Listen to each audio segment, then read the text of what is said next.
Hi, welcome back guys. This is your friend, the Iron Fanfics, back with amazing fanfiction. This is the series of What If Deku Had Perception Filter Quirk. Now before starting, please give this video a like and subscribe to the channel if you want more videos like this. Now let's get into the fanfic. Everything was fine until it wasn't. That is to say, after Izuku turned 4 and still hadn't developed a quirk. With each generation, quirks were developing earlier and his parents had been concerned when nothing did. Still, they'd been expecting him to be a late bloomer, hoped that would be the case because Izuku's quirk would be so powerful his body just couldn't handle it at 4 years old. Hisashi had been somewhat of a late bloomer due to how hot the temperature of his fire-breathing quirk could get, after all. And as far as they were concerned, the more powerful the quirk Izuku had was, the better. Especially considering what Hisashi had planned for it. Learning Izuku had no quirk at all was a blow to all of them. Inko was worried about her reputation amongst her peers and, much more quietly because she could barely bear to admit it to herself, that this somehow meant something was wrong with her. Hisashi went into denial the second he heard that there was a 0.0002% chance that Izuku could develop a quirk despite the extra feet bones, teeth, and organs. Everything he'd spent a lifetime building crumbling with one doctor's meeting was unacceptable. He'd never allow it. Izuku was only 4, he was still trying to figure out what it all meant, why all the adults were so upset. So he did what any 4-year-old would do, turn to his mom for comfort and reassurance. But I can still be a hero, right? He asked, eyes wide and holding back tears as his favorite All Might video played on loop in his memory, competing with the doctor's words that he'd most likely never have a quirk playing on loop. For the first time in his life, his mom didn't answer him. Inko just turned away, covering her mouth with one hand as her own tears began to fall. Nothing was ever the same after that day.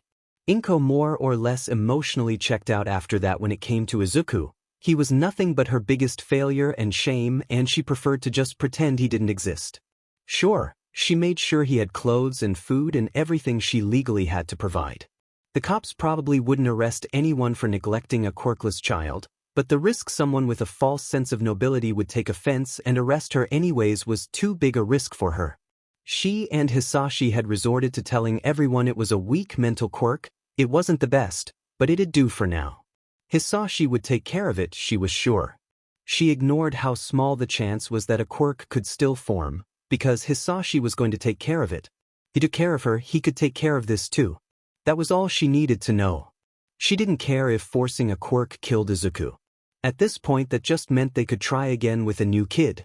She wanted to just go ahead and try again anyways, but Hisashi was hell-bent on proving the universe couldn't thwart him that easily. The man did everything he could to try to force a quirk. Physical abuse that either wouldn't be visible to outsiders or would be healed by one of his buddies. Had to be careful if they were keeping up the lie Izuku had a weak mental quirk, others would be paying less attention to him since it was such a bad one, but they'd still be paying some attention, forcing him into dangerous situations, basically anything he could think of. Hisashi was nothing if not creative when he wanted to be. That's what had gotten him as far in life as he was. The list of dangerous situations he forced Izuku into included but was not limited to leaving him outside overnight, first in their yard, then in parks, eventually out in the woods under the guise of picking up camping as a hobby, forcing him to stay in front of moving vehicles driven by 1 or 2 of his men, the few he trusted above all else, and pushing him off increasingly higher bridges. The intensity of his plans slowly increased the longer Izuku went without activating a quirk. His 5th birthday passed with little fanfare.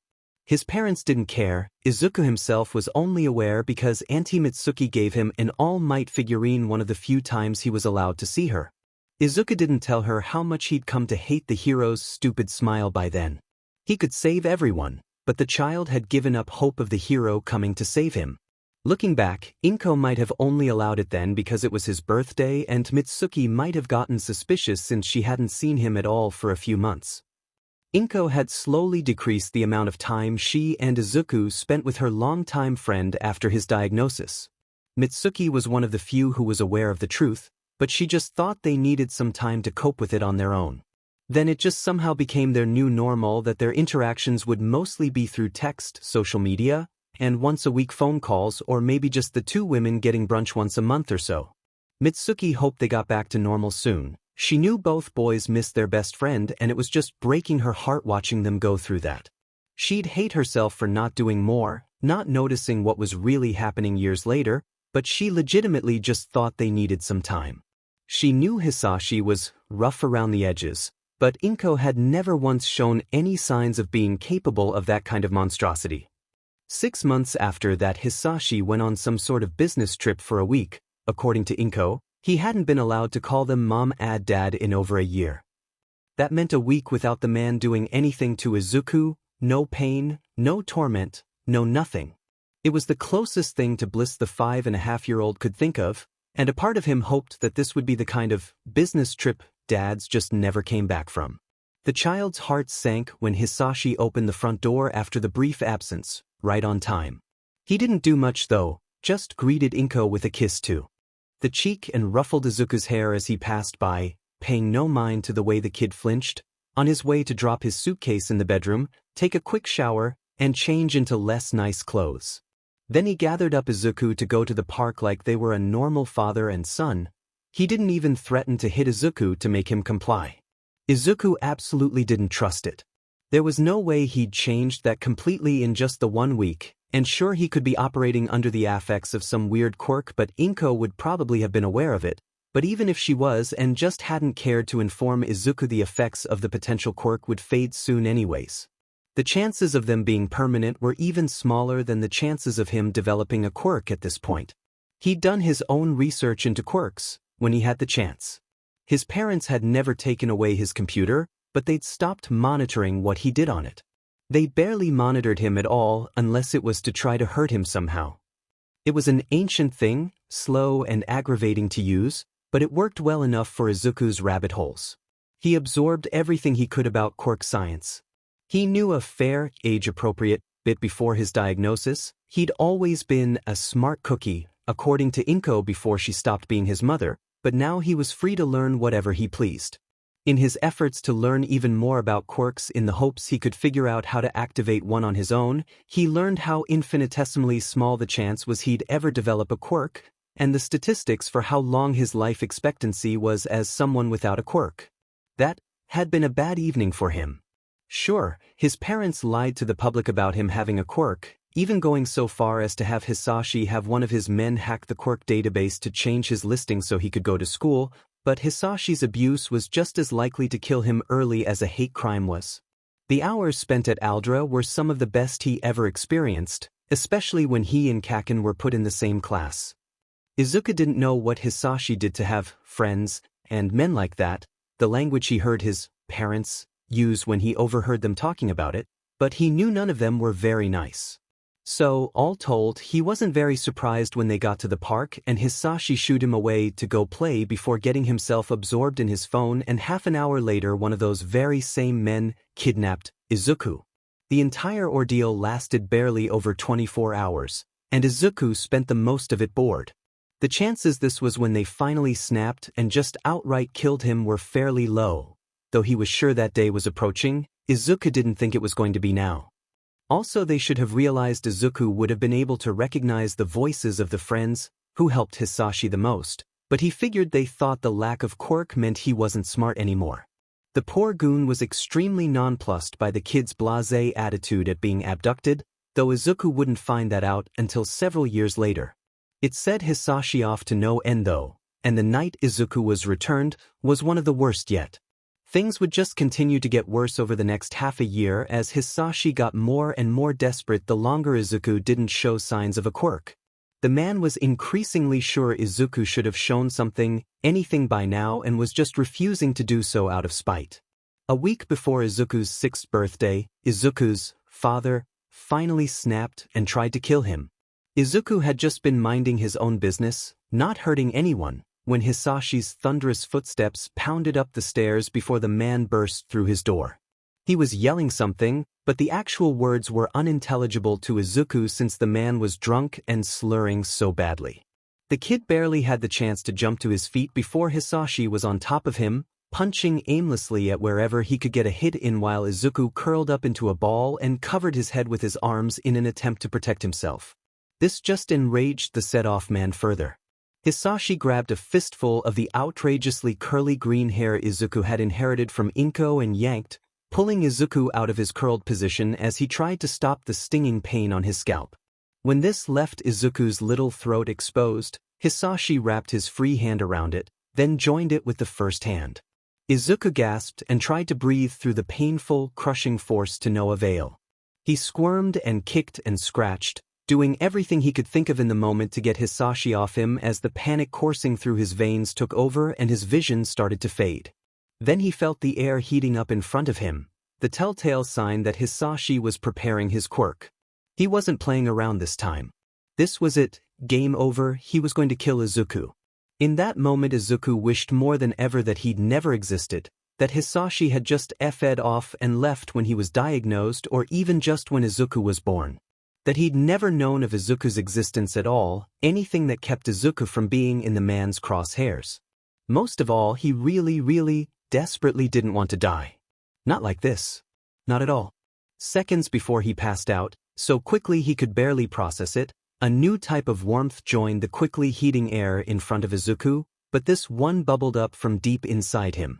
It didn't feel anything like being burned by Hisashi's quirk, not that it could have been since Hisashi couldn't burn people from the inside out, though the possibility that the man had snapped so hard his quirk evolved was a terrifying one, though it felt just as dangerous. Izuku didn't quite know what was happening, but he knew it wasn't supposed to be. That it wasn't something he or his body were meant for. Just before he lost consciousness, the bubbly hot sensation became unbearable, blasting out from within him with enough force to throw Hisashi back. The last thing Izuku saw before his eyes closed was the man he once called father flying through his open bedroom door and slamming into the opposite wall. Hisashi was dazed by the sequence of events, more from the alcohol in his system than by the way he'd hit the wall, though the shock of it all was enough to sober him up quickly. Inko came running at the commotion, hands fluttering useless around Hisashi where she found him on the floor, laughing uproariously surrounded by drywall that had fallen from the man-sized crater his impact had left in the wall. What happened? She glanced between him and Izuku's prone figure on the floor, concerned and incredibly confused. He has a quirk. Hisashi crowed, still cackling. Our boy has a quirk. Did you see that? He threw me into a wall. He has a quirk? Inko repeated to herself softly, gaze moving slowly from her child to the hole in the wall to her gleeful husband and the debris that surrounded him. Oh my Kami, he has a quirk. The woman's eyes filled with happy tears as the realization she wasn't a failure set in, that she didn't have to hide herself or him away from the world anymore for the shame of it all. He has a quirk. He has a quirk. Hisashi repeated. He wasn't quite sober enough to move beyond that yet, and even with Inko's nurses schooling it was hard to tell how much he'd been hurt being thrown into the wall like that, so she picked him up, poured him into bed to sleep it off so she could check on him later with assurances she'd tend to Izuku too and they could figure out the extent of his quirk later. It was quick work for her to clean up her still unconscious son and put him to bed as well before cleaning up all the broken drywall in the hallway. At least Hisashi had missed the picture frames hung along the wall so she didn't have to clean up broken glass as well.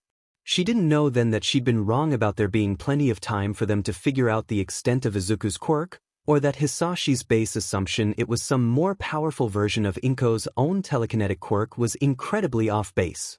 There would be plenty of time to figure it out for Izuku. They wouldn't be there for that, though.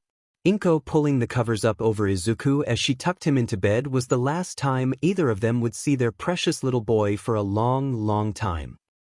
Izuku woke up the next morning with a blinding headache pounding away behind his eyes, incredibly confused at why he was tucked safely away under the covers on his bed.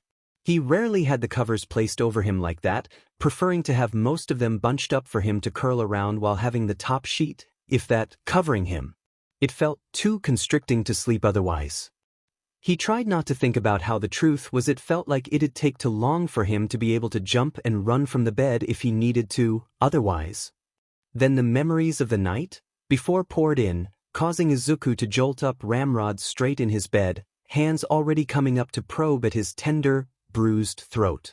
Whoever had put him to bed, probably Inko, he thought, had left his door wide open, something he never, ever did, so the as-of-yet unfixed crater in the wall opposite his doorway was in clear view. Izuku stared at it blankly as he ran the events just before he lost consciousness over and over in his mind. Try as he might, there was no way to deny it. Izuku had finally developed a quirk. Izuku was terrified. He had no idea what kind of quirk he could have possibly developed. It would be impossible to tell without further testing, but he knew it would be powerful. Whatever had happened had already proved powerful enough to throw a full-grown man clear across a room, hallway, and nearly through a wall, and that was without taking into account that forcefully activated quirks were almost always far stronger than their normally activated counterparts. Izuku knew enough about quirks that activated through survival instinct to know that they often had some sort of physical accompaniment like that when they appeared, so it wasn't necessarily a physical quirk in and of itself. Considering Inko's quirk though, some sort of telekinesis wasn't outside the realm of possibility. Letting the part of his brain that thrived on analyzing others' quirks and running numbers and statistics take over was comforting to Izuku in the moment, so he let it happen. Izuku knew what to expect from being quirkless, from his parents, from the people they all lied to, from life. He had no idea what Hisashi had planned for him now that he had a quirk, but he knew it wouldn't be good or the man wouldn't have put either of them through all of that on the off chance he could force one. On top of that, Izuku could only imagine whatever testing regimen the man came up with for figuring out Izuku's shiny new quirk could only be worse than the abuse he'd already been through. Izuku had to figure this out and quick, before that happened. He wasn't sure he could survive it. Telekinesis was the obvious first guess for the quirk. Inko had a version of one, so him having one too would be incredibly likely, and Hisashi had been thrown through the wall.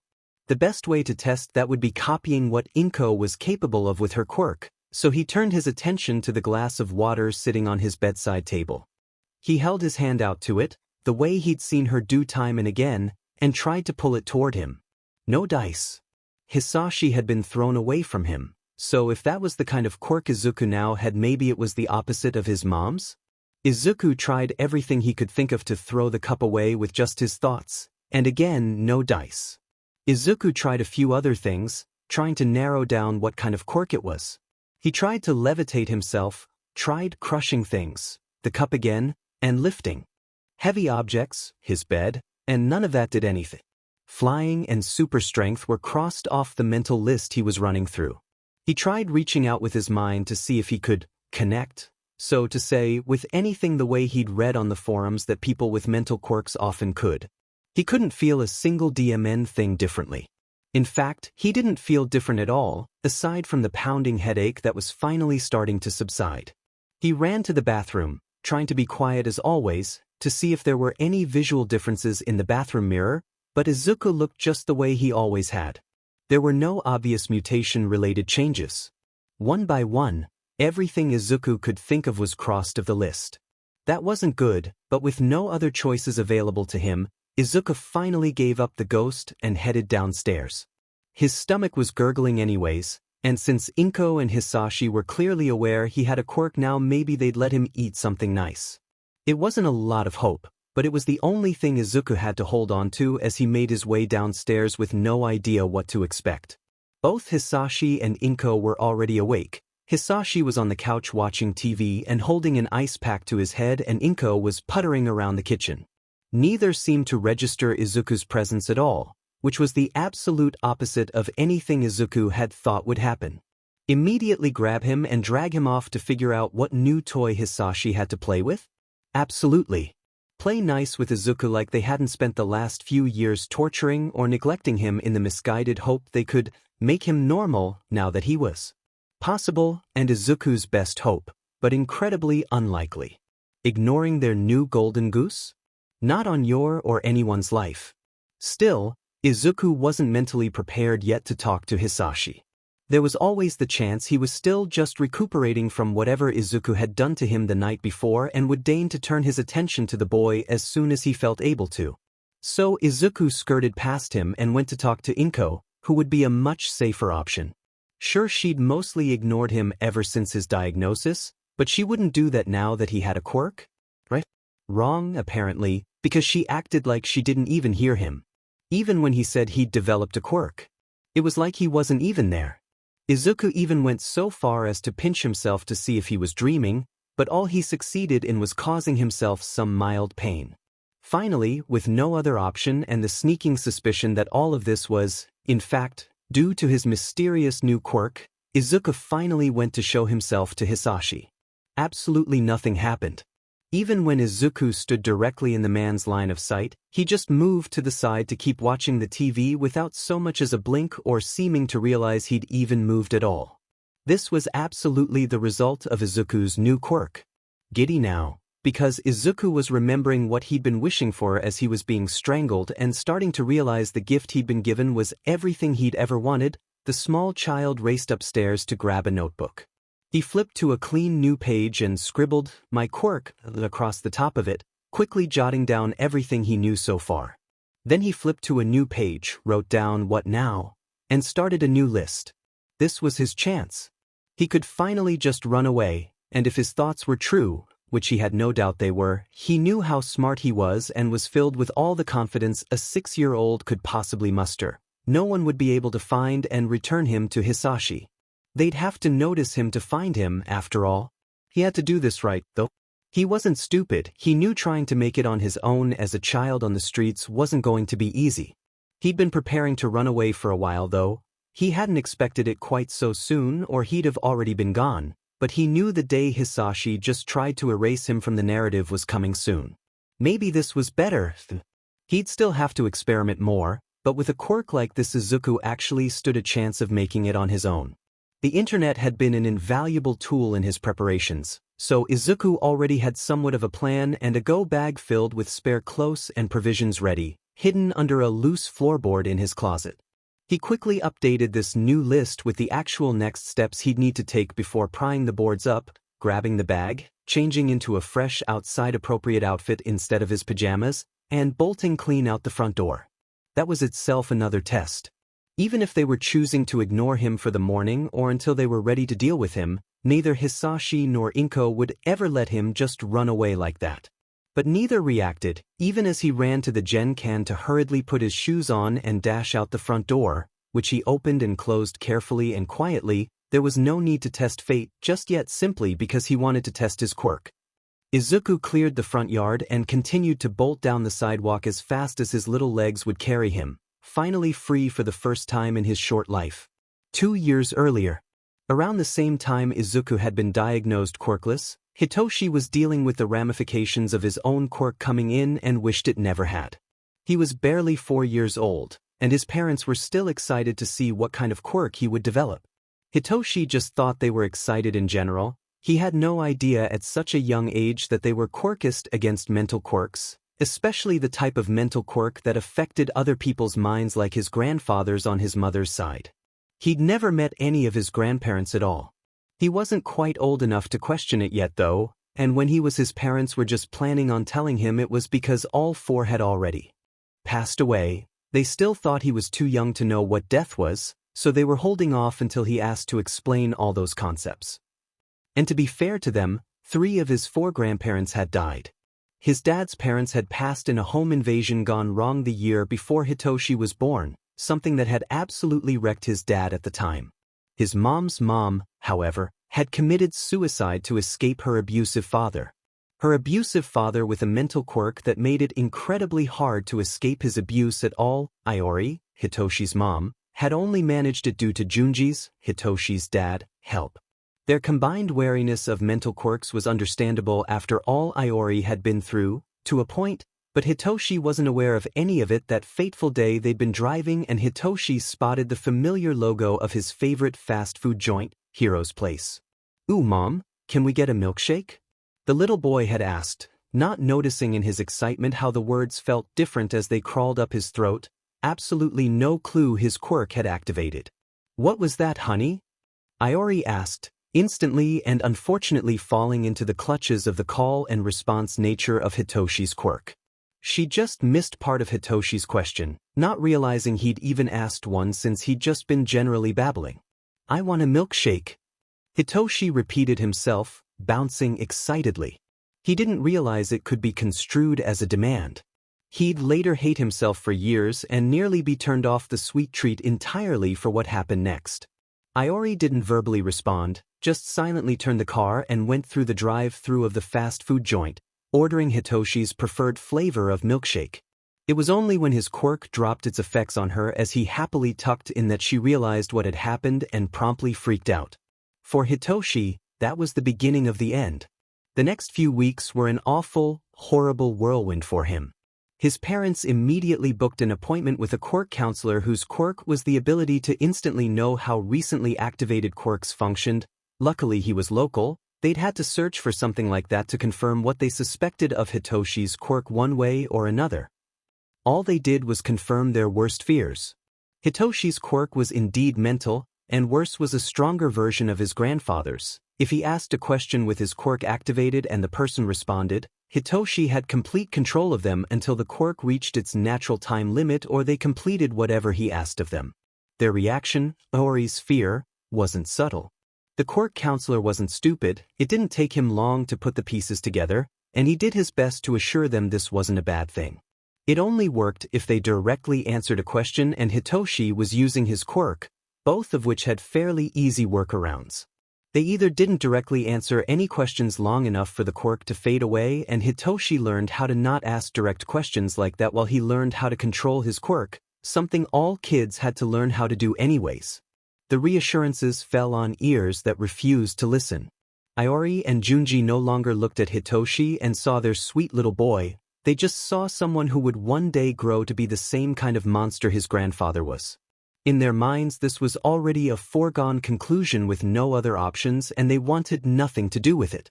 With him. Less than a week later, Hitoshi was surrendered to the government in the program that had long since been set up for adverse quirks, and put up for adoption. Confused and terrified, he was transferred to the custody of a caseworker, Imada Haru, who was just as quirkist as his parents, with barely more than a half-filled trash bag of his clothes and the stuffed bear he refused to part with.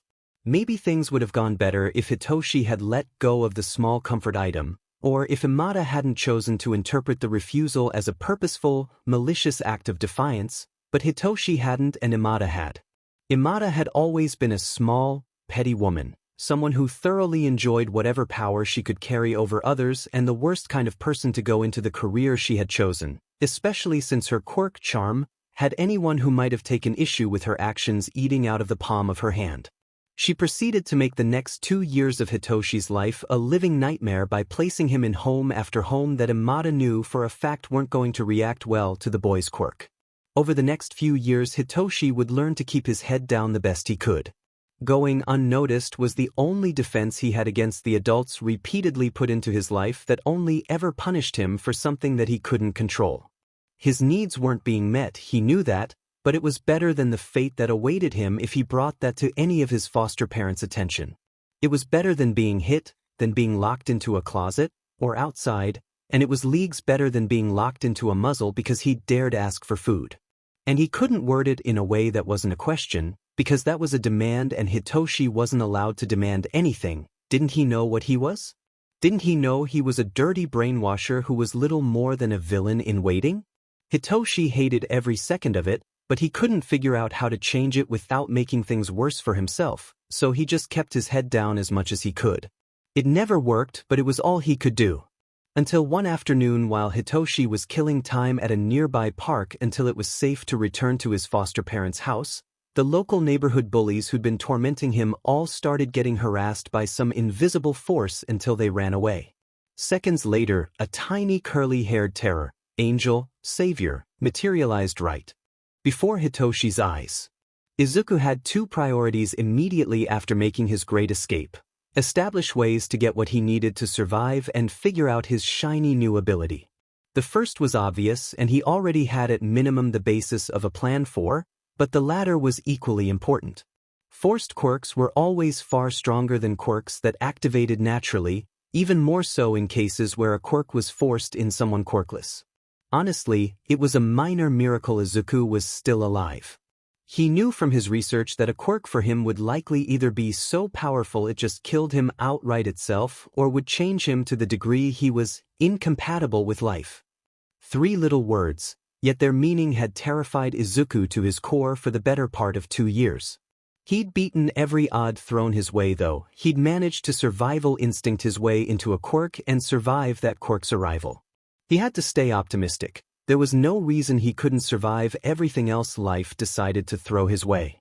Still, it was imperative he figure the quirk out as soon as possible because it could have any number of drawbacks that could cause him serious injury. Especially because he couldn't figure out how to turn it off.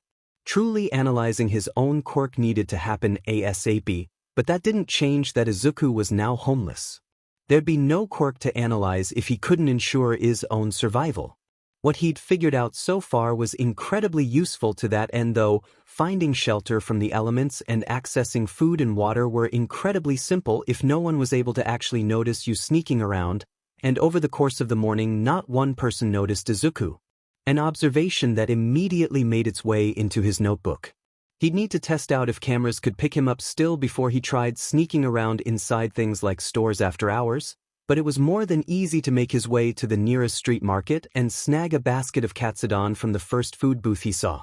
Late breakfast, turns out he'd slept for a while and it was nearly lunchtime before he got to that point. In tow, Izuku settled into a quiet corner to figure out where he needed to start with his quirk. If it could help him survive on the streets, it was more imperative than ever that he figured it out. Izuku bounced around through different lists of notes, what he'd observed about the quirk so far, what he needed to figure out how to do, first on the list, how to deactivate it and activate it again, and how that could play into what his new life looked like. What he knew so far, people were seemingly unable to see or hear him, or items he was touching. Or see them at least. He hadn't tried making noise with any items yet. This had been in effect since he'd woken up, and he wasn't sure how to turn it off. Or if he even could. It was entirely possible it didn't turn off, but the mere thought of that threatened to send Izuku into a panic and he couldn't afford that right then, so he ruthlessly pushed the thought away. If that remained true, he could deal with it later. All told, he didn't know a whole lot just yet, so he moved to the need to figure out list. Assuming as Izuku was that he could turn it on and off, he needed to know 1. How long it lasted, several hours so far. 2. Whether or not cameras could see him, which should be fairly easy to test. There was a second-hand electronics shop that was nearish that had a camera aimed at the window connected to a small TV that passerby could see themselves in. 3. What the drawbacks were and what quirk exhaustion felt like for him. Every quirk had its drawbacks. Every last one of them. It's why everyone was required to go to quirk counseling, not just to figure out what the quirk could do and how to control it, but how to manage any side effects the quirk caused them. Take Kaken for example. His quirk turned his sweat into a version of nitroglycerin, so Kaken had to use special soap and be careful of what and how he touched things as well as keep an eye on when he was getting too sweaty overheated. Izuku's heart froze at the thought of Kaken, his best friend. Even if he had been getting meaner and meaner over the last year, he was still Izuku's best friend. Running away meant running away from everything and everyone Izuku had ever known. He loved his best friend, and his Auntie Mitsuki and Uncle Masaru, but he had no doubt if he went to them for help they'd just turn him back over to Inko and Hisashi. Neither adult had ever helped him before, or even acted like anything his parents had done had been wrong, and Mitsuki was Inko's best friend.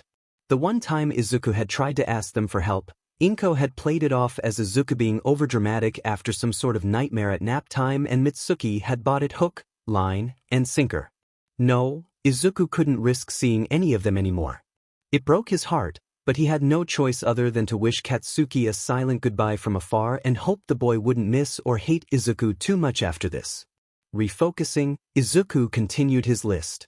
5. A safe place to test his quirk in general. A park would probably do. If he chose the right one, adults probably wouldn't notice he was there without one, and he'd have plenty of escape routes if one of them did try to get nosy. And 6. If cameras could pick him up, it'd be good to know if animals could too. Some stores had their own pet animals, and there was always the potential of guard dogs in addition to cameras for security. If cameras and animals could register him, which he figured they could, Izuku would need to figure out how to avoid them. He was leaning toward finding a gym or selection of gyms to be his new home for the time being. They usually didn't have cameras in their locker rooms, so that'd give him a warm place with a roof over his head to spend the night, would have plenty of water for him to drink and showers, something that hadn't. occurred to him until the internet pointed it out, and he could always sneak out during the day to find food. Plus, so many people came and went during the day in gyms that if he chose to split his time between several and came and went behind adults, it'd probably be assumed if anyone bothered to review the footage that he was just with them. He'd need to head deeper into the city proper though if he wanted to find that many gyms close enough to each other to pull this off. He also made a list of supplies he needed and could acquire with a quick 5-finger discount. A bigger, better quality backpack, potentially a sleeping bag, a first aid kit, personal care supplies. He didn't know if people would be able to smell him and he didn't want to find out right away. Plus, if he could avoid feeling icky he wanted to, he knew firsthand it was a sensory nightmare for him. He tested out most of his list of things to test while he made his way on foot toward the more urban parts of Mizurufu. He could, in fact, be seen on camera, and by animals. Or at least by birds, because the city doves, while typically as fearless as they usually were when he just passed by, still flew away when he tried to physically catch them. Though this also begged the question if people with animal quirks could see him, something Izuku would test later. The next few months were very busy for him as Izuku figured out the best way to stay under everyone's radar. Izuku spent the rest of the summer fine-tuning his current survival routine. It was working out well for him so far. There had been a few close calls, but mostly people seemed happy enough to assume he was just a troublemaker the few times someone did see him. Turns out, he could turn his quirk on and off, though it took him a bit to figure out how to recognize the subtle staticky feeling that ran through him when he did so and how to make it happen. He was also right about the park being a great place to test that out. Izuku spent a lot of his free time during the day either playing around with his quirks in the parks or learning the general ebb and flow of the couple block radius he'd claimed as his new home. There were 3 separate gyms he was splitting his time between, 2 of which were open 24 hours and the last one that wasn't was owned by a nice pair of old grandparents who, when Izuku pushed his luck one day, were happy enough to give him some candy. Theirs was his favorite gym to stay at. He also tried sleeping outside at the park a couple times since the weather was still nice. That's how he found out his quirk didn't work while he was sleeping. It worked enough once he'd been woken up by a strange adult for him to disappear himself, grab his bag, and get the F out of Dodge. Doing that long term would probably require more supplies than Izuku really wanted to deal with carrying at that point though, so he kept to his gym routine. He wanted to keep his load as light as possible so he was always ready to run at a moment's notice. If he did end up needing anything more, he could always acquire it later. He felt a little bad about all the theft but not enough to stop. That would likely mean turning himself in, and that just wasn't an option. He justified it to himself as only taking what he needed. What he couldn't steal though were electronics. Or well, he could steal the electronics easily enough, but most of them required him to be on some sort of plan for him to be able to fully use. That wasn't an option at the moment. So Izuku settled for going to the library whenever he needed access to the internet. Plus it was a good place to spend time during the day when Izuku didn't want to be at the park, didn't cost money, and Izuku could continue learning anything that his little heart fancied at his leisure.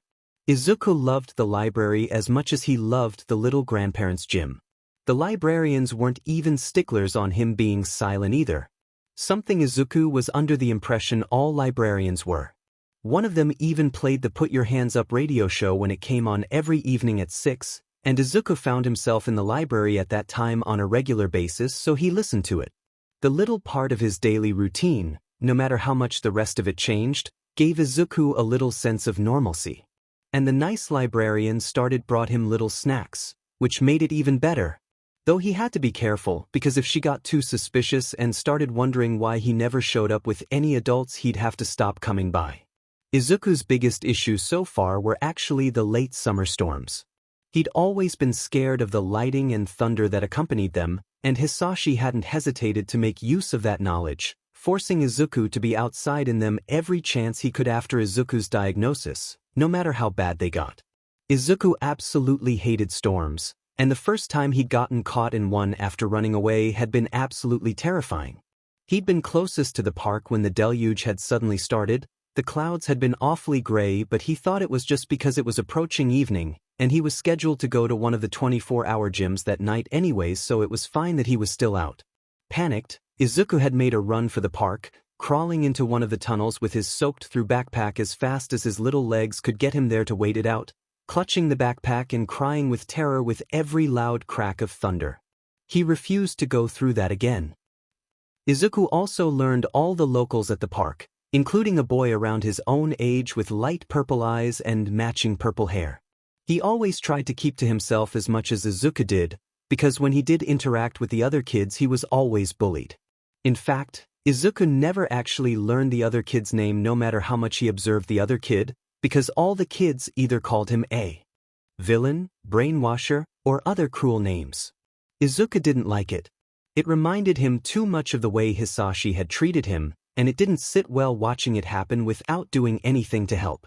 He couldn't do anything though, because revealing himself to the Lavender Kid would be revealing himself to his parents and then he'd be caught. But Izuku couldn't help but notice as the weeks started to turn into months that the kid always showed up to the park alone, and always left alone when the sun reached a certain point in the sky. And if he was being bullied that badly, shouldn't his parents have done something about it by now? Unless his parents were like Izuku's. Hisashi and Inko couldn't be the only bad ones, could they? So the next time he saw the purple boy, Izuku followed him. He didn't get a lot of info. Hitoshi lived in an apartment building and those were more risky than other places for Izuku to sneak into, plus it was hard to follow people into units before they closed their doors behind them, and sneaking in through windows felt too illegal to risk when Izuku could get by just fine other ways. He did see enough to confirm that the other boy's parents were not good, the same way Izuku's were. Maybe there was a way to befriend him that wouldn't get Izuku caught. Izuku was lonely enough to risk it. He could always just find a new park if he needed to. So the next time he saw the group of local bullies picking on the purple kid, Izuku abandoned his backpack to the usual hiding place in some bushes that he usually utilized at the park and rushed to intervene. It was surprisingly fun to let himself fight back for once. He may have been projecting, conflating the bullies with his parents, but Izuku didn't really have the language for that at that point, and in that moment he didn't really care anyways, especially since, even though he was interacting with them, they still apparently couldn't see him based on their absolute confusion at what was happening. Eventually they ran off, screaming something about freaks of nature. Izuku watched them go for a few seconds, making sure they got far enough away they wouldn't turn back to be able to witness him. Then he released his quirk, the familiar static-y feeling flowing from the top of his head down to his toes, and turned to the purple boy still sitting in the playground dirt. "Hi, I'm Izuku." "Hi, I'm Izuku." Izuku gave his first name, figuring it was safer than giving his family name. He probably should have come up with a fake name, but the thought was only just now occurring to him. The purple boy just stared up at him. Izuku glanced back behind him where the bullies had raced off, finding absolutely no sign of them. "I don't think they're coming back. It should be safe now." Hitoshi didn't know what was happening. Nothing like this had ever happened before. He knew he didn't trust Izuku, though. He didn't trust any other kids, PRD. He knew better. This was probably just an attempt to get his guard down before the greenettes started bullying him too. "You didn't have to do that." Hitoshi scowled. "I was fine. I don't have to do anything." Izuku frowned. Which was true as far as this went. Izuku didn't have any adults to make him do anything he didn't want to anymore, and he'd make sure there never were any. "I wanted to. No one ever does anything and I didn't like it." "You've been watching." Hitoshi swallowed thickly, heart sinking. It wasn't a question. This kid had been watching, so he already knew what Hitoshi's quirk was. Would he try to beat him up too? Though he was small, smaller even than Hitoshi, to the point that Hitoshi wasn't even sure he could. "You know what my quirk is?" "I mean, not really?" Izuku's head tilted to the side. He didn't think it had ever been this difficult talking to Kaken, and he didn't know how to fix it. "I know they call you a brainwasher, but doesn't really mean a lot." It was the wrong thing to say. The purple kid flinched back from Izuku, face draining of color. "I don't care." The green-haired boy blurted, the words just pouring out of him as he tried any and everything he could think of to make the other kid not scared of him. That was the opposite of what he wanted. "I've never once seen you actually brainwash anyone. You don't seem the type, and even if you did try I'd just disappear and you'd never see me again. Do you want a snack? Would that help?" "You think a snack would help?" Hitoshi, trying to parse the word vomit thrown at him, repeated carefully, so it wasn't a question. I don't know. Izuku cried, dropping to sit in the dirt like the other kid still was. I just know you're scared of me and I don't want that. You should be scared of me, Hitoshi pointed out. Izuku stared at him for a second. You're a twig, you're not scary. You're smaller than I am. I'm just short. Izuku protested. I can still be scary if I want to. You just said you didn't want to be scary. Hitoshi hadn't heard his voice be that loud and longer than he cared to remember, but caught up as he was in this weird argument with this weirder kid, he couldn't quite stop his volume from rising. To you. I don't want to be scary to you. Izuku threw his hands up in the air exasperated before he pointed at the other kid. I wanted to be friends. You want to be friends? Hitoshi blinked, perplexed, not even registering that he'd asked a question for the first time in a long time. Luckily, his quirk didn't activate. Yeah. Izuku nodded firmly. You remind me of me and I want to be friends. Hitoshi was perplexed. He just didn't know what to do with that or with this strange, green kid that just appeared out of nowhere. I could brainwash you. He reminded. And I can disappear. Izuku reminded right back. We're just repeating ourselves now, and I'm hungry. I'm gonna get a snack and you're going to eat one too. Mind made up, Izuku jumped to his feet and dashed off to rescue his. Still absolutely baffled at what was happening, Hitoshi barely moved before Izuku was back with a backpack half the size he was, pulling out a box of fruit roll-ups. I try not to take candy too often, it feels mean, but these are my favorites, he said, shoving one into Hitoshi's hands. Here, take it. We're gonna be friends. Hitoshi was utterly unprepared for that kind of earnestness, for the way Izuku operated that was essentially accepting that something was going to be the truth and acting like it already was until it did eventually come true. And he didn't mind fruit roll-ups, plus this was still in the packaging so there was nothing the other kid could have done with it and Hitoshi was pretty hungry, so he ate it. Izuku grinned as the purple boy, who still hadn't told him his name, glanced between him and the piece of candy before slowly unwrapping it and eating it.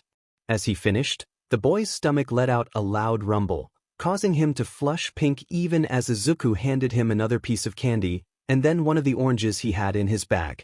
Eventually, Izuku just started rambling about whatever came to mind, starting with a beetle that was crawling nearby. He'd always been a little chatterbox. That's what Inko had said back before his diagnosis, and it felt nice to finally have someone to chatter to who didn't try to punish him for it. He knew befriending the purple kid was the right choice.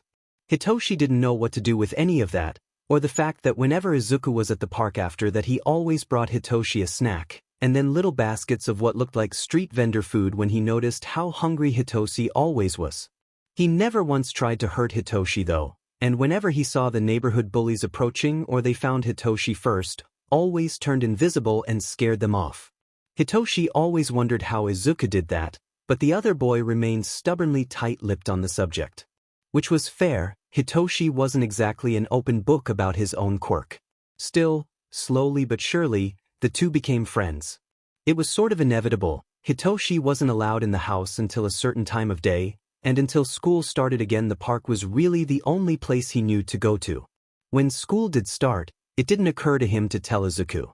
He just figured they'd both meet back at the park once school let out. Hitoshi's was close enough for him to walk to and from. After all, Izuku always carried a backpack. It made perfect sense in Hitoshi's mind. He wasn't expecting an angry, worried Izuku to come flying down the sidewalk at him as Hitoshi approached the park that first Monday.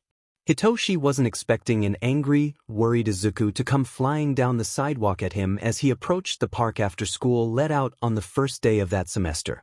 Haito Oshai, what happened? Where were you? Do you have any idea how worried I was? The greenette all but screeched as he raced to Hitoshi's side. I'm fine. Hitoshi protested. I was at school. Did yours not start yet? Hitoshi glanced down at Izuku's outfit, normal street clothes instead of a school uniform. What? No, I'm not in school. Izuku disregarded the question, patting Hitoshi down looking for injuries like he saw on people do on the TVs at the gym sometimes, not that he knew what he was looking for. It makes sense for you though, I guess it is that time of year. He continued muttering to himself. You're a kid. Hitoshi stared at his friend blankly. You're supposed to be in school. Kids go to school. It's like illegal or something not to. Well, I don't. Izuku huffed only a second later, realizing it probably would have been smarter to keep up the homeschooling lie his parents had started, but it was too late. Hitoshi had already stilled, putting together puzzle pieces Izuku hadn't realized he'd dropped. Hitoshi was always at the park without his own foster parents, so he'd never really questioned it, but so was Izuku. Hitoshi had also assumed that magical backpack the greenette always carried with him that seemed to have everything he could possibly need was filled by the others' parents as well, but well. A lot of little things like, it feels mean to take candy, suddenly made a lot more sense if Izuku didn't have parents at all. Izuku. Hitoshi's voice was soft as the other boy froze, barely even breathing. Izuku, do you have a family? Izuku glanced away from Hitoshi, unable to meet his eyes. He didn't know what the purple boy was going to do. Not anymore. He whispered. They were to me.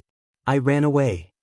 Hitoshi was silent for a few seconds, heartbreaking for his only friend. Why don't you come home with me? Hitoshi asked, something new occurring to him. No one sees you unless you want them to, right? Yeah. Izuku finally glanced up at Hitoshi, scrutinizing the purple boy's face like he was trying to read his thoughts. But it's too hard to sneak into apartments, I've tried. Can you go outside? Hisashi asked. Through the fire escapes? I can leave the window open for you. Maybe. Izuku muttered, thinking about it. They're usually hard to reach from below though. The one on our building is broken, it doesn't pop up. Hitoshi eagerly informed him, excited about the prospect of not being alone in the unit his foster parents owned and giving his best friend a safe place to go to. I've tried to run away myself a few times, but I've never gotten far. I just wouldn't know what to do. Wait, if you're invisible, will I be able to see you? That might work then. And yeah, I can choose who sees me usually. Izuku said slowly. That night was one he was supposed to spend at the nice grandparents' gym, but if this worked out it might be even better than the gyms. He could still sneak out during the day to shower at the gyms, find food, and spend his time at the libraries. Actually, it might be better if he could find a radio. He knew there were small portable ones, and it'd be nice to share his favorite radio show with his favorite friend. He knew better than to use up any resources at Hitoshi's house. Awesome. Hitoshi grinned. My foster parents will never even know you're there. Foster parents? Izuku asked, unfamiliar with the phrase. Hitoshi paused slightly, but explained what they were. Izuku was quiet after that, and Hitoshi was mildly concerned he'd upset his green friend, but Izuku was mostly just confused, and yes, a bit upset, that Hisashi and Inko hadn't done the same thing with him as Hitoshi's had done with him. But given what Izuku knew of Hitoshi's current guardians and what life was like for quirkless people who were part of the system, maybe it was better that they hadn't. A part of him wondered how bad life would be if his parents hadn't lied, hadn't forced him into shoes a few sizes too big stuffed with paper to avoid wearing the atrocious red ones that were the only kind quirkless people were allowed to wear in Japan. How bad it would have been if, when the pair he'd left in had bit the dust and Izuku had finally stolen a pair of the ugly red shoes with the large contrasting cues sewn into them, Izuku didn't have a quirk that let him slip by unnoticed. Izuku was able to shake himself out of his ruminations though by the time Hitoshi was pulling him along by the hand to his foster's apartment building. They only separated when they reached the front door, and Izuku continued on around to the back of the building, fading into his quirk as he went, and found the fire stairs Hitoshi had told him about. Sure enough, the bottom level was stuck in the down position, and it was easy enough for Izuku to scamper up them despite his diminutive size. He quickly made his way to the window Hitoshi had indicated, and soon enough the purple boy was opening it for him. Hitoshi held a finger to his lips, indicating for Izuku to stay quiet, though Izuku knew it'd be fine if he didn't. No one could hear him when his quirk was activated anyways, before gesturing for a notebook to write on. Izuku quickly pulled an empty one from his backpack, handing it and a pen to Hitoshi. I'm not allowed to speak at home. The purple boy wrote. Okay. Izuku nodded. He could work with this, before elaborating when Hitoshi glanced up at him, panicked. Don't worry, no one can hear me if I don't want them to either. Oh. Something new occurred to Izuku. We should learn how to sign. Sign. Hitoshi wrote. Japanese sign language. Izuku elaborated. That way you don't have to speak, and we can still communicate. How would we learn that? Hitoshi wrote again. I can find lessons on it online at the library or something while you're in school. Izuku told him. And then teach you what I learn after. Yeah. Hitoshi scribbled with a grin. He'd never thought of that before, but it made sense. And maybe if he had a way to communicate that wasn't talking at all, and thus not using his quirk, maybe the adults wouldn't hate him so much? At the very least, he'd still have Izuku. Being aggressively friended by a semi-feral green child might just have been the best thing to ever happen to Hitoshi. Things went well for about a month as Izuku and Hitoshi settled into their new routine. Hitoshi would wake up, go to school, meet Izuku in the park. Izuku would teach him what he'd learned of JSL and share the books he checked out, stole, technically, because he didn't have a library card, but he always made sure to return them. The two would then return to Hitoshi's apartment, continue their conversation after Hitoshi did all the chores he was assigned and his homework, then continue their conversation via JSL or writing until Hitoshi had to go to sleep again. Izuku would wake up when Hitoshi did, but instead of school he'd head to one of the gyms to shower. If one of them was busy, he'd just go to another. If he wasn't able to get into any of them, he'd just sneak out while Hitoshi was sleeping, acquire breakfast, and head to the various libraries to use their computers and look at their books on JSL. One of them actually had an entire system you could check out that taught the language, but Izuku just watched the videos on one of the computers. He was careful, of course. People's eyes would just pass over him if there were other chairs available, but when the computer section started to fill up, Izuku made sure to make his escape.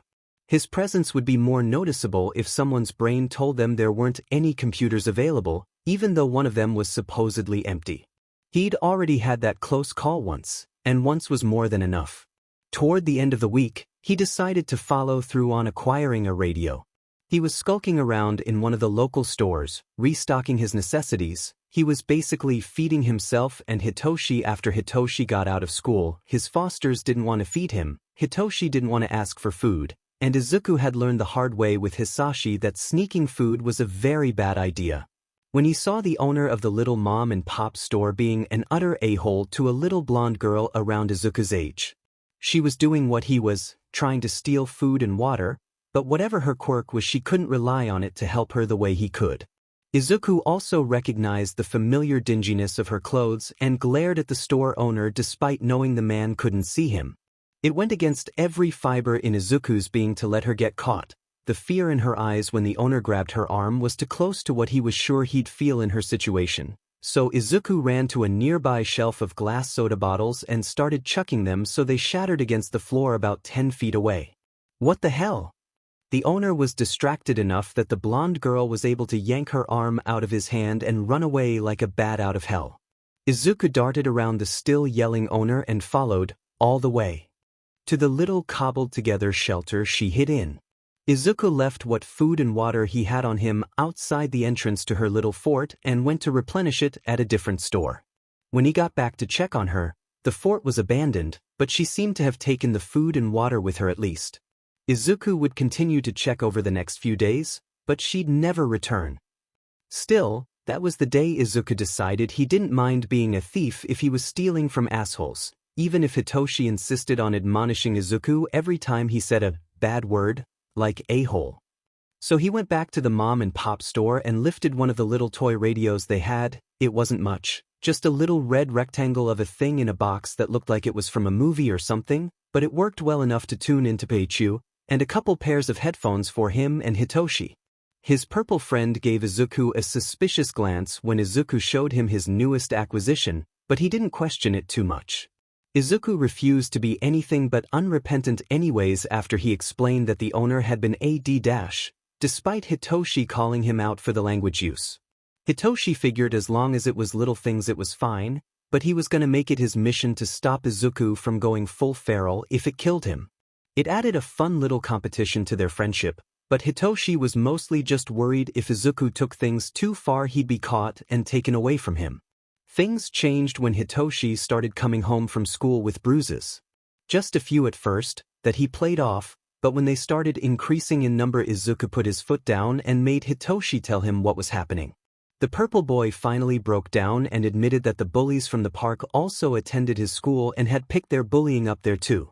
They'd also gotten other kids in on it, turning everyone against Hitoshi, and the teachers refused to do anything about it. Absolutely. Izuku thought about the girl from the store and how he'd helped her escape, how he'd helped Hitoshi with the bullies originally, and made up his mind. The next school day, he followed Hitoshi to his school instead of going to the gym or the library. Izuku was always surprised by how easy it was to sneak around in crowds like that, but as long as he kept a hold of his backpack in some form or fashion, Izuku just didn't have a lot to worry about. Even if someone did check the cameras, he'd be able to see if any adults were coming for him long before they saw him and book it. It was something he always kept an eagle eye on. By that point his situational awareness was highly trained, not that he knew that's what it was called. The first time someone tried to start cheat with Hitoshi, Izuku started causing weird disruptions that couldn't be tracked back to anyone. It didn't take Hitoshi long to figure out what was going on, but Izuku was eternally be a little sheet and would be keeping himself hidden from the purple boy inside school grounds until he stopped trying to convince Izuku he didn't have to do that. Izuku didn't have to do anything. He wanted to. The best part was they couldn't even connect it back to Hitoshi since everyone already knew what the purple boy's quirk was, and it wasn't anything like what Izuku was doing. Then the greenette started picking up his antics whenever anyone was being bullied, and the classroom started developing a reputation for being haunted by a ghost who didn't appreciate bullying. Izuku also got to play around a little bit more with his quirk in a way he hadn't ever been able to before.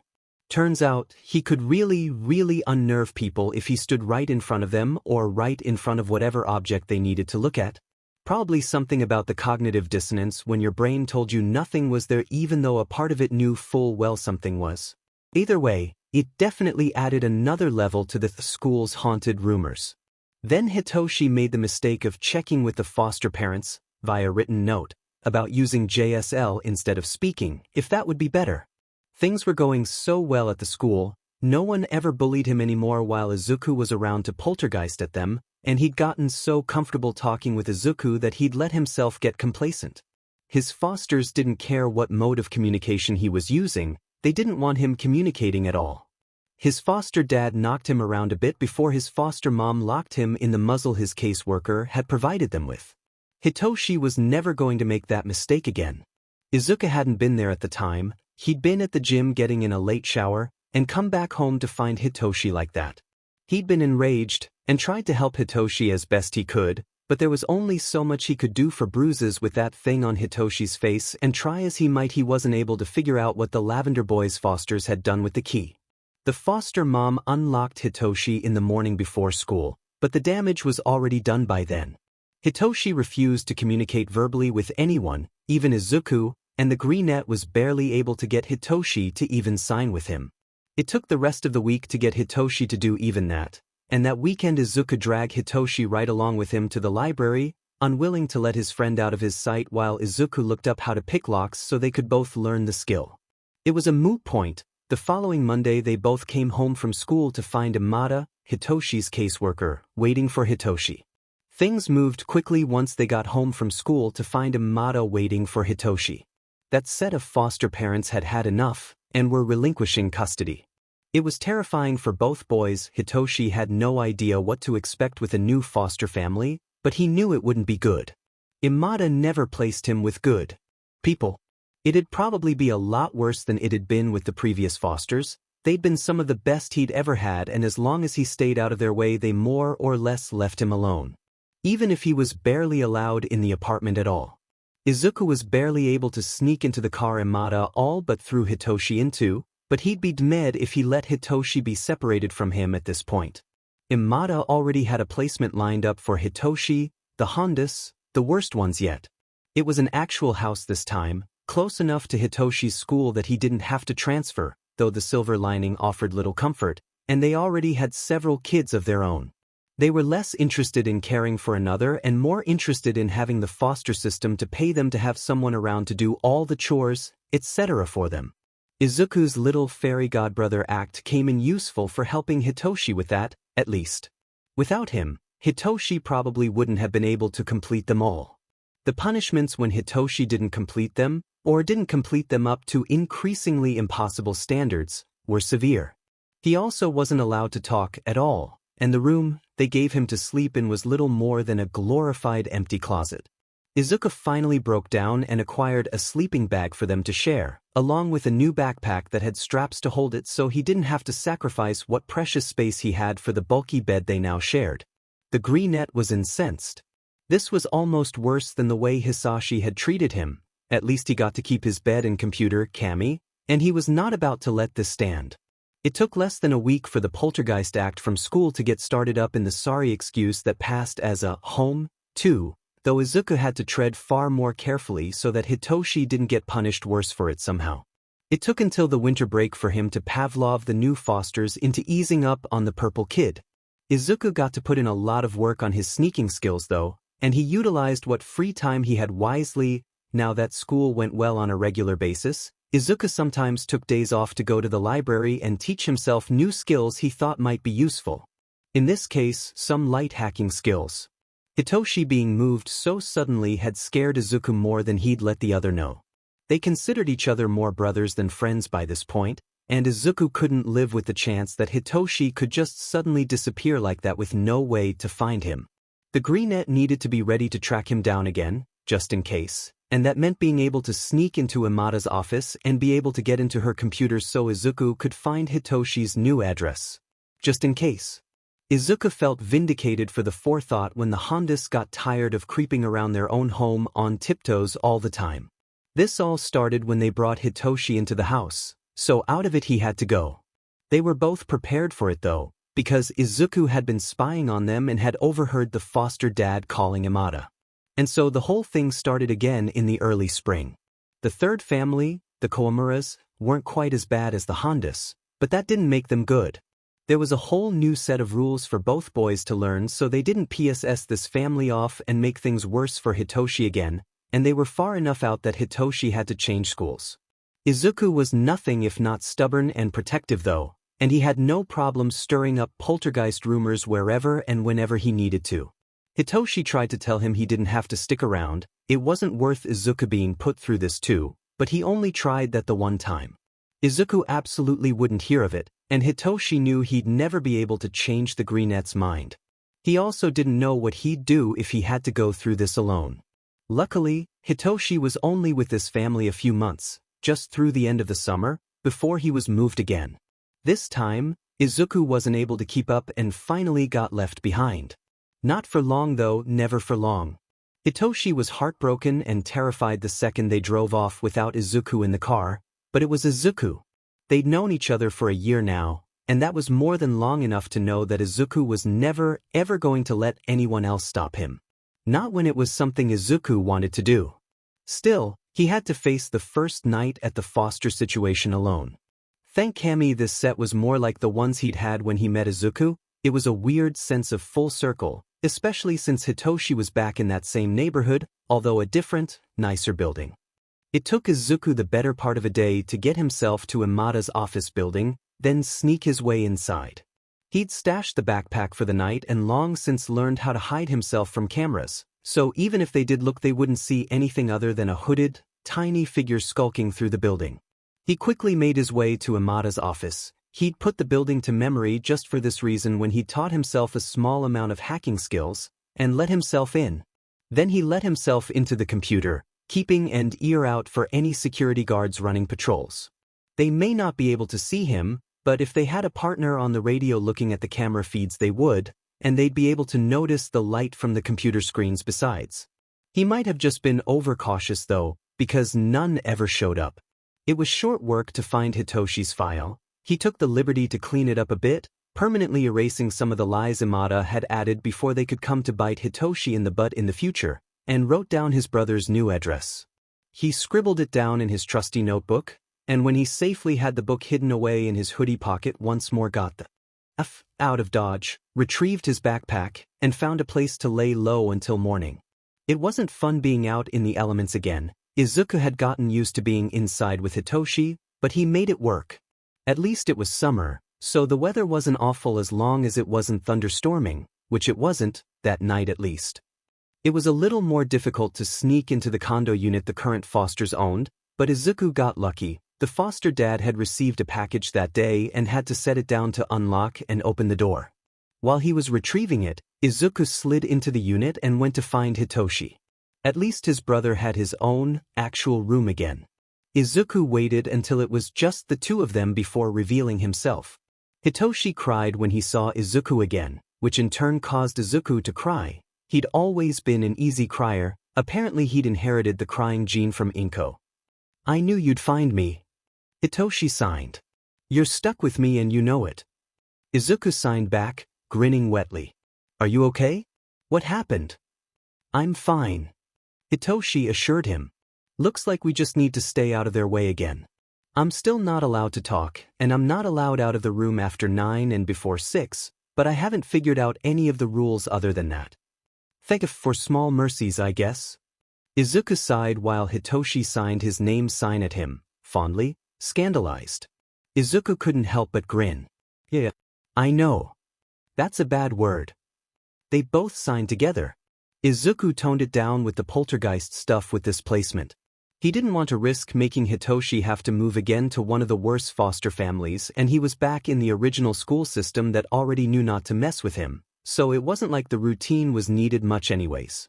They stayed with the Koamuras the longest, all told. They were still with that placement the following summer when both boys turned 8, coincidentally barely 2 weeks apart. They were basically twins. Hitoshi liked to joke they were separated at birth. The foster parents didn't do anything to celebrate, of course, but Izuku acquired them a little cake from the A-Hole's store to share at the park. In the intervening year, Hitoshi had only been hit a couple of times, never enough to want him to risk moving to another foster placement. He'd take this over how the last few had gone, so he held Izuku back. He knew for a fact Imada had warned the Koamuras about the spooky SH crap. Izuku couldn't hold back a giggle when Hitoshi almost slipped and used a bad word. He'd been around Izuku long enough at this point to have the scandalized reaction wear off. Now he was mostly keeping it up out of spite, and that they weren't going to stand for it happening with them. TW chapters here. The worst time was when Hitoshi had gotten in trouble at the school, blamed for something he hadn't done when Izuku wasn't there, temporarily prompting Izuku to stick to his brother full-time again in the aftermath. And as punishment, Risa, the foster mom, had put Hitoshi in a muzzle. Surprisingly, it was the first time it had happened since Izuku learned how to pick locks. Izuku, of course, immediately picked the lock and got Hitoshi out of the stupid contraption. Neither kid thought about what would happen when the adults saw the purple boy out of the muzzle in the morning. Shinichi, the foster dad, was so sad he had to call Hitoshi in sick to school when he was finally done with the kid. And still, Hitoshi refused to let Izuku retaliate. They just wouldn't remove the muzzle next time. It still wasn't worth the risk of a worse placement. TW chapter's end. Izuku felt sick. This was his fault. Hitoshi's fear of worse placements, him having to move so much in general, the consequences of removing the muzzle, all of it was something Hitoshi had to bear the brunt of because of Izuku's actions. Izuku was hurting his brother. Maybe it would be better if he left after all. If him being around caused all this, made Hitoshi suffer more. Izuku couldn't deal with that. In the middle of the night, he almost got up to leave because he thought Hitoshi was firmly asleep, but the purple boy reached out to grab his arm. "Stop movin', you're warm," he muttered, shuffling closer to Izuku, who found himself stuck. Then he remembered how happy Hitoshi was when Izuku showed up again and thought about how devastated he'd be if he woke up and Izuku was gone. Leaving was the wrong choice. He'd just have to change tactics and find a better way to protect Hitoshi. That had happened in the very early spring. Another development over that year was Izuku learned how to scale the apartment building, so Hitoshi could just let him in via the window. It wasn't that hard. Izuku mostly just had to scale the first floor to get to the fire escape, and the conveniently placed dumpster did a lot of that for him most of the time, then move a couple windows to the side once he got to the right floor because this fire escape didn't connect directly to Hitoshi's window like the old one did. He also learned how to scale the building outright, just because he could and it was fun. Hitoshi thought Izuku was nuts until Izuku pointed out they could take the same path to the roof if the weather was nice, and Hitoshi caved and let Izuku teach him how to do it too. He wasn't as good at it as Izuku was, but he just needed some practice. When the weather warmed up, they made it a habit to head up after Hitoshi's curfew to listen to reruns of Pikachu. It was safe enough after then. The Kawamuras never checked on Hitoshi when he wasn't allowed of his room. They probably wanted to pretend he just didn't exist. It was also over the course of that year that they noticed Hitoshi was struggling to read the board at school, and had issues with the finer points of Izuku's signing when he did sign if they were too far apart. Hitoshi clearly needed glasses, but there was no way anyone was going to take him to get his eyes tested, much less shell out the money for them.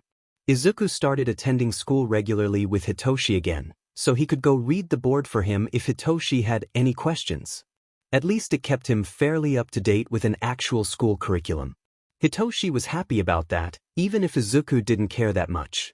He liked learning, sure, but school was too regimented and he was perfectly able to teach himself whatever he wanted to know. He liked to think he'd proven that much, at least, in the last 2-ish years. The week school let out was the first time Izuku spotted an underground pro taking a break on the building below.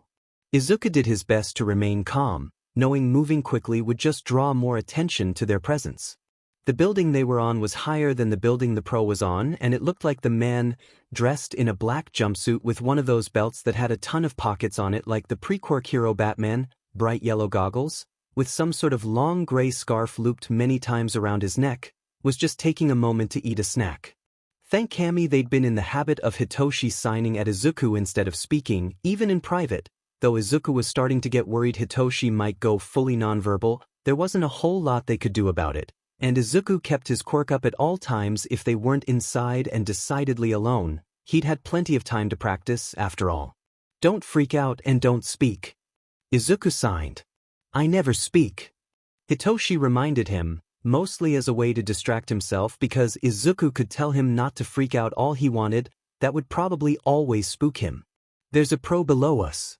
I'm sorry, what? Hitoshi asked. Has he seen us? If they took Hitoshi into his foster parents now, that was going to be a problem. You know what I said. Izuku returned, going back to observing the pro over the edge of their building since of the two of them, he's the one who couldn't be seen. I don't think so, it looks like he's on lunch break. Just chill and we'll go inside once he leaves. Who is it? Hitoshi asked next. No idea. Izuku described him, but Hitoshi didn't recognize him either. 20 minutes later, the mysterious pro continued on his way without once glancing their way, and when they were sure he was truly gone they quickly scurried inside. What an interesting development. They kept an eye out for the mysterious pro, but several weeks passed without seeing hide nor hair of him, though to be fair, it was mostly Izuku keeping an eye out since he could see better than Hitoshi and had the better situational awareness of the two, though Hitoshi was no slouch in that department. Since it was summer again and school was out, they spent as much time out of the Komura's condo as they could while still making it back inside by curfew. A lot of those first few weeks were spent at the library trying to find info on the pro. They didn't know much and expected to find little if anything on him, but they had to try. If he really was an underground hero like they suspected, and the chance he wasn't was incredibly small, considering neither knew of him and he'd been seen at night, any info on him would be very tightly regulated. At most, they'd only be able to find rumors based on witness statements and urban legends on hero forums. So that's where they looked, not bothering to try to Google him. That would probably just get them put on somebody's watch list, for all that they were researching at a local library and cameras would just show some kids at the computer if anyone bothered to look at it. Kids spotting random heroes and excitedly looking into it happened all the time. Neither expected it to really be an issue. What they didn't know was that that particular pro was practically the prince of the underground, well on his way to being king, and he worked for Nedzu. The rat kept a very close eye on anyone looking into his staff, especially the ones as well hidden as Aizawa kept himself. It took a couple days, but after enough scouring the two finally came up with a name: Eraserhead. No images, not even blurry ones, but the scarf, goggles, and jumpsuit were distinctive enough for their purposes. They found the name in a screenshot of a deleted account talking about how the pro had stopped them from getting mugged, swinging in from nowhere on that scarf before swinging away into the night just as quickly once the cops arrived.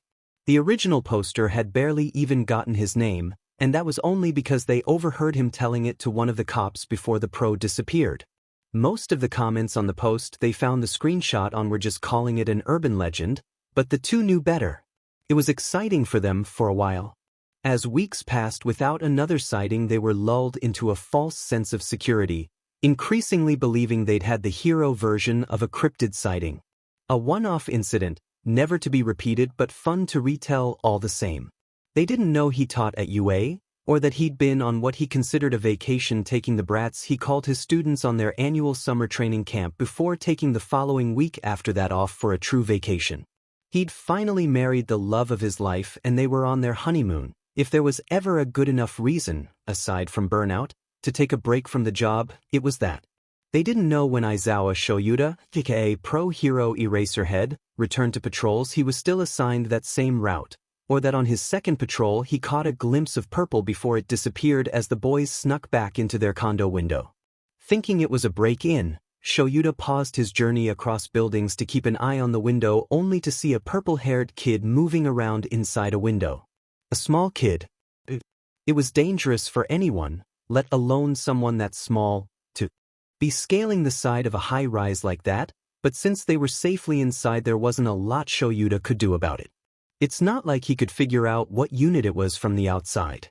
He'd keep an eye on the situation moving forward though, because if it continued it'd be negligent not to intervene. With any luck, it was just some kid thinking it was cool and fun to sneak up to the roof, not realizing the danger that put themselves in. That had to be the case, because someone that young having any other reason to do what they were doing broke his heart, even if Should'd seen enough of the worst parts of society to know that happened far more often than he wanted to think about. His next patrol was later at night, and he didn't see anyone on that roof when he passed by. Either it had been a one-time situation, or the kid had gone to bed already. Shoyuda hoped for the first. It would be another 2 patrols before Shoyuda finally got his first good look at the kid, all thin, gangly limbs and flyaway purple hair listening to a radio, to his husband's radio show, a part of Shoyuda noted. It was incredibly faint but Shoyuda would know the show's jingle anywhere, hell, he'd helped create it. Hisashi was going to lose their sheet when Shoyuda updated them. Unfortunately for Shoyuda, Izuku spotted Eraserhead at the same time despite the fact that Shoyuda had made sure to take his patrol across higher buildings than that particular condo and was able to alert Hitoshi. The underground pro never even realized there was a second kid, and both were able to scramble inside before he could get to them. Izuku mentally cursed at himself from the fire escape. He thought it'd be fine if they just went inside a little bit earlier, but the pro varied his patrols, which was probably both smart and normal, now that Izuku thought about it. The rooftop wasn't safe anymore, not until he could figure out the pro's patrol route. Hitoshi still thought Izuku was either feral or nuts, but Izuku knew he'd found his new summer project. Aizawa Shoyuda would kick himself, later in the future, when he finally realized he'd been stalked by a child for months and hadn't once noticed him. Hisashi would never let him hear the end of it. Izuku's stalking of a pro hero started where this whole debacle had started, on their building's rooftop. It was just him though. He left Hitoshi down in the bedroom to try to get some sleep. It came harder for him than it did Izuku and he needed as much as he could get. Armed only with a quirk that made him unnoticeable, a notebook, and a pen, Izuku started tracking dates and hours Eraserhead passed by. With all the variations likely based on whether or not how many villains he'd intercepted along the way. It took Izuku a month to notice it was a weekly repeat. 2 weeks later, he was correctly guessing the rough times the underground pros swung through, sometimes literally, and DMN if travel by scarf didn't look fun as hell. By then they were just over halfway through August and school was once again back in session. That was fine. Underground pros rarely patrolled in the daylight hours, so Izuku didn't mind the return to the classroom and his role as Hitoshi's glasses. Hitoshi didn't want him out too late anymore though, since Izuku's quirk didn't work when he was sleeping and he couldn't just take a nap at the library during the day anymore. So Izuku simply didn't tell him when he started trying to track Eraserhead even further out. Following him from the condo to see where the hero went on the rest of his patrol was out of the question from the get-go. It didn't matter how impossible it was to notice Izuku when his quirk was active, the 8-year-old physically couldn't keep up with a trained pro traveling by scarf half of the time, and he knew it. Izuku decided to work backwards instead, using his predictions of the time and directions Eraserhead passed by to slowly plot out the first part of his patrol. That's how he found out what the eraser part of Eraserhead meant. He spent a lot of time scribbling in his journals after that, because the analysis of an erasure quirk was absolutely fascinating. Izuku wasn't tracking him anymore just in case he was a threat. The kid was also practically salivating at the mouth to know more. Slightly worried the lack of child sightings since they weren't going to the roof anymore would make the hero stop coming by, Izuku convinced Hitoshi it was safe enough to head back to the roof if they left earlier than ever, and Izuku himself kept an eye out for the pro. Not often, just enough to keep the pro interested. Hitoshi wasn't sure how comfortable he was with basically playing chicken with a trained underground pro hero, but he also had cabin fever locked in the bedroom like that, so he wasn't too hard to convince. 2 weeks later, Izuku couldn't believe how incredibly lucky he was. Their condo was close enough to the start of Eraserhead's patrols that Izuku actually managed to track him back to his house. Part of him was concerned about that. It had to be a trick of some sort. Surely it was a safety risk to start your patrols from your home instead of an agency or something, but that was exactly what was happening. Izuku had wanted to have a conversation with the pro about his quirk, not that he was dumb enough to actually let that happen, but now he wanted to have a conversation with him about appropriate safety precautions. If Izuku could track him down and sneak in, anyone could. And sneak in Izuku did, because the pro left the window, yes, window, not the door, and Hitoshi was never going to believe him when Izuku eventually told him he'd been stalking a pro hero over his brother's objections related to sleeping. He left out of wide open. He still wasn't supposed to know Izuku even existed, and it's not like anyone inside would be able to see him. There were a few things Izuku learned very quickly, and one thing he would eventually learn, but not for a while. The first thing he learned quickly was that there was a reason Eraserhead felt safe enough to leave the window open and leave for patrols directly from his house. He lived with another pro hero. Izuku's favorite hero, the one he listened to nearly every night with Hitoshi. Present. FING. It took everything Izuku had to contain himself at the sight of his favorite pro. He just wanted to scream to the high heavens because holy FNG sheet, but he couldn't because of the second thing Izuku learned: Eraserhead and Present Mike had cats. Cats that could absolutely see him. Luckily for him, the two cats currently residing in what the child had just dubbed the Eraser Mike household weren't big on seeking attention from strangers. The bigger of the two, a calico who eyed him from its spot on the edge of the kitchen counter while Present Mike happily hummed to themselves, they were somewhat infamously gender fluid. It had caused an uproar when they came out, and since Izuku didn't know what pronouns to use right now, he'd settle with they, while preparing dinner. The second cat, an orange tabby kitten, poor thing followed the male orange cat stereotype and didn't have two brain cells to rub together, came up to give him a sniff before wandering off. But Present Mike had stepped out of the room to what Izuku found was the bathroom when he finally snuck away to do a quick exploration of the house. The third thing he learned was that Eraserhead taught at UA with Present Mike and that they were married. Too many of the photos on the walls featured both heroes at the school, and one of them had Eraserhead at the front of a classroom, mid-lecture. Others were clearly from their wedding. Holy shit. Izuku didn't stay too long. It wasn't worth the risk. If Present Mike decided to close the window, it might be too difficult for Izuku to get back out, and he didn't want to be trapped without Hitoshi knowing he'd actually made it inside Eraserhead's house. He was 100% coming back though. Izuku needed to see if Eraserhead had more info on the two of them than purple child sometimes hangs out on roof. Also, he may or may not be turning into an adrenaline junkie, but that was neither here nor there. I'm sorry, you did what? Hitoshi yell-signed at Izuku the next day. There were times he wondered what he'd gotten into signing up to be the voice of reason of their little duo as well as Izuku's self-control. This was one of those times. Because I know you didn't just tell me you stalked the terrifying pro-hero stalking us back to his home. And then went inside. He knows where we live. Izuku defended himself. Turnabout's fair play.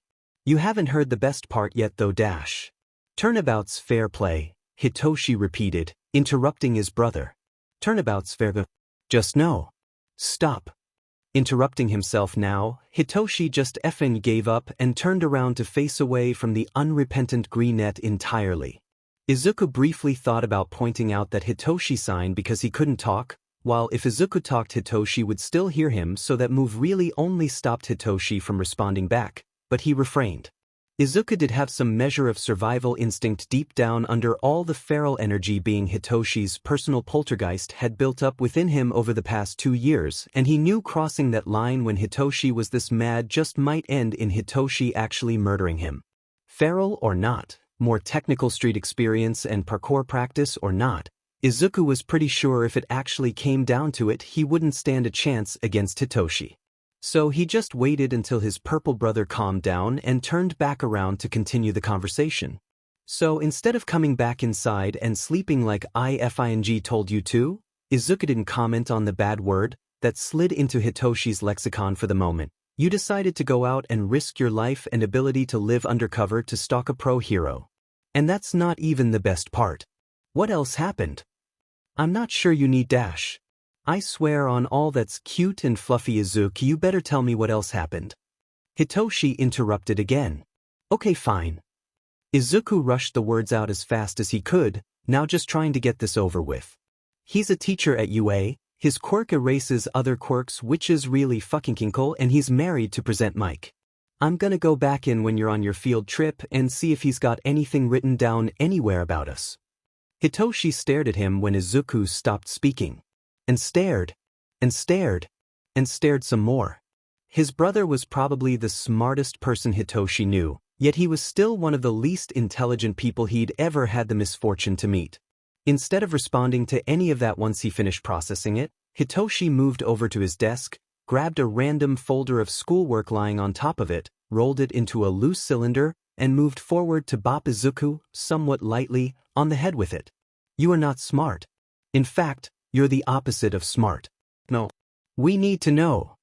He can erase your quirk, Izuku. He'll know you exist. The only reason he hasn't so far is because he can't see you. Exactly. Izuku pointed out. He has no idea I exist, how's he supposed to use his quirk on me? It'll be fine, Toshi, I already looked at his windows and they're not alarmed, so I'll go in the day when he and Mike are both teaching. I won't move anything, I'm just going to take a look around at what is already visible, I'm not stupid. No, you're a lethal amount of curious. Hitoshi retorted. I can't stop you from doing this, can I? I would prefer if you didn't. Izuku answered. If Hitoshi really put his foot down, Izuku would listen, but he also really wanted to go back to the house. The curiosity was eating him alive from the inside. Okay, fine. Hitoshi eventually relented, causing Izuku to break into a little happy dance. But you better not get caught. You promised we'd be brothers forever, remember? Aye, Captain. Izuku grinned brightly while Hitoshi rolled his eyes. After that, the two started getting ready for bed. The field trip was the next day, and both would need to be rested and ready. The thing Izuku wouldn't come to learn for quite a while was the other part of the reason Shoyuta felt safe enough to leave his window open when he left for patrols. Nedzu was an insane little chimera, half a step shy of being a full-blown megalomaniac, and he had all of his staff's houses bugged, but he was also just as protective. Both Nedzu's cameras and Nedzu himself could see Izuku even when his quirk was activated, and he was already on the principal's radar from his and Hitoshi's forays into researching Eraserhead at the library. The Chimera's programs had alerted him when a new human entered the Yamazawa residence from the window, and he'd kept an eye on Izuku the entire time. A child had snuck into a house shared by two pro heroes, introduced himself to one of the cats, poked around a bit, and left, all completely unnoticed by one of said pros who should have been able to see him. That was incredibly interesting, and Nedzu's new favorite puzzle. Nedzu chose not to alert Hisashi or Shoyuta right away. He wanted the chance to look into the green-eyed kit first. There was just so much potential there, and even more importantly, he wanted to see how this would play out. Sneaking back over to the Eraser Mike house after Hitoshi left for school was easy enough for Izuku, as was sliding his way back inside the window. He left his backpack hidden under Hitoshi's bed, all the better for getting in and out without getting caught. He spent a while acquainting himself with the cats and the layout, not to mention checking for boobay traps everywhere he stepped. If he were a pro hero, he'd boobay trap the F out of everything in his house. Hell, when they were adults, he might boobay trap the F out of everything wherever he and Hitoshi ended up anyways. What he wasn't expecting was Present Mike escorting a wobbly, hazy-sounding Eraserhead into the house just past 11 in the morning. That absolutely wasn't supposed to happen. Shit, Hitoshi was going to eviscerate him. Doing his level best to stay calm, Izuku quietly moved to the corner to make sure he was well out of both of their ways. As long as he didn't fall asleep, there was no reason for either of them to know he was there. I can't believe you let yourself get hit by one of your students' quirks. Present Mike chuckled as they slowly lowered Eraserhead onto the couch. Don't be mean, Zashi. Eraserhead, the stone-cold bad but Izuku had been stalking tracking for months, pouted. Pouted. It wasn't one student, it was 3. And it was all of their quirks at once. I'm aware, Sho. Present Mike, Zashi apparently, reached out to card a hand through Eraserhead, Sho's hair. And now as a result of all 3 quirks, you're somehow drunk. I'm not drunk. Eraserhead crossed his arms over his chest, pouting even harder. Will wonders never cease? Darling, I love you, but I had to half carry you home. Just because you have to be hosed off your butt to start slurring because you're somehow magic like that doesn't mean you're not drunk, or that I can't tell when you're drunk. Now stay put and rest until this wears off, or so help me I'll ground you. Understood? Instead of answering, Eraserhead peered up at his spouse with an appraising eye. Are you willing to cuddle with me? He eventually asked, sounding for all the world like it was a negotiation with deadly consequences. I'm always willing to cuddle with you, you dork. Present Mike rolled their eyes. Best wife ever. Eraserhead grinned up at her goofily. And don't you forget it. Present Mike booped Eraserhead on the nose, moving to settle next to her husband on the couch. Open the window first. Eraserhead blurted. Honey, the bugs aren't dead yet. It's bad enough you've somehow convinced me to leave it open when you're on patrol. The fall smells nice. Eraserhead insisted, the entire conversation sounding like one they had fairly often. The cats will get any bugs, and if they don't I will. You know that. Please. He looked up at Present Mike with large, pleading eyes. The blonde held out for all of 5 seconds before caving. All right, fine. Present Mike relented. I'll open the window and then we'll cuddle. I love you. Eraserhead informed her gravely, like it was one of the universe's biggest secrets as she opened the window. I love you too, you goofball. Present Mike returned to Eraserhead's side and they got themselves settled onto the couch in short order. Izuku didn't move a muscle until both heroes were snoring lightly, and then he booked it out the open window the second he gathered his courage enough to do so. That was a close call even for him, and he had so much to tell Hitoshi when he got back from his field trip. Not even Izuku was dumb enough to risk another attempt on reconnaissance at the hero's house after the hair-raising incident the second to last week of September. Satisfaction may bring a cat back after curiosity killed it, but he wasn't a cat and he wasn't willing to risk that kind of death. Not when Hitoshi was depending on him, at least. So he let the chase drop and time pass, the two only sneaking up to the roof when Izuku was absolutely sure Eraserhead wouldn't be there.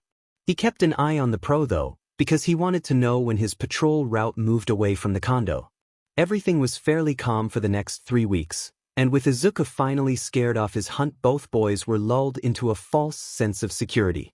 Izuku would kick himself later, though years down the line he'd be incredibly grateful for the decisions he made that day. They irrevocably changed both his and Hitoshi's lives for the better, but he mistakenly thought it was safe enough to leave Hitoshi to his own devices for a while after school that momentous Thursday evening. They were doing a pre-quirk unit in history, and something had been mentioned that Izuku wanted to do his own deeper dive on outside of the constraints of what the school thought was age-appropriate, so he detoured to the library before heading back to the condo. The Kowamuras almost always left Hitoshi alone if he left them alone, and Hitoshi never interacted with them unless he had to. It should have been fine. Izuku still found himself sneaking back in through the window just a few hours after he'd parted ways with Hitoshi to an empty bedroom just as a shadow passed over his head.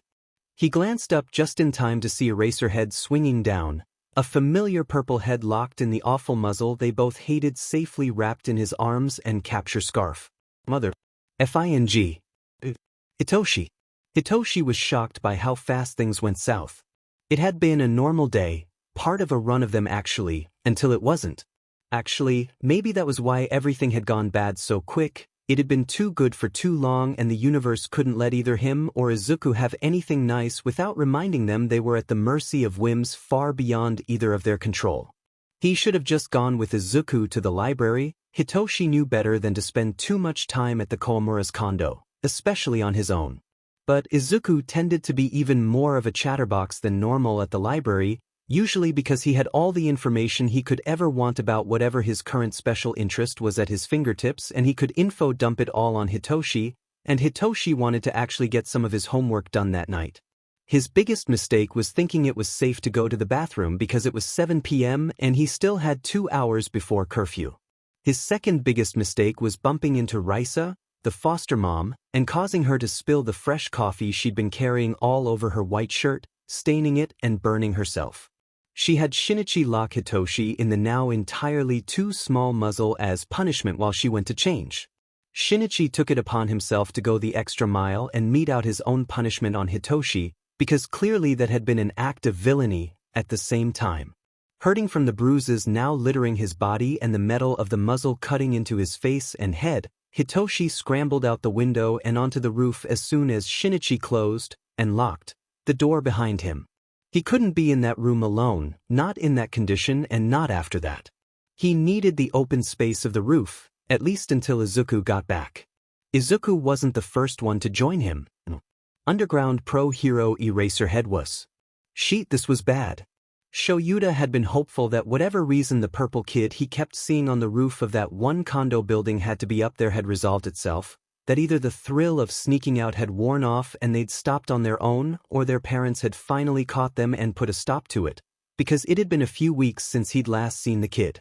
It was far, far more likely than not that it was just precocious problem child antics. Shoyuta knew that. He also reiterated it to Hisashi when they asked about the kid after every patrol. His partner thought it was adorable they were sneaking off to listen to Pichu. Even though they were just as concerned about it as Shoyuta was, it was incredibly dangerous after all. It didn't stop the misgiving lurking in Shuta's heart though.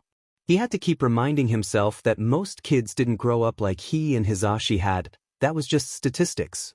That the odds were incredibly low a kid that young. He hoped they were just young and tall for their age, otherwise how thin they were was even more concerning. Had the same reasons to be on a roof he or Hisashi had had at different points over the years, whether it was just a temporary escape from overbearing at best, abusive at worst family members, or the more permanent form of escape that lurked up at those elusive heights.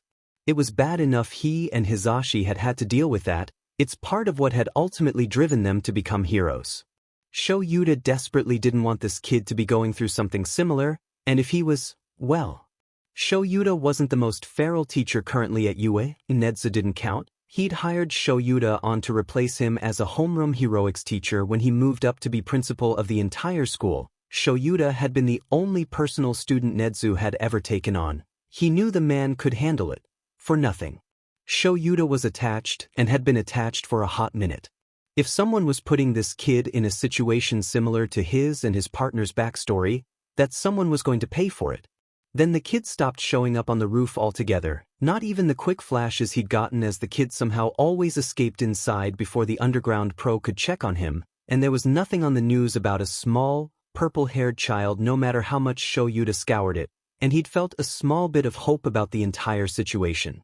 A small bit of hope that shriveled and died, dropping out below his feet along with Shuta's heart the night he crossed by that rooftop and got a full view of the purple kid, the very image of complete misery all huddled up with his back against the outside ledge of the roof, arms crossed over knees pulled up against their chest, and one of the gnarliest-looking muzzles Shoyuta had seen in a very long time locked around his face. Shoyuta had hoped very, very hard that he'd never see another muzzle again. He was going to murder someone. He just knew it. Nedzu would be lucky if, And that was a big FING if Shoyuta decided to share a little bit of the murder with him, but first he had to get the kid taken care of. Even from a distance Shoyuta could tell this one was far too small, and to make matters worse it didn't just cover the bottom half of their face. 2 thin bars wrapped up between their eyes to meet an even wider bar that extended up from his ears before the thin bars continued around to the back of his head. It was hard to tell from a distance, but at least it looked so far like this particular set lacked the awful gizmo that went into a person's mouth, but that was an entirely far too small mercy given the entire situation. Jesus and Christ, who the hell put anyone, much less a child, in something like that? Shoyuta took a deep breath and pushed the rage he felt away as he landed softly on the kid's rooftop. The poor thing didn't need to deal with that on top of everything else they were going through right now, and he couldn't let his or Hisashi's pasts impact his decision-making process at this stage in the game. He'd save that for later, if he wasn't smart enough when later came to pass the buck to Nezu like Shoyuta knew deep down he should. He had the feeling this kid would be coming home with him today, so he couldn't let himself wind up in jail just yet, no matter how much he may have wanted the catharsis. "Hey, kiddo," Shoyuta softly called as he approached, not wanting to startle them. The kid's head jerked up at the voice, causing the metal of the muzzle to pull at his skin, making the cuts there bleed even more as purple eyes widened with fear. Shoyuta immediately stopped, putting his hands up in the universal sign for, "I don't mean any trouble. It's okay. I'm not gonna hurt you. I'm a pro hero." Eraser head. The kid finger spelled. Shoyuta was gobsmacked. Almost no one knew who he was and he had no idea how a kid did, much less is the kid. Shoyuta pushed that away too before it could show on his face. He was a professional after all. "That's right," Shoyuta confirmed, in JSL this time. The kid was hearing he'd already responded to Shuta's voice, but all the same it was second nature to respond to sign with sign. The poor kid's eyes widened even further in shock that the pro understood him. "I've known JSL for years." Shoyuta tried to give him a kind grin, aiming for soothing and hoping he was succeeding. Those eyes still held far too much fear. "I don't expect you to tell me your name too," the hero continued, until he noted how the kid was squinting. Maybe it was too dark for him to make out the pro? Thanks to his quirk, Shuta's eyesight was better than most people's, even if it did give him awful dry eye. "Wait, would you prefer I speak or sign?" "Speak," the kid answered, but there was a hesitancy there, like he was scared it was the wrong answer or that it was a trick. Shoyuta knew the feeling, so he made extra sure to keep his voice soft. "I don't expect you to tell me your name," Shoyuta repeated himself, "but would you mind at least sharing your pronouns and maybe something you'd like to be called? I'd like to make sure I have the pronouns right at the very least. Mine are he, him, though I don't mind they, them pronouns." The kid just stared at Shoyuta for a moment, like that wasn't what they'd been expecting, before carefully raising his hands to answer. "He, him." He didn't elaborate with a name. "Thanks, kiddo." Shoyuta smiled encouragingly. The kid was still clearly wary of the hero, but he didn't look quite so much like he was going to bolt. "Progress. You've been watching me."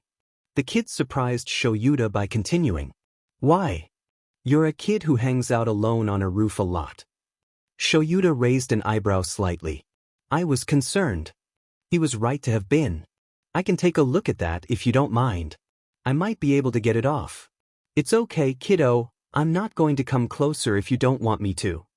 Shoyuta slightly rushed the last bit when the kid tensed up at his words. "You're going to take me back to them?" The kid signed instead of answering Shuta's question. "My foster parents. I'm not going to take you back to anyone who puts you in something like that." Shoyuta denied, already making a mental list of people to look into once he got the kid safe. "It's not right." "They all do." The kid signed, cracking Shuta's heart clean in two.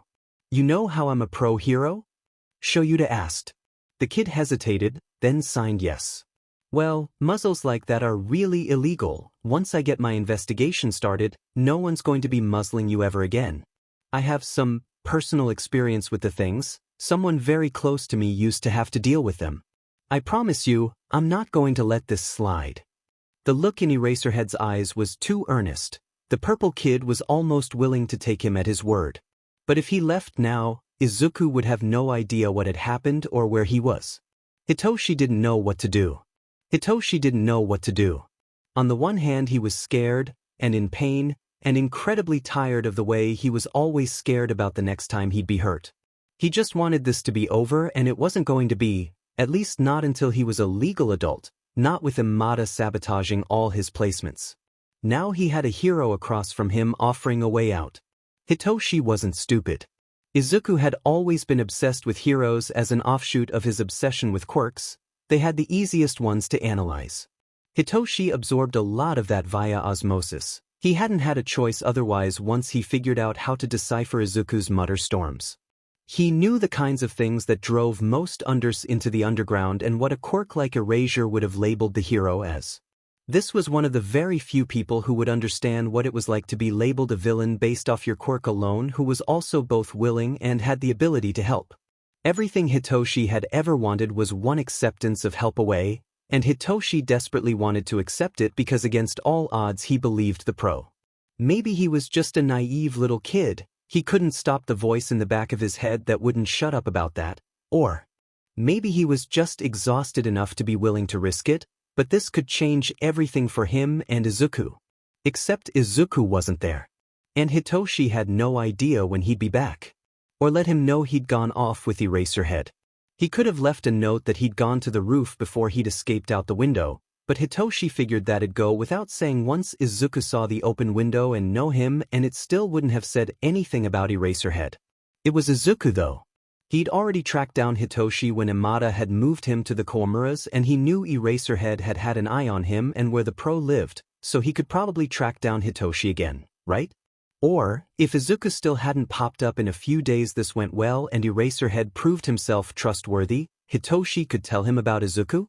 If he could save Hitoshi from the foster care situation, he'd be able to save Izuku from his own negligent and abusive parents too, right? Unless he didn't stay with Eraserhead. The hero could always just drop him off with someone else and run his investigation separately. That'd ruin everything. Kami, his face hurt. It was starting to get really distracting, and it made it hard for Hitoshi to think things through just when he needed his brain to work its best. At least the hero still across from him was kind enough to let Hitoshi work through all of this on his own. One condition.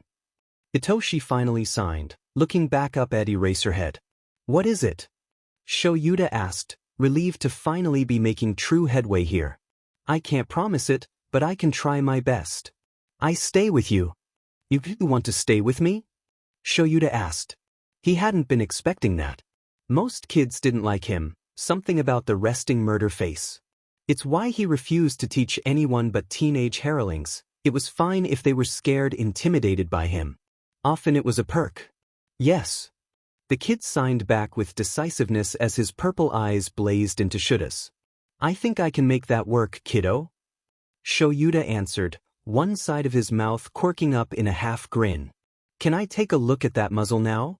I may be able to get it off. Hitoshi. The kid signed, gesturing for him to approach. My name's Hitoshi. It's nice to meet you, Hitoshi.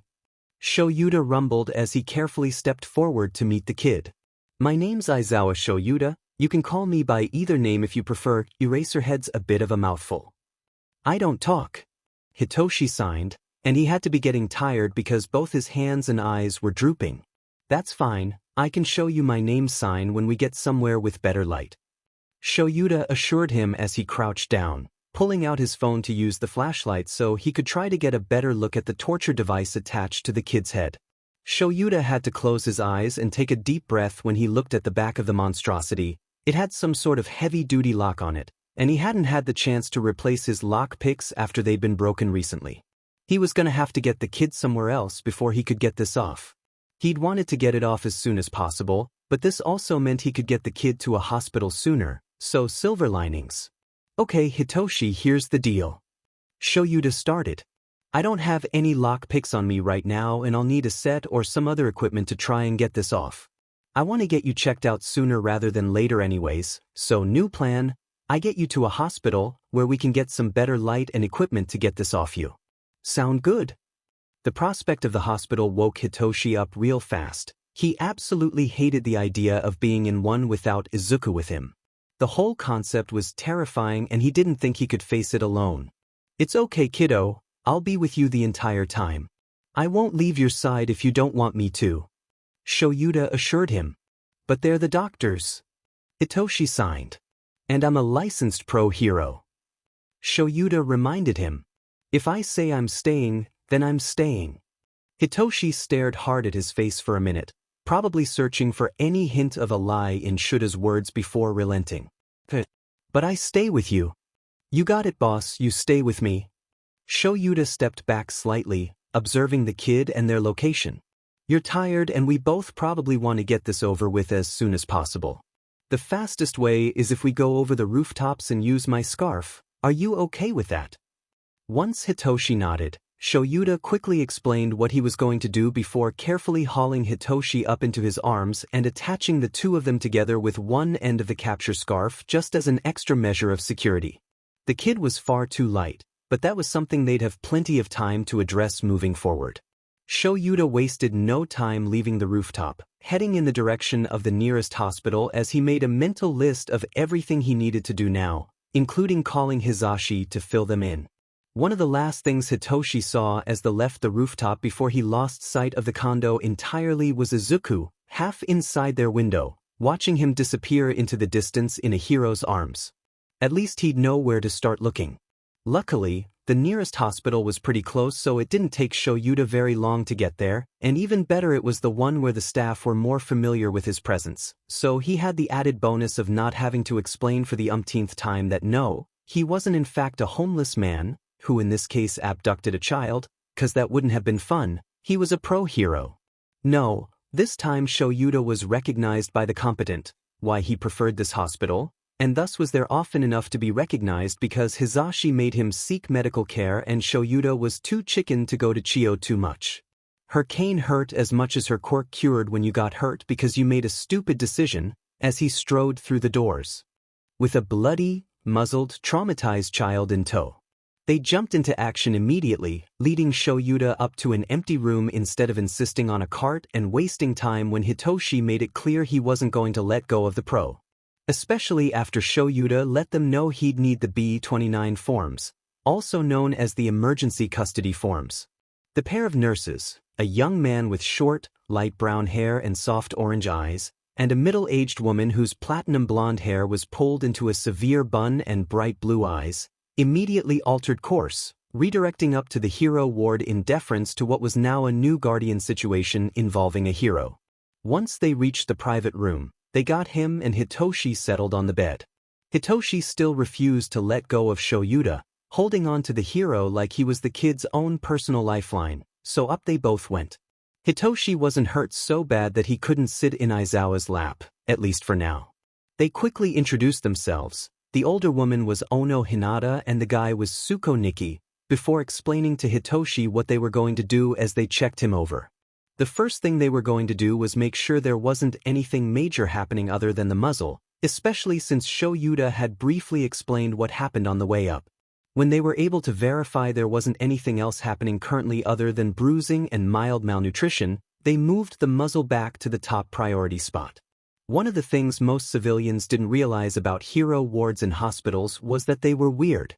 Sure, hospital staff had to be prepared for random quirk accidents amongst the general public, but it was 10 times worse and 100 times more weird when you were dealing with people who made diving headfirst into fights where quirks were actively used against you for a living. They had to be prepared for anything, and that included keeping specialized equipment around, especially of the non-medical variety. Like say, for instance, sets of lockpicks. It took Ono all of 2 minutes to retrieve a set for Shoyuta from where they were usually kept, and less than another 3 for Shoyuta to get the diamond muzzle finally unlocked. He and the older woman carefully removed it from Hitoshi's head and face, trying not to aggravate the injuries any more than they already had. The poor kid was utterly exhausted. Despite what had to be a painful and traumatizing situation, he looked about 3 seconds from just falling asleep where he sat. He barely responded to the hospital staff as they fluttered around his head cleaning the cuts, just played with the fingers on Shuta's hand when the man offered it for the kid to hold if he needed the comfort. What was left of the underground pro's heart absolutely melted at the sight. It was a good thing the kid wanted to come home with him already, because Shoyuta was now attached. He'd been half attached already, when he just had a bad feeling about a situation that had the potential to hit a little too close to home. Now he was going to have to figure out how to tell his spouse he'd executive decisioned the two of them into an adoption. He knew it wouldn't take much, if any, actual convincing. Hisashi would be just as much a goner as Shoyuta was the second he laid eyes on the tiny purple child. They'd been the one who always wanted a kid anyways, even if it was still a little earlier in their careers and lives than either of them had expected, but it wasn't like their mid-20s was super early or anything. Ono and Tsuko moved with efficient professionalism, doing and checking everything they needed for Hitoshi in that moment. After what felt like an eternity to Shoyuta and probably felt like longer to the kid, they were done and Hitoshi could finally drift off while they talked to Shoyuta about what they'd found. Or, more accurately, signed, because Ono turned out to also be fluent in JSL, something that made it easier when they did need Hitoshi to answer something. He had a litany of fresh bruises and signs of past and ongoing abuse along with the muzzle, but his general health was a lot better than they had initially feared. He was a little underweight for his age, slightly older than Shoyuta had been expecting, and height, but he wasn't as malnourished as he could have been. They suspected something along the lines of him acquiring food on his own, potentially because his current guardians weren't feeding him right, at a slightly lower frequency than they would have wanted to see, and since he was a kid he'd been choosing what he liked over a more well-rounded selection of food groups. They'd have to do a more in-depth checkup the next day, especially once they were able to look for his records. It had taken some cajoling, but he'd eventually shared his family name, Shinso, while asking not to be called that. Ono was pretty sure they weren't going to find a whole lot in his file. Either way, a doctor with a healing quirk would be by soon to help deal with the cuts and bruises, and in the meantime Shoyuta had emergency custody paperwork to fill out and some calls to make. He did the paperwork first, letting Hitoshi settle a little further into sleep against his chest. When he was done, he carefully took a photo of all the relevant pages to send to Tsukachi. Then he carefully moved the gently snoring kid to the bed without waking him so Shoyuta could make his calls without disturbing him. He meant what he said, he wasn't going to be leaving Hitoshi alone, and the hero ward was pretty quiet that night so Shoyuta stepped into the hallway while leaving the door cracked so he could keep a weather eye on the kid while he talked. If he had to, he could always move to the unit's adjoining bathroom instead, but he didn't think he'd need to. He called Tsukachi first. Might as well get the legal ball rolling as quickly as possible. What do you want, Eraser? Naomasa greeted, brusque as blues. Shoyuta grinned, hearing the fondly exasperated undercurrent to the words loud and clear. They were friends, but whenever Shoyuta called him on shift he always brought something weird or annoying to his desk. I love you too, Suki. Shoyuta assured the other, practically able to hear the epic eye roll now was bound to be giving the phone. No, you don't, you hate me or you wouldn't be calling me about whatever it is you're calling me about. Sorry, Tsukachi. Shoyuta sighed. I just needed a moment of humor to break the tension. I need you to pull a file for me, and I don't think any of us are going to like what you find. What happened? Naomasa asked to the sound of shuffling papers in the background. Are you okay? I'm fine. Shoyuta informed him with a sigh. Physically, at least. I just emailed you emergency custody paperwork for a Shinso Hitoshi, 8 years old. I found him on a rooftop today in a muzzle, foster situation, got the impression his caseworker was the one who supplied the DMN thing. Sheet, hold on. Keys clacking on a keyboard followed by a few seconds of silence echoed as Now pulled up the email and ran a search on the name. Looks like he's been in foster care for 4 years, probably right after his O. Naomasa broke off. What is it? Shoyuta asked, instantly on alert as he watched Hitoshi sleep, seemingly peacefully and at odds with the conversation happening about him just outside the room. Brace yourself, Now warned him, voice much more tired than it had been when the phone call started, but you're probably right about the kid's caseworker being Sheet. The caseworker's name is Imada Haru and she's been on our radar for a while, but we've never had anything solid to stick her with. Your kid was also almost definitely surrendered into foster care after his quirk came in. I'll give you 3 guesses as to why. It's something most people would consider villainous, isn't it? Shoyuta sighed. It wasn't really a question. Got it in one. It's labeled in his file as brainwashing, Almost feels like someone set this kid up to fail right from the get-go. You've gotta be kidding me. Shoyuta breathed. What you named a quirk mattered almost as much as what your quirk actually was in today's society, when people made snap judgments on a person's character and worth based on quirk alone without a care in the world about someone's actual character. Actively choosing to name a kid's quirk something like brainwashing might as well be sentencing to a life of everyone assuming he was a villain. Let me guess, it's voice-activated. Yeah. Naome's side, Sansa, Nao's partner, must have also come over to look at the file because Shoyuta could just barely make out the cat-headed officer's growls on the other end of the phone. Shoyuta, I'm saying this more as a friend than a detective right now, but that kid's probably been going through it for a long time based on what I'm seeing. Actually, email me the paperwork when you get the chance, but you focus on him tonight. We'll get the preliminary investigation started on our end and reconvene with you on it in the morning. Thanks now. Shoyuta sighed for what felt like the 1,000th time that phone call. Will do. Good luck talking to Hisashi. Nao said as a farewell, hanging up before Shoyuta could respond as was his normal. The man had a weird thing about saying goodbye on the phone, something about that making it more likely it'd be a final goodbye. Shoyuta understood it, he knew what their career field was like. The hero glanced at the kid again, making sure he was still soundly sleeping, then braced himself and called Hisashi. The phone rang slightly longer than he'd anticipated. His partner must have taken their hearing aids out already. Sho? What happened? Are you hurt? Hisashi asked when they did pick up. I'm fine, Hisashi. Shoyuta assured him. Just hearing Hisashi's voice made him feel better, as it always did, although Shoyuta knew what he had to tell them was just going to break their heart. It's about the kid. Oh God, what happened? Hisashi immediately demanded.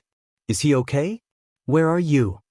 I'm at the hospital, he's fine-ish for now, and he'll probably be discharged in the morning unless the doctor decides that he's okay enough for us to wait and take him to a general practitioner for an actual general checkup in a few days. Us? Hisashi asked softly, a small grin audible in their voice. You're bringing him home? Look at you, attached already. Shut up. Shoyuta rumbled, blushing light pink. But yeah, he's coming home with me. I was kinda planning on it already, but then he went and made it his one condition for letting me help him. I think we may be stuck with him at this point, or maybe he's stuck with us. You say that like it's a hardship either way. Hisashi laughed softly. I'll get the guest room set up for him. You want me to come meet you at the hospital after? I don't know, Zashi. Shoyuta leaned against the door frame, watching Hitoshi's face as he slumbered on. I don't know how long we're gonna be here, and you may need the time to prepare yourself to actually see him. Shoyuta trailed off, unsure how to actually say what Hisashi needed to know. It's close to home, Zash. It was vague, but it was enough. Enough for someone as absolutely brilliant as the one Shoyuta married to put together the pieces and decide for themselves if they wanted to hear more in that moment. It's okay, Sho. Tell me. Hisashi's voice was still soft, but had a backbone of steel. They'd never once been the type to back down when someone needed them, no matter the emotional impact it had on them. It was part of why Shud'd first fallen in love with the blonde, and something the underground pro made sure to keep an eye on so he could make sure Hisashi had the support they needed when they needed it. I found him actually on the roof tonight, Zashi, not just disappearing through the window. Don't think he was going to jump, I think he was just looking for some space, but his foster parents had put him in a muzzle. Probably due to his quirk. Ah. Was all Hisashi said, but Shoyuta knew them well enough to know they were letting the initial rage roll through them so they could focus on what needed to be done in the here and now. We're not giving him back. It wasn't a question. There's no one who can support him better than we can. Also not a question. I had a feeling that was what you were going to say. Shoyuta grinned. I already submitted the emergency paperwork and I'm fully prepared to fill out the real deal if that's where this goes. The real deal being adoption paperwork, but that went without saying. I'll keep you updated, but if we're still here when you're done with the guest room and you're up to meeting us, I'd love to get you introduced. Or you could come pick us up, whichever you'd prefer. I'll come as soon as the guest room is ready. Hisashi informed him decisively. Do you know what size he is? I'll bring some fresh clothes for him and you. He's 8, but he's pretty small. Shoyuta told him. I'm not too sure on exact size, and I don't want to wake him up to find out. He'd probably drown in anything we have on hand for Tenya emergencies. Tenya was the younger brother of one of their friends, but in reality was basically their nephew. That's just an excuse to go shopping and you know it. Now Hisashi was definitely grinning, because they knew Shoyuta was rolling his eyes. He hated shopping. We can get him plenty of clothes soon. Or maybe I'll take pity on you and send Nem to do it for us. I don't see how that's taking pity on me. Shoyuta grumbled. That menace being allowed to shop for us unsupervised is going to be even worse than me leaving you alone in the mall to shop unsupervised. Oh shit, I think Hitoshi's having a nightmare. I'll text you with an update, love you. Go take care of him. Love you too. Hisashi got out before Shoyuta ended the call. Across the city in the house they shared, they stared out the window, open, again, as it usually was this time of year when Shoyuta left for patrol since it was his preferred entrance exit. He loved the smell of fall, and Hisashi was every bit as soft for him as he was for them. Hitoshi, they repeated softly. Has a nice ring to it. Then the blonde pushed themselves to their feet and headed to the guest room. There was now a laundry list of things to do to get everything ready for the kid, and no time to waste. What Hisashi didn't realize was that they weren't as alone in the house as they thought they were during that entire phone call. Izuku had immediately grabbed anything he thought they'd need last minute from Hitoshi's room. Not a whole lot, neither of them really had much, just some fresh clothes and the radio, shoved it into the available space in the backpack, and booked it to the Erasermike house as fast as he could. He didn't really think Eraserhead was going to take Hitoshi there, definitely not immediately if against all odds he did, but Izuku was going to be there when the hero finally returned home. Since he wasn't able to follow the man through the city, he was just too fast, especially with the scarf, and Izuku had short legs. This was the next best thing he could think of for figuring out what the hero did do with Hitoshi. Izuku wasn't solid on what the under would be able to discuss with his spouse. Wife. Present Mike was wearing a skirt when Izuku climbed in through the window, but the boy didn't know if that really meant anything and it wasn't like he could just ask, but with any luck he'd take a call about it while he was home and Izuku could listen in. Or maybe Izuku would risk looking through any paperwork he left lying around. It was a big risk. Getting caught was sure to get him in a whole boatload of trouble, but it was less of a risk than hacking into a computer that was even tangentially connected to the Hero Commission, much less than Netsu himself, and worth it if it brought him closer to reuniting with his brother. Then Present Mike had gotten that phone call from Eraserhead. It felt too weird to call them Zashi and Sho. Even in his head Izuku just couldn't do it, and Izuku had an entirely new list of things to think about. He could only hear the half of the conversation. Turns out Present Mike used hearing aids, Izuku fucking knew it, and their phone sent the call directly to those once they'd put them back in, but it was enough, for the important things at least. Hitoshi would be coming home with Eraserhead, at some point. Izuku had no idea from what he'd heard when that would be, but long enough apparently for Present Mike to feel the need to go visit them. But that could also have just been the kind of person the hero was. It certainly fit well enough with what Izuku knew of their hero persona from his own personal research and listening to PHYU for so long. Then something changed. Izuku didn't know what happened, he couldn't hear what Eraserhead was saying, but something was different. Present Mike looked like they were bracing for impact, though so it probably couldn't be good. Izuku carefully shuffled around the couch so he wouldn't disturb the cats, to try to get a better look at the pro's face. Izuku had never really been scared of pro heroes before. He'd resented All Might when he was younger, because he'd idolized the pro, had foolishly thought he'd come rescue Izuku and never did, but he'd never been afraid. The absolute rage he saw on Present Mike's face terrified Izuku to his very bones. Not just because Izuku himself was technically speaking an intruder who'd more or less broken into the house, for the third time, no less, but because Hitoshi was about to be under the care of someone capable of that kind of rage. Izuku couldn't deal with that, they'd both been through too much, that was far too high a risk for him to allow near himself or his brother. It was just too much. Too terrifying to even imagine what that kind of rage directed at Hitoshi could do, especially with what Izuku had already seen done. The Greenette wanted to scream, to cry, to run away and find Hitoshi and disappear into the night with him to somewhere where no one could find them ever again, but he couldn't move. A part of him was convinced that if he moved, that rage would be directed at him. Izuku had barely survived Hisashi, who was decidedly not a trained pro hero. He wouldn't be able to survive that, forced quirk or no forced quirk. Then present Mick's arm shifted, and if Izuku had been in control of his body enough in that moment to move it, he would have flinched violently, but all the hero did was move his hand to their face, fingers tracing a path on his cheek. A path that, on closer inspection, looked like a faint scar. A distinctively placed one that Izuku couldn't help but recognize even though he'd only seen Hitoshi in a muzzle the 3 times. Just like that, it all clicked together for Izuku a second before the hero confirmed it all with their next few sentences. Someone, at some point, had put present Mike in one of those awful things, and that rage wasn't directed at Hitoshi but at the situation. Or maybe at the Komuras or whoever had been stupid enough to do that to the pro, or maybe all of the above. Izuku wasn't sure, there were a lot of potential options there.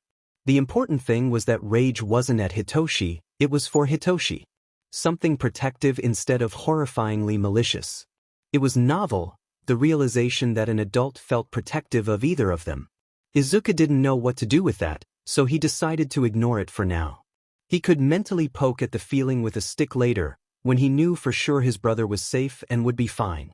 It'd probably be easier then, because he'd have Hitoshi's side of the story by that point. Izuku watched silently as the blonde finished the phone call, then got up to go fix up the guest room. Izuku didn't follow, just let himself collapse into a sitting position against the wall in the living room as he tried to process the entire evening. At one point, the less little than before, Ginger Kitten came over to give Izuku another sniff. The boy held out a finger to the cat, making it easier for the animal. "They're good people, right?" He asked it, knowing it couldn't respond to him. "They're heroes, so they have to be good people, right? They wouldn't hurt kids." The kitten purred and rubbed against his hand while Izuku's voice broke on the last word, tears he couldn't stop pouring down his face. He just wanted his brother, and he had absolutely no idea when he'd actually get to see him again. Hitoshi woke up slowly in the hospital, with a warm hand slowly carting through his hair. He felt so safe for once that it took him a few minutes to realize the hand was way too big to be Izuku's, and he jolted up ramrod straight and fully awake in 0 second flat. If Eraserhead was surprised by the sudden motion, he didn't show it on his face, just looked calmly at Hitoshi who stared back at him, wild-eyed. "Last night was real?"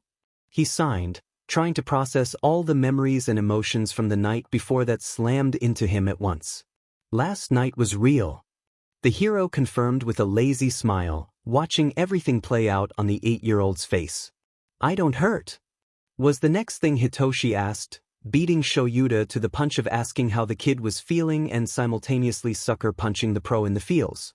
No 8-year-old should be surprised to wake up not in pain. "I was wondering if you were going to remember it." The pro kept his voice steady as he explained, "You were pretty out of it.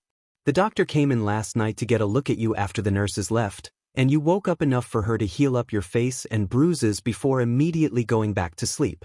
I take it if it doesn't hurt, you're feeling better?" Hitoshi nodded, still staring at the pro but far less wild-eyed now. "Think you're up to meeting someone?" Shoyuta asked him. "Is it the doctor?" Hitoshi asked. "No," Shoyuta shook his head, "it's my partner. Their name is Yamada Hisashi, and you can call them by either name. They know JSL too, so you don't have to worry about being able to talk to them."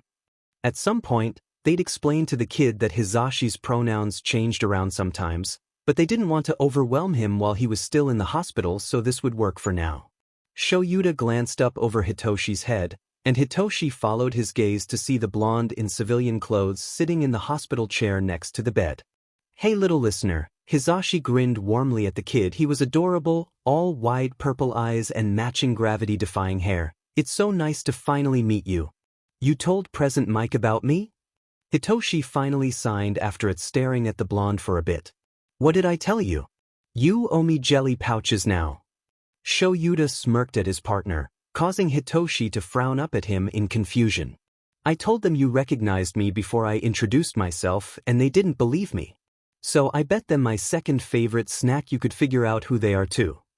Most people don't recognize me out of costume, kiddo." Hisashi recaptured the purple child's attention. You're pretty smart, aren't ya? Maybe. Hitoshi's signs were smaller, he was suddenly feeling shy. Adults were rarely kind to him, and none had ever complimented him before. He didn't know what to do with that, so he defaulted to just not looking at them, causing him to miss the two adults sharing an understanding, slightly sad look with each other. They wiped the expression from their eyes before he could look up and notice, though. Hey, guess what? Hisashi asked, keeping the ball rolling. I brought you a clean change of clothes. They're probably a little too big for you, but they'll do to get you home and until we can take you shopping for some clothes your size. The doc said we can bust you out early as long as we get you to a pediatrician for a proper checkup sometime in the next week. How's that sound to you? I'm staying with you? Hitoshi asked. He'd made that his one condition, but he hadn't really expected it to happen. It was far more likely Eraserhead would just humor him until he fell asleep then leave. Now that that hadn't happened, Hitoshi was a bit lost as to what he was supposed to do. You said you wanted to. Shoyuta looked down at him, concern in his eyes. We've already filled out the emergency foster paperwork. I can't let you go back to your foster parents, but if you've changed your mind and want to be placed with someone else, it's gonna take some time before we can make that happen. No! Hitoshi-san shouted, the motion was bigger and more aggressive, in alarm. He couldn't go with anyone else. It'd just make it that much harder for Izuku to track him down, and besides, he didn't trust anyone else, and the thought of leaving the comforting presences of the underground pro Hitoshi was already familiar with, and the radio host he'd spent 2 years listening to with Izuku was terrifying. I don't want to go with anyone else. Please don't make me. Relax, kiddo, it's okay. Shoyuta assured the 8-year-old, practically hurling himself into his lap calmly as he slowly moved to lightly hug the kid, telegraphing his movements all the while so Hitoshi could pull away if he wanted to. We're not making you go away. You're stuck with us for a while, at the very least until the investigation is done, and that's gonna take a bit. We can talk about that more later though. Hisashi broke in. For now, you just woke up. Why don't we get you changed while Sho lets the nurses know you're awake so they can look you over one last time, then we'll all go get some nice breakfast. Sound good? Hitoshi's heart was still pounding, but he nodded. The faster they got out of here, the faster he'd probably be able to find his brother. He accepted the change of clothes from the radio host, then made his way to the adjoining bathroom to change into them. Hisashi reached over, placed their hand on top of Shuta's where it sat on his leg, expressive eyes showing everything they wanted to convey to the one person who knew them better than anyone else. I know, Zashi. Shoyuta signed at them after pressing the call button for the nurse's station. I know, but we're gonna make sure it's okay. It might take a while to get him there, or even for him to trust us, but he's gonna be okay. I know, love. Hisashi signed back with a sigh. You're sure we're good for no school today? Netsu texted before I'd even gotten off the phone with you last night. Shoyuta informed them. He was even more cryptic than normal, but insistent that he had today covered. Well then, I guess our docket's full. That was as far as he got before Hitoshi re-entered the unit proper in an older pair of shorts and t-shirt from Tenya last year. They were still slightly too big, but they do for now.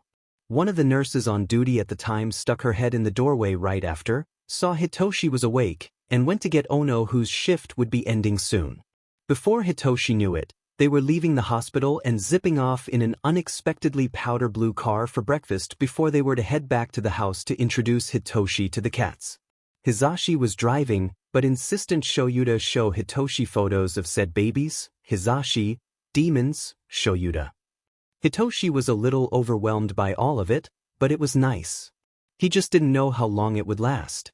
Izuku wasn't sure how or when he'd drifted off, but thankfully he'd woken right back up when he heard the front door open and at least had had the good sense to wait in the guest room so he wasn't immediately in anyone's line of sight when his quirk was inactive. Learning to sleep with one eye and one ear open had been an inspired move on Izuku's part, truly. He knew Hitoshi was well practiced in not reacting to Izuku's presence when other people were around. They'd successfully pulled that off in multiple public spaces for 2 years after all, but none of those circumstances had ever been quite so emotionally charged and under the watchful eyes of not one but 2 pro-heroes. Izuku hated himself for it a little bit, but he just couldn't risk it. He'd have to wait until they were at least not in the hero's line of sight to let Hitoshi know he was back. In the meantime, Izuku was more than happy to observe his brother and make sure he was really okay. A part of him couldn't forget the connection to the thin, silvery scars on Present Mic's face, but the rest of him just couldn't make the memory of the rage go away, and it still made Izuku super nervous to have Hitoshi around them.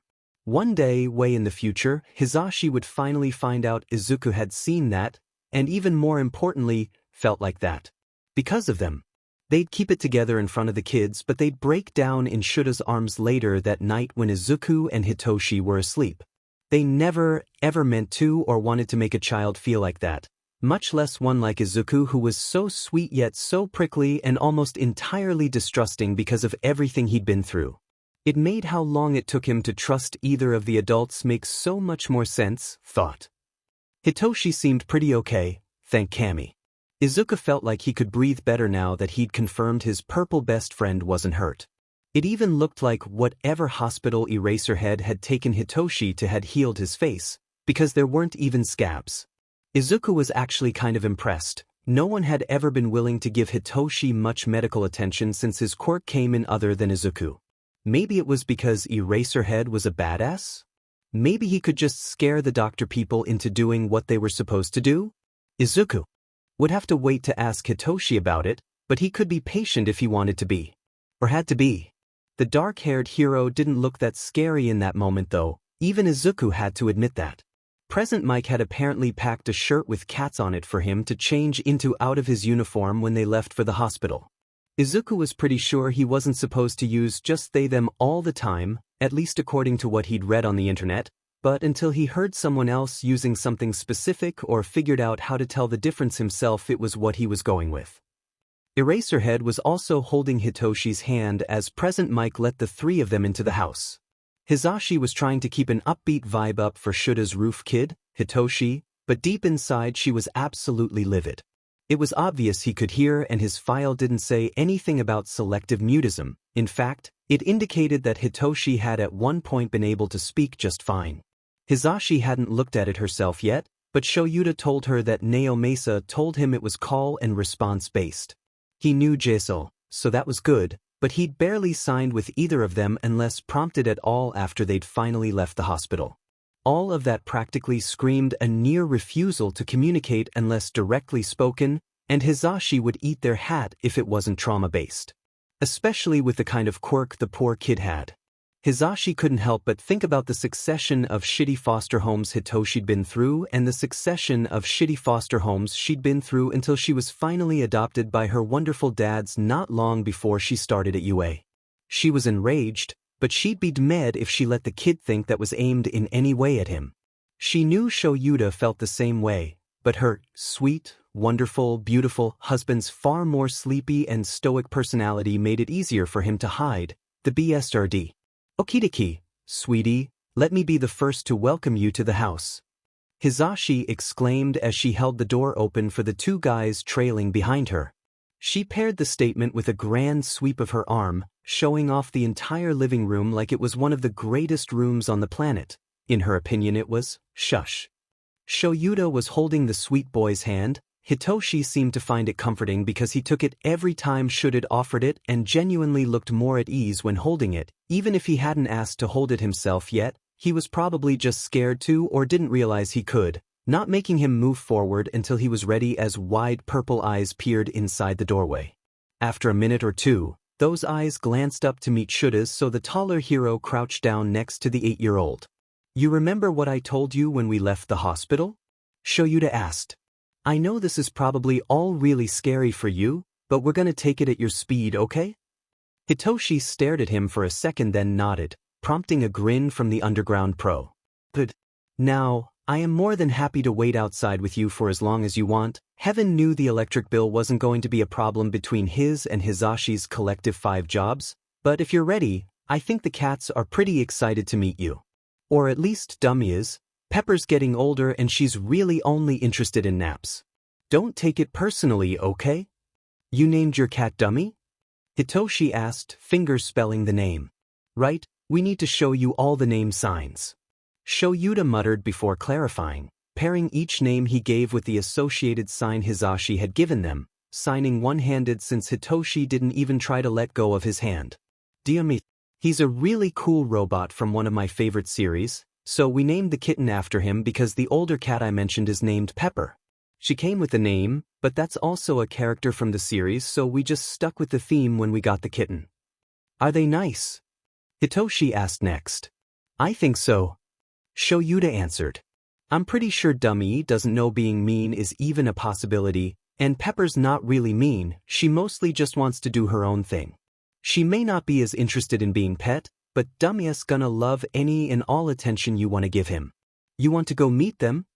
Hitoshi glanced between Shoyuta and Hisashi, who nodded and smiled at him encouragingly, and nodded. They were both being way too nice to him, and it was super unsettling, especially because Hitoshi hadn't figured out what the unspoken rules were yet.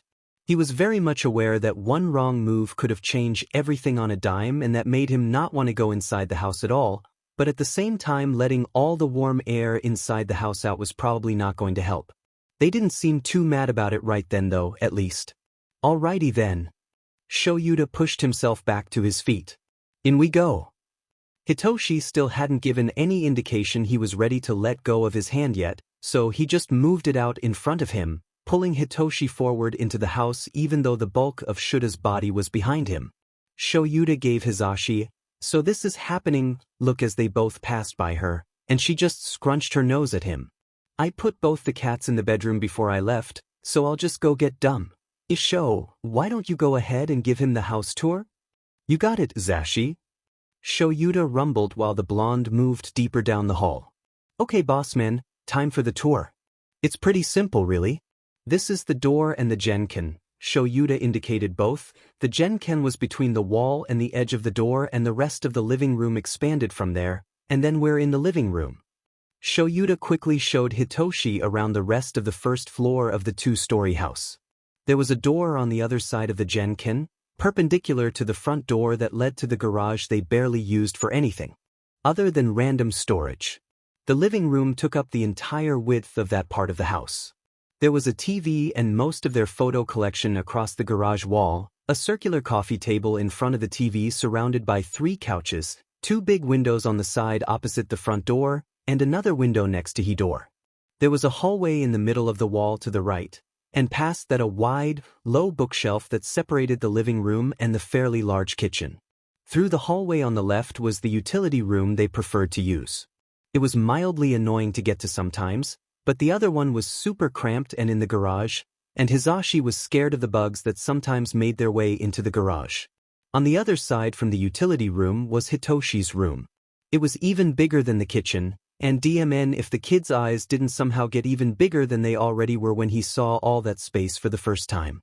Shoyuta explained how it used to be 2 different rooms, but the owners before them had removed the wall in the middle, which is why the room had 2 doors. The other door didn't open anymore. They'd just never gotten around to having it removed, but the door opposite it on the kitchen side led to the bathroom. Right now, this room was half guest bedroom and half home gym, but they usually just used the gyms at their work, so they were going to move out all the gym equipment at some point in the next few days, so he'd have the entire room. Shoyuta also thought about telling him there was a shopping trip looming in the near future to outfit said room, but he was pretty sure that'd just overwhelm the kid right now. Baby steps.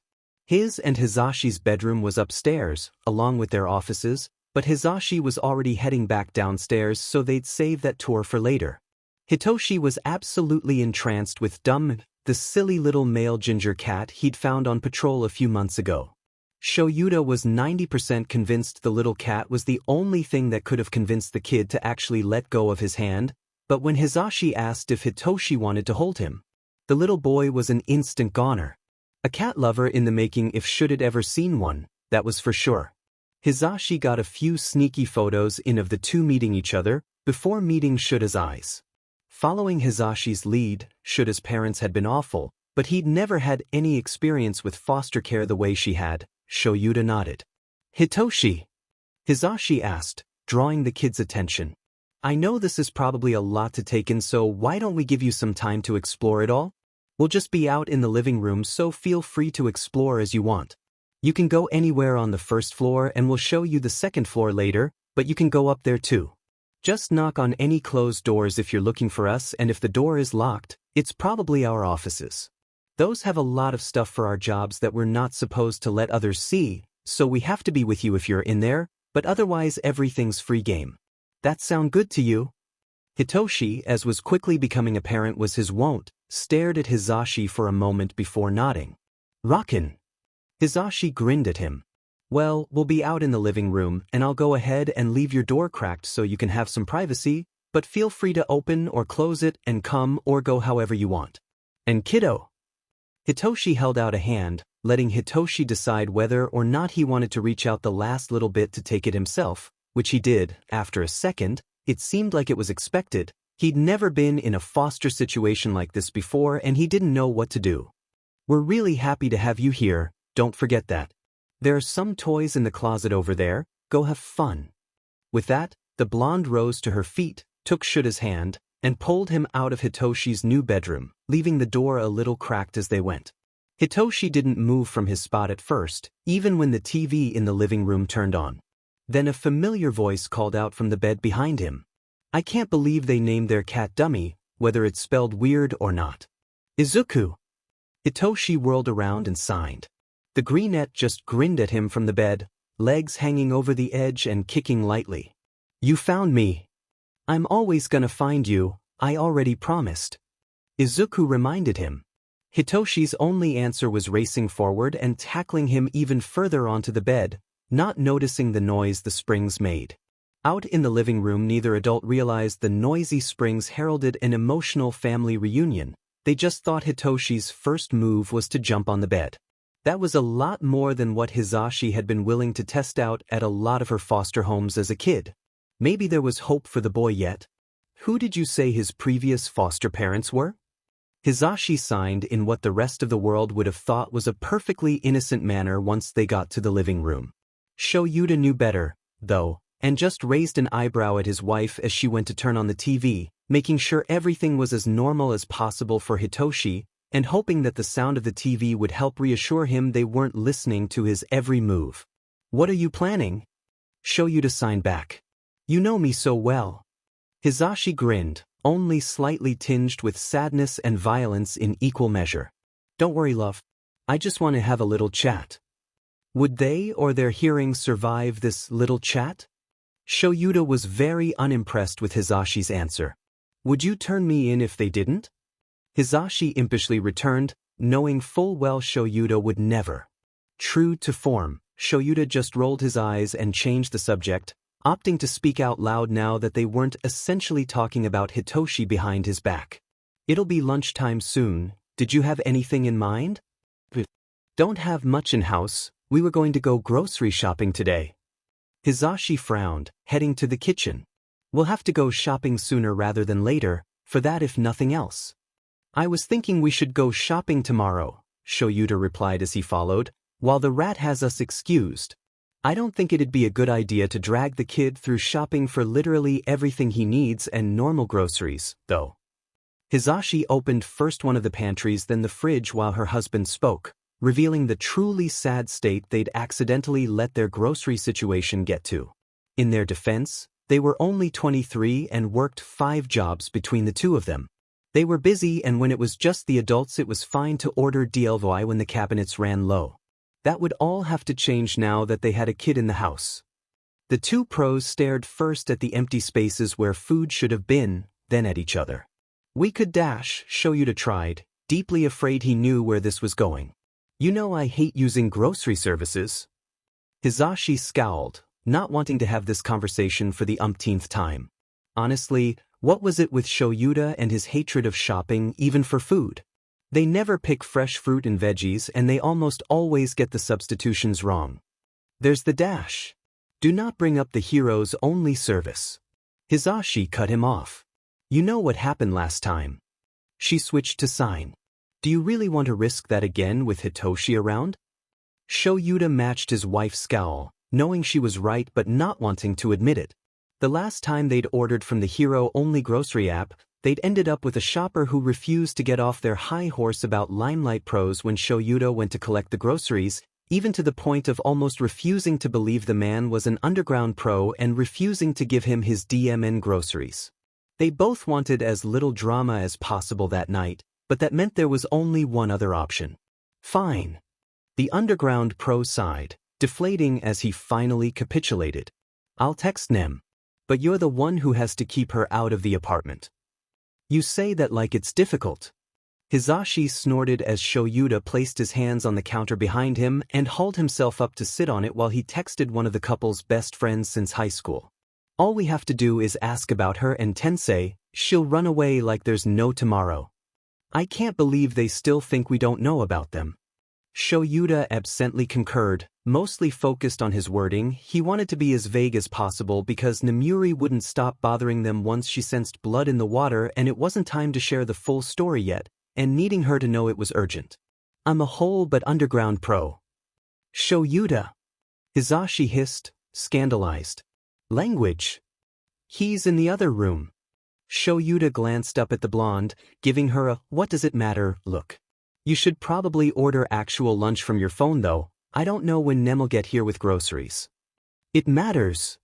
Hisashi grumbled. Shoyuta couldn't help but grin at her tone. It practically screamed, what am I going to do with you? As they pulled up the local food delivery apps on their phone. If our kid picks up cussing from you, you're sleeping on the couch. Ma'am, yes ma'am. Shoyuta smirked, mock saluting Hisashi. Dork. Hisashi rolled her eyes, moving to the kitchen door. Wait, where are you going?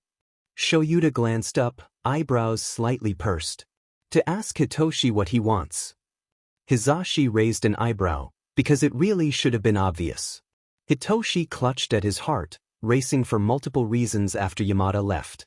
The pro had stuck her head, both adults had explained Yamada's pronouns in the car, and the bracelet system she used to show what pronouns she was using at a given time, pink for she-her, blue for he-him, and yellow for they-them, along with the fact that she was mostly deaf due to her quirk and wore hearing aids, in the door to ask what he wanted for lunch.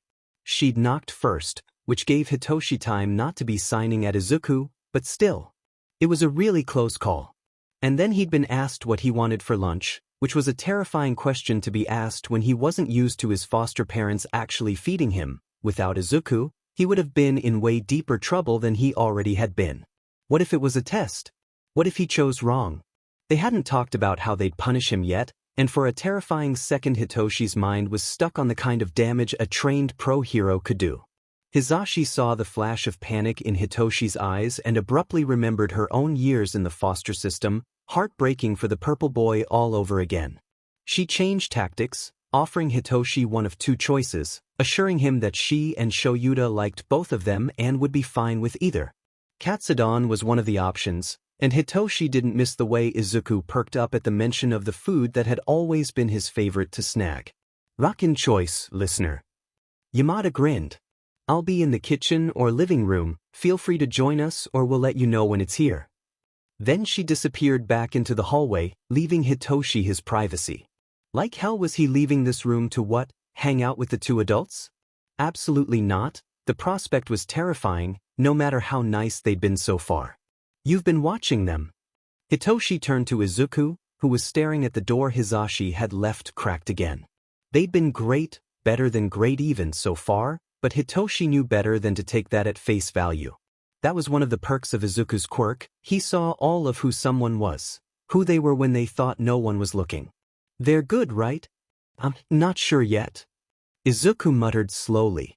He'd say this for the two pro-heroes, they more than anyone before gave him hope that this might finally be a good situation, that things might be changing for the better, but he was even more hesitant to trust than Hitoshi was.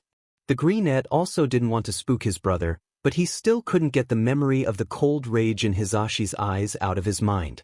But I meant what I said. If they hurt you, I'll make their lives miserable. Even better, I'll punch them in the d-dashed. Izuku no. Hitoshi snapped, aghast despite how hard he was suppressing laughter. You can't punch a pro-hero in the d-dash. Izuku yes. Izuku grinned, absolutely unrepentant but glad to see mirth replacing fear in Hitoshi's eyes. He'd do whatever he needed to protect his brother and himself, and he wasn't sorry about it. Lunch went fine. If fine could be described as Hitoshi being super awkward because he couldn't remember the last time he'd eaten a meal at an actual table with adults. He had no idea what he was supposed to do, glancing to Izuku with wide eyes for the barest second as he left his room, following Aizawa back to the kitchen where Yamada was plating the delivered katsudon. Hitoshi was eating slowly and the heroes kept glancing at his plate and half reminding, half assuring him he could eat as much as he wanted. Izuku knew he was eating slowly to try to save some of the katsudon for him later, and that just wouldn't do. Scowling, he took a calculated risk and clambered up onto the counter so he could watch but stay out of the way, completely unaware Aizawa had done the exact same thing in that exact same spot not half an hour before, taking pieces of what Yamada had left in the takeout boxes one by one when the adults weren't looking anywhere near his direction. Honestly, it was his job to take care of Hitoshi, not the other way around. Izuku could take care of himself. I know you probably aren't feeling up to meeting new people right now, kiddo. Shoyuta interrupted Hisashi's idle chat with new info. He loved his wife so much, she somehow always knew how to keep the conversation going even when he faltered. The reality of an entire kid being in their house was finally starting to set in. That was a whole but tiny person that, if this went the way he had a suspicion it would, they were about to raise. So I'm letting you know now, the dark-haired man continued, our friend Namuri is going to be over later this afternoon with some groceries for us since we were supposed to go shopping today. She's kind of a lot, so if you don't want to meet her yet we can keep her outside. This is your home for as long as you're here, and you deserve to be comfortable. He carefully met Hitoshi's eyes for the last line, trying to put as much earnestness into his expression as he could. All pro heroes were trained in how to deal with traumatized children, but that was only temporarily, in the moment when there was an attack. This was different, and he could only hope he was doing all the right things. Hisashi reassuringly pressed her foot up against his, which at least meant he probably was. To be honest, he was just defaulting to saying and doing what he'd wished his parents had with him. I can choose. Hitoshi hesitantly signed. Totally up to you, boss. Aizawa nodded. I can't say that will always be the case. As your caretakers there are going to be times Hisashi or I have to make the decisions for safety or health reasons, but whenever possible it's your choice what happens to you. Hitoshi glanced between Aizawa and Yamada to check if the other adult felt the same way, catching Izuku staring at Aizawa with narrowed eyes along the way. I agree with everything Shoyuta said.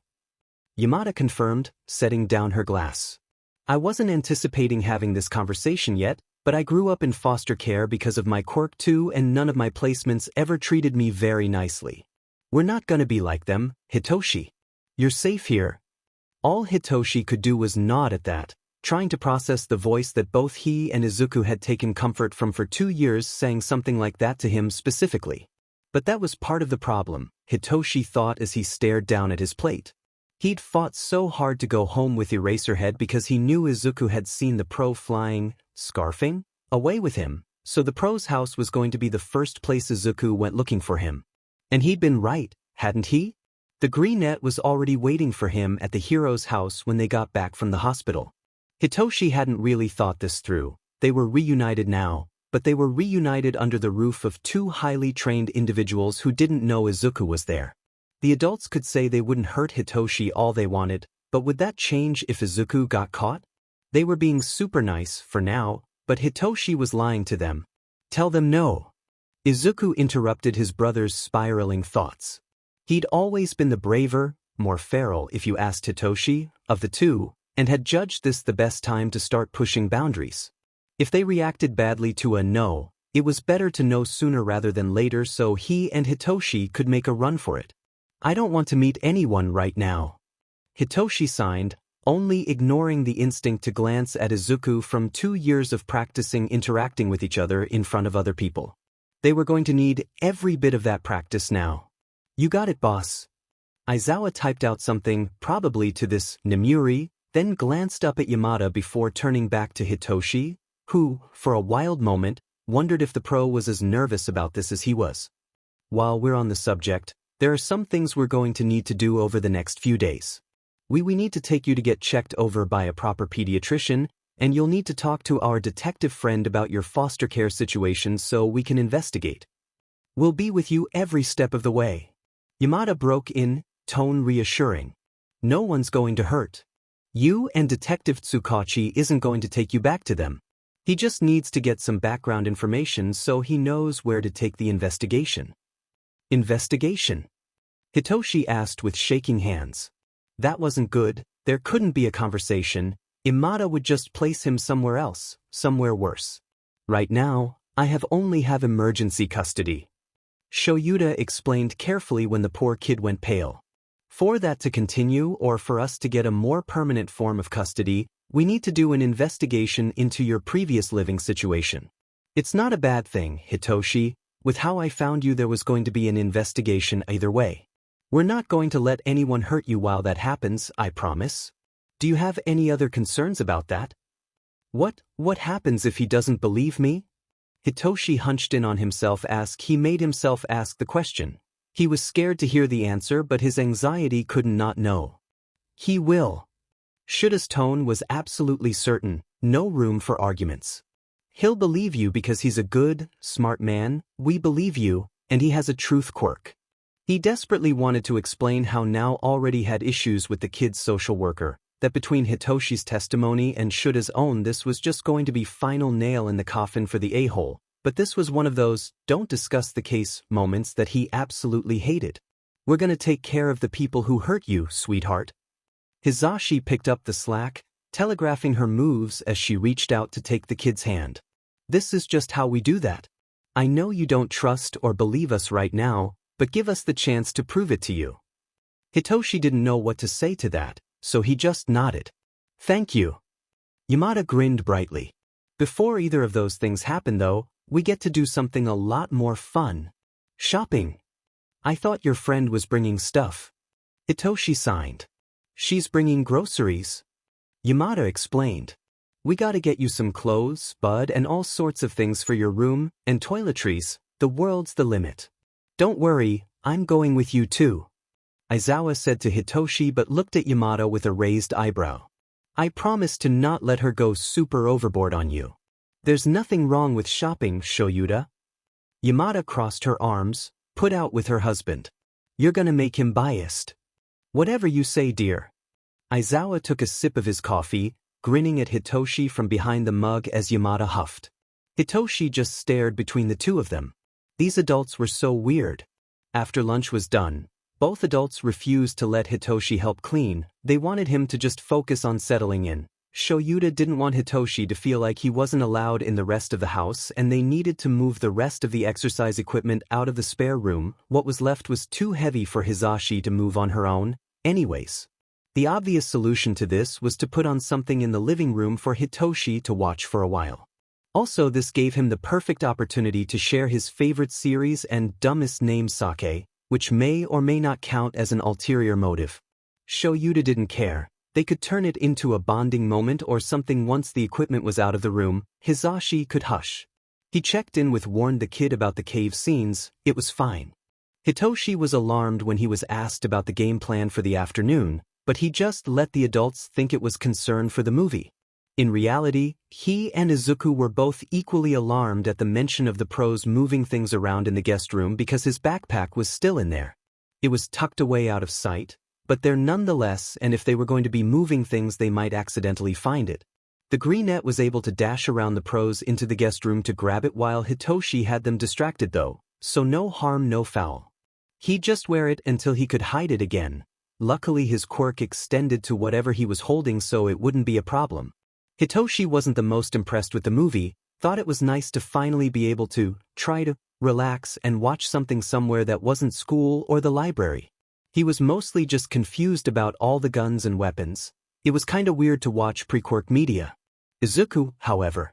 Izuku was entranced.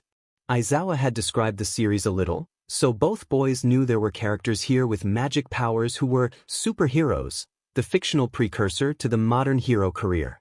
He forgot to mention that Iron Man, aka Tony Stark, the hero the entire franchise started with, was quirkless. Are you okay? Hitoshi signed near the beginning of the movie, glancing back to make sure the adults were still in the guest room. They were bickering lightly about the most efficient way to move the exercise equipment. He'd been watching Izuku watch the movie with the widest eyes he'd ever seen on the green kid more than he was watching the movie. He's quirkless. Izuku all but breathed in awe. Isn't this before quirks? Hitoshi asked, confused now. He was also slightly distracted by Dummy jumping up on his lap loudly asking for scritches and pets. There's supposed to be other people with powers, Izuku explained his thought process, but Stark doesn't have any. He's their version of quirkless. So, Hitoshi was still confused, lightly petting the kitten, who kept trying to sniff Izuku, who was curled up between Hitoshi and the edge of the couch. I'm quirkless. Izuku whispered even more softly than he had before.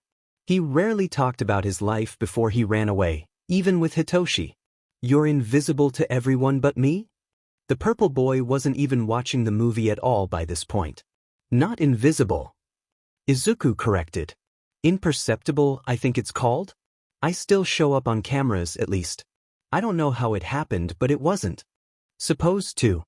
That was almost a lie. Izuku had suspicions on what happened that if he thought about he'd probably decide were what had happened. However, he refused to think about it, so they remained suspicions. Oh. Hitoshi didn't know what to say, which was novel when it came to Izuku, but Aizawa and Yamada had apparently finally decided on a game plan and interrupted the conversation with their constantly going between the guest room and the garage with the large workout stuff. A stationary bike, a treadmill, and a large weightlifting machine that they had to take apart a little bit to move. When they were done, they also settled down in the living room, though they brought some popcorn with them, content enough to dedicate the rest of the day to a movie marathon. When the first movie ended, they did explain to Hitoshi that now that they had the big machines out of there, the guest room was fully his room and they wouldn't be going in there without his permission unless he was hurt or something. Izuku took advantage of the moment to go stash his backpack back in there. It was annoying to have to keep it on him inside, and sneak into the restroom with Hitoshi so they could both take turns using it, turning around while the other did their business so they could only flush once and wash their hands together. Halfway through the second movie, The Incredible Hulk, Izuku liked it, not as much as Iron Man, but it was still fun to analyze. Hitoshi was starting to think he maybe just wasn't into action movies. Aizawa's phone buzzed. Namuri was here with the groceries. Yamada was the one to go meet her. Apparently she was a lot more likely to listen to the blonde than she was Aizawa. Izuku watched Yamada shut the door behind herself, glanced at Hitoshi, grinned, and booked it out the open window to race around the house to see who the mysterious friend was. Also to see how the radio host explained the situation when she didn't think Hitoshi could hear her. Thanks so much for this, Nem. Izuku peeked around the corner of the house in time to see Yamada disconnecting from a hug with a familiar woman with dark blue hair pulled into a braid. You're a lifesaver, you have no idea. Should not hurt, is he? She held Yamada at arm's length, giving her a once-over, to verify she was fine. Izuku frowned to himself, trying to figure out why she looked so familiar. Neither of you will say what happened. I promise you were both fine, Nem. Yamada assured his friend, reaching up to hold the mysterious woman's hands still on her shoulders. I can't talk about it yet, but we're both fine. I need you to leave it at that for now. Izuku was very glad for his quirk in that moment, because he finally figured out where he knew the woman from. They'd been looking into the staff at UA after Izuku learned both pros worked there and she worked there too. Namuri was Pro Hero Midnight. Izuku was so excited for a moment he wiggled, and probably would have gotten both of their attention if they'd been able to see him. That doesn't explain Ned's, oh my god. Namuri interrupted herself, eyes going from narrowed to wide as realization struck her. Izuku froze at her next words. Is this about the roof kid? Did Shoyuta finally rescue him? I need you to leave it alone for now. Yamada repeated firmly, very much implying this was all she was going to say on the topic. Fine. Namuri capitulated after a long moment, trusting that her friends knew what they were doing. But if you need anything else, you know I'm only a text away. That being said, she glanced at the back seat of her car. I might have gone a bit overboard since you said you didn't have much and wouldn't be texting me if it weren't an emergency. You may have to make 2 trips. I'm pretty sure I can handle that. Yamada laughed, and the two started to load her arms up with grocery bags. Izuku watched until Yamada made the first trip back inside, then snuck back around to the window and inside himself. "I'll tell you later," he told Hitoshi, not wanting to explain when Hitoshi couldn't really react. Not only was Nemuri midnight, Aizawa had talked about Hitoshi with at least some of his friends in the past, and the Netsu likely knew of Hitoshi's existence. He supposed it made sense. It was a Friday and both adults should have been teaching class, so obviously they would need permission to not be there. Still, it was a big deal and it deserved to be reacted to. Things were certainly getting interesting with this newest twist to their lives. "I'm sorry, who knows I exist now?" Hitoshi would later scream at Izuku, before pinching the bridge of his nose and tightly closing his eyes for a few seconds. "I've got to stop letting you drag me into things like this." "On the bright side, Yamada didn't tell Midnight about you?" Izuku pointed out sheepishly, trying to make it better. "That is not the bright side you think it is," was the only response Hitoshi had for him. Shopping was an experience, to say the least.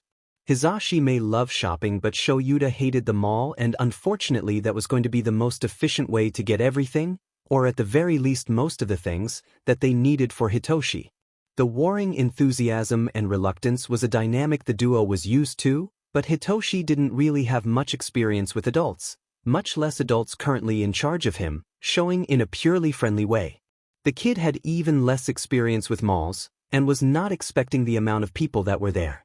It was surprisingly busy, even, or maybe especially for a Saturday, because some of the stores were running sales for the early holiday shoppers. It'd be nice for the adults' wallets, not that they really needed the help with 5 jobs between them, 2 of which were for Netsu, who paid well, but it was far less nice on Hitoshi's mounting anxiety. Izuku wasn't so much a fan of malls either, they were too loud, but he could at least keep a buffer between Hitoshi and some of the crowd. It was a lot easier to sneak him into the car when Hitoshi was in control of opening and closing his own door. Except he didn't have to. Shoyuta wasn't rapidly moving up the ranks of the underground for nothing, so of course he noticed Hitoshi tensing up and flinching at any sudden, extra loud noises, and Hisashi was no less perceptive. "It's gonna be okay, Hitoshi." Shoyuta put as much comfort as he could into his voice, reaching out a hand for the kid to grab onto since it seemed to have brought him comfort before. "We can always just grab the basics and order the rest online if we have to." Hitoshi stared at the proffered hand for a second, glanced up to try to read Shuta's face, glanced back at the hand again, and finally took it. Hisashi smiled softly at the sight and slid into place on Hitoshi's opposite side, bracketing the little boy to keep the crowds at bay. Izuku was left to bring up the rear, slightly bemused because this had never happened before. It was mostly only for the big hallways though. It was slightly calmer inside individual stores and they were spreading out anyways while searching for various items, which let Izuku return to his usual ways. "Okay, I think we should start with clothes first," Hisashi said, leading them into the first department store after consulting the list he and Shoyuta had thrown together the night before. "That way we can make sure everything fits. This is what we need." He passed a shorter version of the list to Hitoshi, listing however many pieces of each item they'd need just to start the kid's wardrobe. Then he crouched on Hitoshi's level to continue, already anticipating the first snag of the day. "But we can absolutely get more if anything catches your eye. Remember, between the 2 of us we have 5 jobs. Don't worry about money today, okay?" "Are you sure?" Hitoshi signed. "This is a lot." "I'm absolutely sure." Hisashi smiled kindly at the kid. "You could go hog wild in here and not even put a dent in our savings." "You don't have to do that if you don't want to," Shoyuta broke in, nodding at the kid, "but keep in mind Hisashi loves shopping.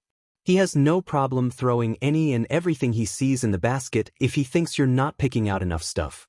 If you want your stuff to be anywhere near your sense of style, you might as well pick it out yourself. If they're dumb enough to let us get whatever we want, let them." Izuku pointed out. "It just means we'll have better quality stuff if we have to run away. I'll help if you want." Hitoshi nodded. The yes meant for Izuku even though he played it off like he was accepting Aizawa's statement. "Rockin' listener." Hisashi, filled relief, slowly reached out to muss the kid's hair, grinning wider when he didn't flinch, just stared at him with wide eyes. Then the pro stood up and gestured into the store, the opening step to the messy dance that followed. They spread out a little bit to look at the clothes, both Yamazawas easily keeping an eye on the purple boy as they tried to sort through the kids' section of the store to find him everything he needed. Unbeknownst to them, Izuku stayed closer to Hitoshi's side and provided a far more trusted commentary on what they needed. Hitoshi was still uncomfy spending that much money, but Izuku knew the importance of having the proper supplies if worst were to come to worst and had no issues spending the hero's money. Neither really cared about style. It wasn't something that they'd ever really had the opportunity to think about since neither had been given clothing that was actually new or selected with thought since they were 4. Izuku had to be careful when he acquired new things for Hitoshi too, since anything too new would draw attention from his former foster parents. This culminated in the adults trying to deduce what Hitoshi liked judged by what he looked at the longest, while he was mostly looking at what Izuku was looking at. At the same time, Izuku was also keeping an eye on what Hitoshi was eyeing the most, because there was no reason they couldn't get stuff he liked on top of being useful. Cats. Hitoshi's eyes kept returning to the shirts with cats on them. Also shirts that were soft and/or fuzzy, and pastel tones. Izuku could work with that, though he preferred darker colors or stupid graphics like the English word, pants. The adults could work with that too, and kept sneaking anything Hitoshi paused over a second too long into the cart. Shoyuta even got matching hoodies for him and Hitoshi, because they were all black, had cat ears, and were super soft to boot, all the man's favorite things in an around-the-house hoodie. He didn't comment on the absolute bafflement in Hitoshi's eyes when he dropped both articles of clothing in the cart. He didn't say it, not then, he'd talk about it with Hisashi later, in private, but that was when he finally put words to one of the things that was bothering him about the kid's behavior. He'd outright demanded multiple times, on the rooftop and at the hospital, that he'd only let Shoyuta help him if he could go home with the hero. Then the second they were there turned around and acted super skittish, if not outright scared, of both him and Hisashi. Shoyuta understood that the kid was traumatized and probably didn't have much, if any, trust in adults, but something about the dichotomy just didn't sit right. There was another dichotomy he was noticing, specifically in the items Hitoshi was picking out. It started with the clothes but persisted as they started looking at things for his bedroom, toys, books, bedding and decor he liked, kids-sized furniture, etc. His eyes kept lingering on certain styles of things. Cats, pastel, cutesy, was maybe the best word Shoyuta could think of, but half of what he picked out was wildly different. Darker colors, absurd designs, and yeah, most people like things in various styles, but the way Hitoshi considered those items was different. Shoyuta was almost certain he didn't like those as much, yet he kept picking them out. And it definitely wasn't an attempt to please him and Hisashi, because while the two had been pointing out different things in an effort to narrow down the boy's preferences, they hadn't pointed out anything like that. He also kept glancing up out of nowhere at specific items that he hadn't remotely been looking at before, then beelining to those items to hold them up in a silent ask for permission to get it. The most prominent example of that behavior was when they were in a tiny little vintage store in the mall that looked like it got shoved into the building plan last minute when the architect saw there was just enough space to put something there. It was one of Shuta's favorite stores. He'd helped out the elderly couple who ran it on patrol once from some bigoted assholes, and he made a point to always stop in whenever he got dragged to that particular mall. The couple was quirkless. The shop, while vintage in name, was really dedicated to pre-Quirk items. With how bad discrimination was getting, the only reason they still had it at all was because it was in their quirked son's name and they'd had it before the number of quirkless people really started dropping and the bigotry got so much worse. While they were in the store, Hitoshi suddenly whipped around to stare at a section of wall covered in journals depicting characters from various pre-Quirk media. He stared at it for a minute, considering which would have been normal, for this kid at least, based on his behavior so far that day. Except Shoyuta was standing at an angle from him at the time, and he could have sworn Hitoshi was looking at a spot just shy of the journals before he walked over to them and immediately picked up an Iron Man journal, looking the most pleased with himself Shoyuta had seen so far. Especially because he didn't seem to have liked the movie enough to choose a themed journal over the cat journals a shelves up. It was bizarre. Hisashi noticed it too, not long after Shoyuta had, but could only shrug and make sure they got some cat journals as well. And some adorable cat-themed pens to write in them with. There were no Iron Man ones, or he would have picked those up too. Neither adult cared much if the kid just had some odd mannerisms, that was fine, but Shoyuta couldn't help but wonder if they needed to be worried about any neurological issues. He could always bring it up with the pediatrician when they got Hitoshi what looked to be his first real checkup since he'd entered the system. Chio had texted, Netsu had roped her in just enough to know the two were in search of one, and she had a friend who owed her a favor, so now they had an appointment tomorrow. The guy's private practice would usually be closed, but this would just mean Hitoshi wouldn't have to worry about having more strangers around than necessary when he was already somewhat stressed about the appointment. That was a problem for later. Right now it was time to get Hitoshi lunch. Poor kid was starting to flag and they hadn't even gotten to furniture yet. They went home after lunch. The rest of what they needed they could always order online.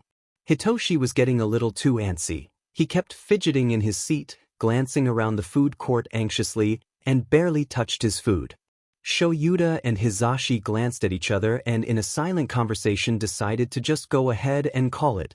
Given what they knew about what he'd been through, this was probably already a lot for the kid. Letting him get overstimulated wouldn't do anyone any good. Hitoshi was nervous about Izuku quietly stealing a Karen's lunch after she yelled at a teen cashier. He knew Izuku tried to only do that when he had to and he had to be hungry, but this was the first time with two heroes around. At least, as far as Hitoshi was aware of. Izuku didn't want him to worry more than he had to, so he didn't always share the hairier situations he occasionally found himself in. They were about to find out a whole lot more about what he'd been through too, because Naomasa was available that afternoon to do the interview. They still left it up to Hitoshi whether or not he felt up to doing it that day, with the explanation that he'd still have to do it sooner rather than later and it may be better to just get it out of the way instead of letting it hang over him. Izuku gave Hitoshi an encouraging thumbs up, so Hitoshi agreed. What if he asks me about something that involves you? Hitoshi signed rapidly at Izuku, having excused himself, both of them, to the bathroom. They said he had a truth quirk. He'll know if I'm lying. They don't even know about me. Izuku pointed out because that made sense to his 8-year-old logic.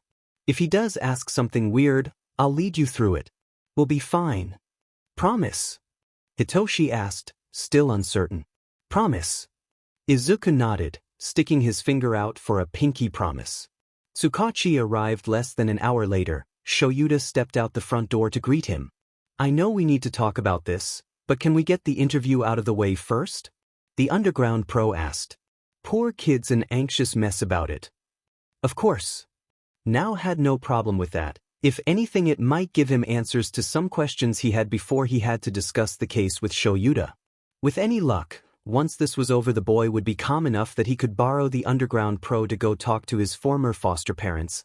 Now wanted to get that done sooner rather than later so he could put another link in the chain against the social worker.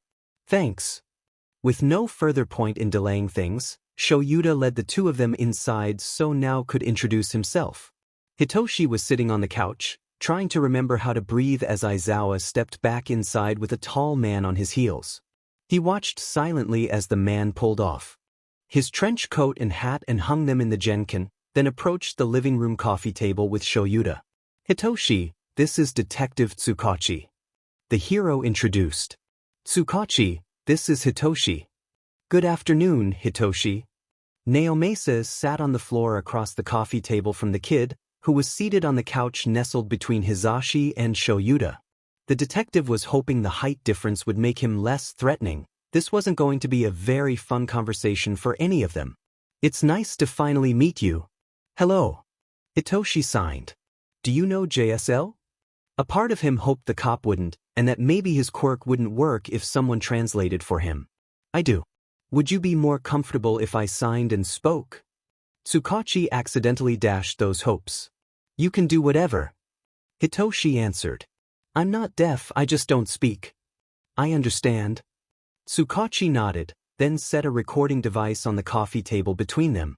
He explained that Hitoshi wasn't in any trouble, that they just needed this on the official record, the reasons for that, and how the interview would work.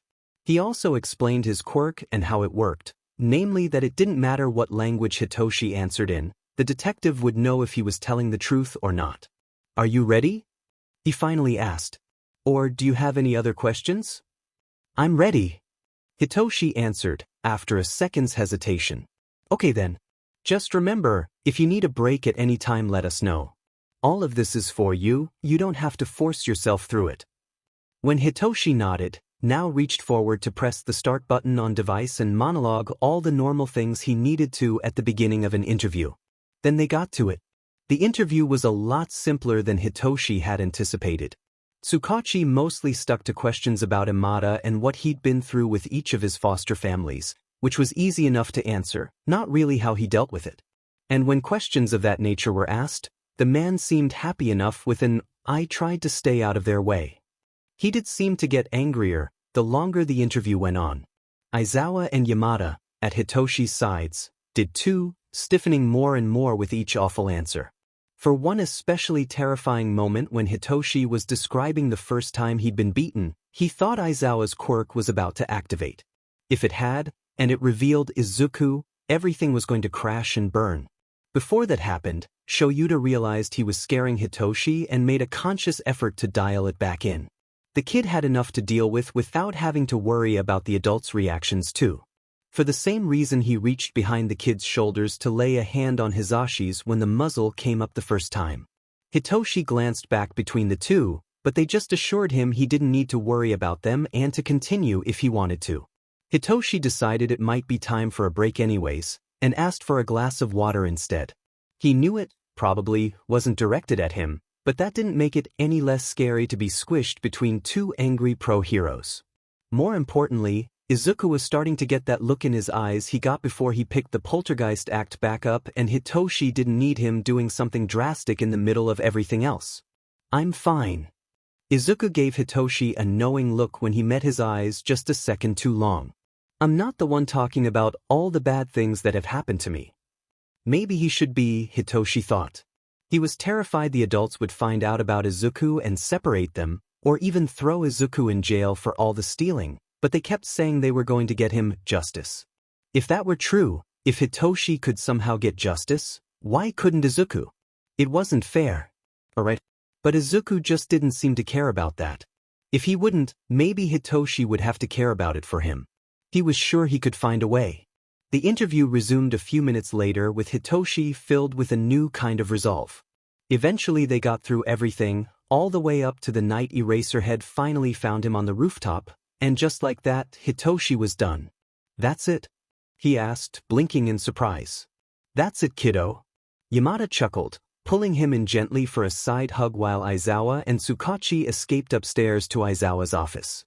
Izuku glanced between their retreating backs and Hitoshi, who seemed fairly okay. The greenette made a split-second decision and followed the men, because they were clearly going to talk about what just happened. "I think it's time for some hot chocolate. What about you?" Yamada asked as Izuku too disappeared up the stairs, rising and heading to the kitchen. "You did so well, I'm so proud of you. I know Shoyuta is too. You're sure he's not mad at me?"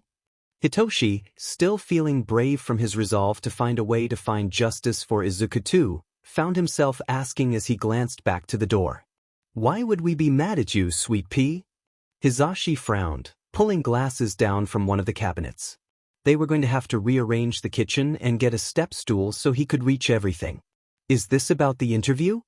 Hitoshi, now seated at the kitchen table, nodded, watching the blonde carefully as he came to kneel in front of him.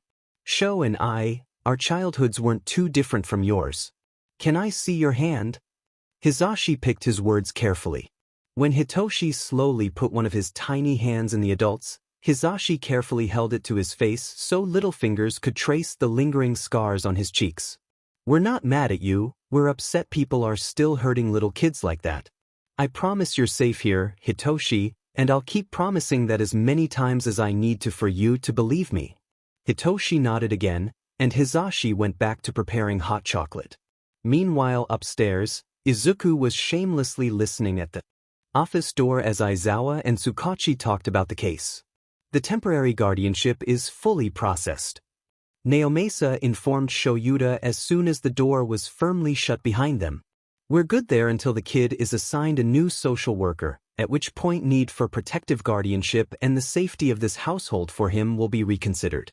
Although, Assuming you and Zashi want to keep him long-term, I'm not anticipating any issues there. Honestly, I'm not sure I'd trust him with anyone but you two at this point. The foster parents are going down, Shoyuta said, his way of agreeing, scrubbing a hand over his face as he and Nao settled into the chairs in his office. We knew that the second I found the kid on the roof in a muzzle, clearly being abused and neglected. We've got more foster parents to add to the list, but right now I'm more interested in the social worker who let this keep happening. Do we have enough for her? She supplied the muzzle. Hitoshi was telling the truth when he said the DMN thing followed him placement to placement. With how illegal they are, that's more than enough. Tsukachi answered, voice dark and filled with tired disdain. The problem is that she has some sort of charm quirk.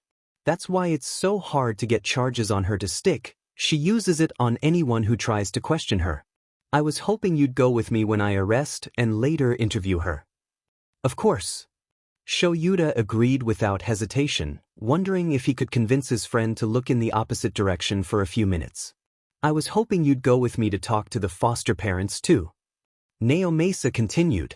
To hold me back, if for no other reason. Shoyuta now paused, not wanting to say the next part. They haven't even reported him missing yet. I had Sansa check for me on my way over. I found Hitoshi on Thursday, what the F dash dot. Shoyuta cussed, aghast. It's been approaching 2 days, one of which was Friday. Is there anything from the school? I'm aware. Now sighed. And no, there isn't. God damn it. The unders snarled under his breath. Fing quirkists. Here. Now couldn't help but agree. Hitoshi loved hot chocolate. He'd never had the drink before and he didn't know if it always tasted like that, rich and creamy, the coolness of the whipped cream tempering the warmth of the milk, and a generous dash of sprinkles, just for fun, or if Yamada was somehow able to create the drink through magic and magic alone. The purple-haired boy didn't think anything could ever taste that good. Hisashi hid a smile behind his own mug of hot chocolate when Hitoshi's eyes went wide at the first sip. That something so simple seemed so novel to him made the pro want to violence someone, maybe multiple someones, but he squashed the urge down for now. There would be plenty of time for that later. Right now it would be better to focus on catching the kid up on all the normal childhood experiences he'd missed so far. Kami, Hisashi had so many lists he needed to make. Do you like it? Hisashi asked, raising an eyebrow at Hitoshi, who nodded aggressively, the most animated the pro had seen him yet. It's delicious. He'd have to find some way to sneak some of this to Izuku. It was stupid that he got to experience all these nice things now and his brother didn't. Speaking of Izuku, Hitoshi didn't react when he heard his brother's familiar footsteps racing, pretty quietly. Hitoshi only noticed them because he was actively listening for them, down the stairs ahead of Aizawa and the detective's heavier footfalls. You look like you're feeling better. Hitoshi did turn, upper lip covered in whipped cream and sprinkles, to face Aizawa when he spoke, amused. Yamada made me hot chocolate. He answered simply. True. Tsukachi snorted from behind Shoyuta. And he didn't even make any for the rest of us, so rude. You're an adult. Hisashi answered primly. You can make your own hot chocolate. Unfortunately, I can't. The detective fake sighed. Unlike you two layabouts, I still have work to do. Speaking of, do either of you mind if I borrow Shoyuta for the evening? I'll have him home by 9, Scout's honor. We're not American, we don't have Boy Scouts. Yamada pointed out. Aren't you half American? Tsukachi asked, eyes glittering with mischief. They're going to the Koumuras, either to question or arrest. Izuku leaned in close to mutter to Hitoshi as the detective and radio host bickered amicably. I'm pretty sure if I run, I can catch the end of it, but only if you're okay with me leaving you here alone. I might need you to open a window for me tonight. It had been getting colder, and sooner or later the window would stop being left open. Hitoshi nodded, because he was fine with that, and the adults took it as he also being okay with Tsukachi borrowing Aizawa. I'll be back soon, boss. Shoyuta lightly mussed Hitoshi's fly-away hair. Keep Hisashi out of trouble for me while I'm gone, will you? Hitoshi nodded again while Hisashi muttered something about his husband being the one who's a troublemaker, and then the two dark-haired men took their leave. You remember the deal, right? Now said, breaking the silence in the car. When they'd pulled up in front of the Koamura's condo building, he'd turned the car off and they'd sat in silence, staring at the entrance. They weren't wasting time. The detective had called in reinforcements, part because it was standard, part to help make sure they wouldn't do something they'd regret, for the actual arrest, and they hadn't arrived yet. I don't let you police brutality them, you don't let me hero brutality the social worker. Shoyuta repeated dutifully, using the charges they'd both catch as verbs. You realize that means if I let you police brutality them, then I get free range to hero brutality Amada, right? You know that's not how this works. Now sighed, tilting his head back to stare at the roof of his patrol car. After a second he let his head fall listlessly to the side to stare at his friend. Besides, do you really want to go to jail when you're just starting the adoption process? We have no idea yet if we'll be allowed to keep him long-term, much less permanently. Shoyuta pointed out.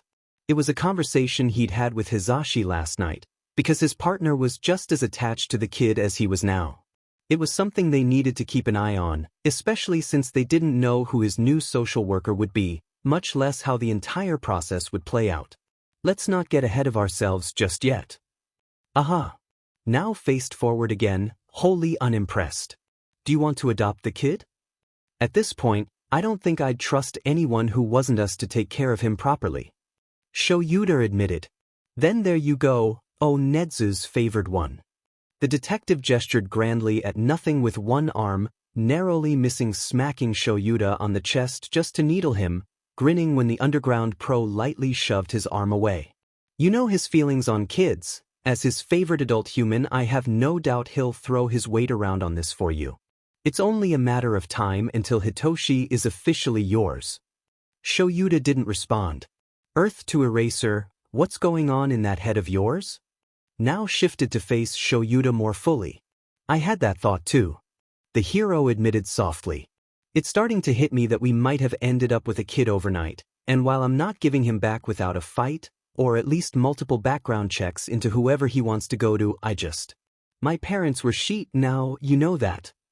Naomasa certainly did. They'd been friends since middle school even if they had lost contact with each other for a few years before their careers threw them in each other's paths again. I don't know what I'm doing, and Hitoshi already doesn't react like my training prepared me for. Parenting isn't the same as a hero rescue. Now pointed out, aiming for helpful despite the fact he didn't have any kids of his own. Have you reached out to Tensei yet?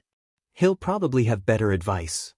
That was probably better advice given Shuta's hero school friend was basically raising his little brother. Not yet. Shoyuta answered. He'll want to meet Hitoshi, and the kid's not ready to meet more people right now. Also, it's only been a day. The list of things we need to do is never ending. He eyed a car pulling up across from them in front of the condo. Pretty sure we have to table this conversation for later. Your friends are here. Let's do this. Now slid his hat into place as he and Shoyuta pushed their way out of his car to meet the other two cops. The arrest of Hitoshi's most recent set of foster parents went normally. The couple went from confused as to why there were cops at their door to confused why they were there for Hitoshi, to outraged they were being arrested.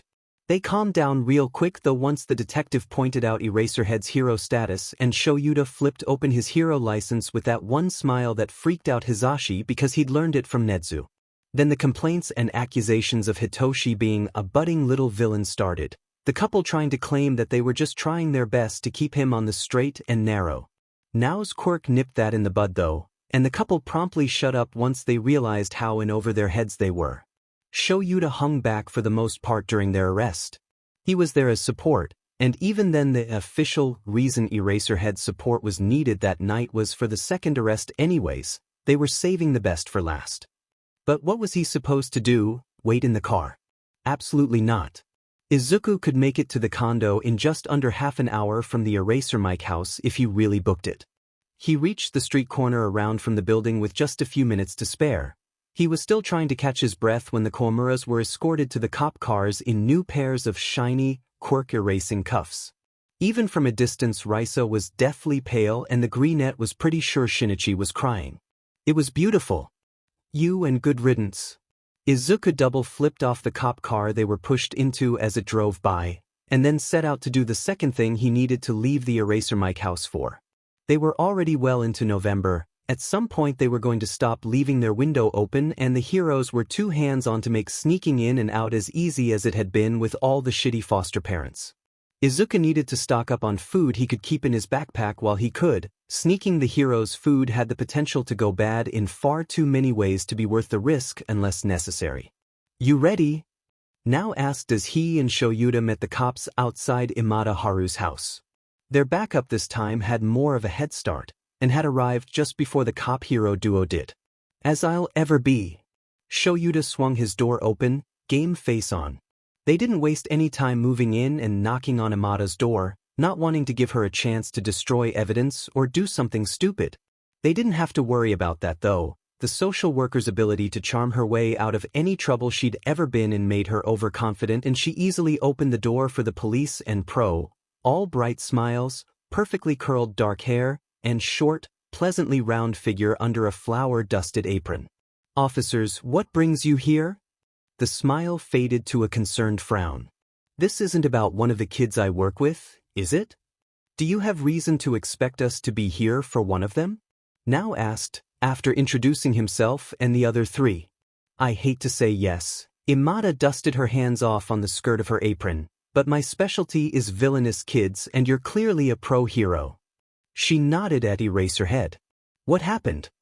Shoyuta had to count his breathing at the mention of villainous kids.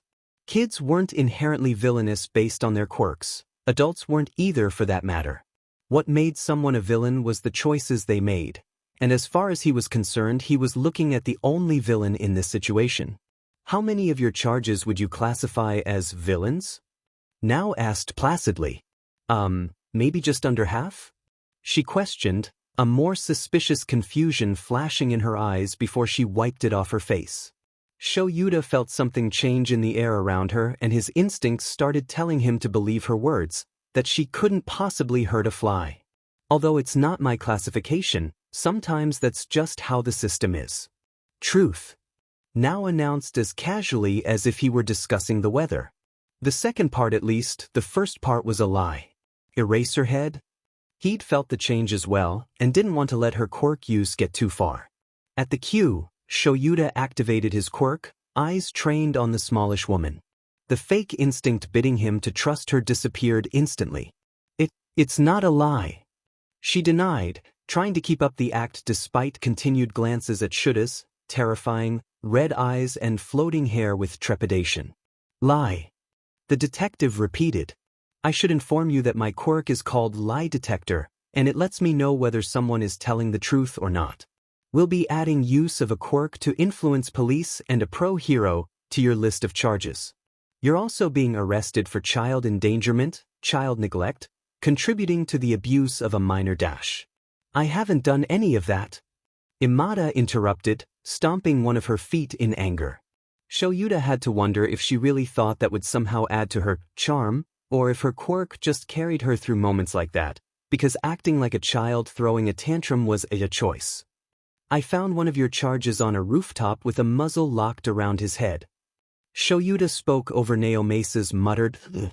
Those are highly illegal, and we already know it's from you. You won't be able to charm yourself out of this one. It'd be best to just come quietly." "This is about Shinso?" she asked, nose crinkling in disgust and so aghast she didn't realize that was a confession. Shoyuta hadn't said who he found on the rooftop, but at least that implied she hadn't supplied any other foster parents with muzzles. The fewer kids who had to experience that, the better. That was a safety precaution. He can brainwash people. What else are foster parents supposed to do against that? "Ma'am, you're under arrest." Naomesa broke in, quickly reading her rights before she could say anything else. If she was dumb enough to talk, he wanted to be able to use it in court. She didn't fight as he slid another set of quirk-erasing cuffs over her wrists. "You're an underground hero, right?" she asked Shoyuta, throwing her last Hail Mary. "I don't recognize the costume." "Yes," Shoyuta answered bluntly as one of the officers pulled her out of her house. The other went to make sure her stove was off. Given the flour-covered apron, none of them wanted a fire on top of everything else, and she lived alone. "There's something wrong with Shinso," she called, looking over her shoulder at the pro as she was moved down the sidewalk. I'd say he's haunted, but ghosts don't exist. Things completely unrelated to brainwashing have followed him for years. You should really look into why he seems to have more than one quirk. The social worker ducked her head as she was placed in the back of the officer's police car, but that didn't stop her from delivering her last line. Then you might understand what I mean when I call him villainous. Then the door was closed behind her and she couldn't say anything else. True. Now stated, absolutely bewildered. How the hell is that true? People can't have more than one quirk. Do you have any idea what she's talking about, Eraser? Not a clue. Shoyuta answered as he watched the other car drive away. Do you have access to her files yet? First thing in the morning. Then I guess we'll have to look into it then. Shoyuta shrugged as the pair moved back to Nao's car. The detective had a promise to keep regarding getting the pro-hero home by a certain time, though it was early evening still, and they had a few hours yet before 9 rolled around. I'll see if Netsu has any ideas. This seems like the kind of mystery he'd love to sink his teeth into. The former personal student would email his mentor on the ride back home, and the principal would reply just as Nao was pulling around the street corner. Multiple quirks. Shoyuta read out loud in a blank voice, not bothering to copy his mentor's usual inflections. What an interesting proposition, Shudakuen. I do have some ideas, but I don't believe any of them are relevant to your current situation. Do keep me informed as you learn more though. I'm curious to see what you come up with, smiley face. Okay. Now dragged the word out slowly as he pulled into his friend's driveway. DMN cryptid rat. Shoyuta huffed. Sounds like you have homework to do. The detective glanced at Shoyuta out of the corner of his eye. Better get to it. And Shoyuta, Nao's voice changed from a joking tone to a serious one. You're gonna do fine. Call Tensei if it makes you feel better, and let me know if you need anything else. Will do. Shoyuta nodded, half leaning inside the car now that he was standing outside it. Don't forget to send me a copy of those files in the morning. Of course. Nao returned the nod, and Shoyuta shut the car door so he could reverse out of the drive. Then he went inside to spend the evening with his husband and newly acquired child. Hitoshi was having trouble sleeping. That was fairly normal for him. He was almost always worried his fosters would throw the door open and start something with no warning, or find Izuku when he was asleep, which is why Izuku almost always slept on the floor or out of sight. Unless Hitoshi really put his foot down, and when he did sleep it tended to be fitful and filled with nightmares. The cat-themed alarm clock showed it was just past 2 in the morning when he finally rolled over to check on Izuku. The bed was positioned perfectly to hide him from the doorway if he was behind it, bookended by 2 bedside tables, one snugly placed between the bed and the wall, leaving Izuku a cozy little space to sleep in. Cozy once he and Hitoshi piled blankets and pillows in the makeshift cave and moved the lamp over to that table, at least. Aizawa had noticed the lamp on the night before and assured the purple boy it was perfectly fine to use a nightlight, pointing out that he and Yamada had several scattered around the entire house so they weren't bumbling around in the dark, but that wasn't the only reason they had the lamp on. Izuku had done what he normally did when Hitoshi insisted he didn't have to sleep on the floor and just waited for him to fall asleep before moving to the floor anyways. Now he was using the lamp to scribble in the Iron Man journal. Why are you on the floor? Hitoshi knocked on the table lightly then signed, trying not to feel hurt by the abandonment. Yamada's already checked on you twice. Izuku glanced up at him. I don't think we're gonna get away with sharing the bed as much here. It's fine, he assured when the purple boy made a face at that. Down here is comfy. You say that, but you're not asleep. Hitoshi pointed out. Yeah, but that has nothing to do with being on the floor, you know that. Izuku was prone to his own fair share of nightmares too, plus he hated knowing he was vulnerable when he was sleeping.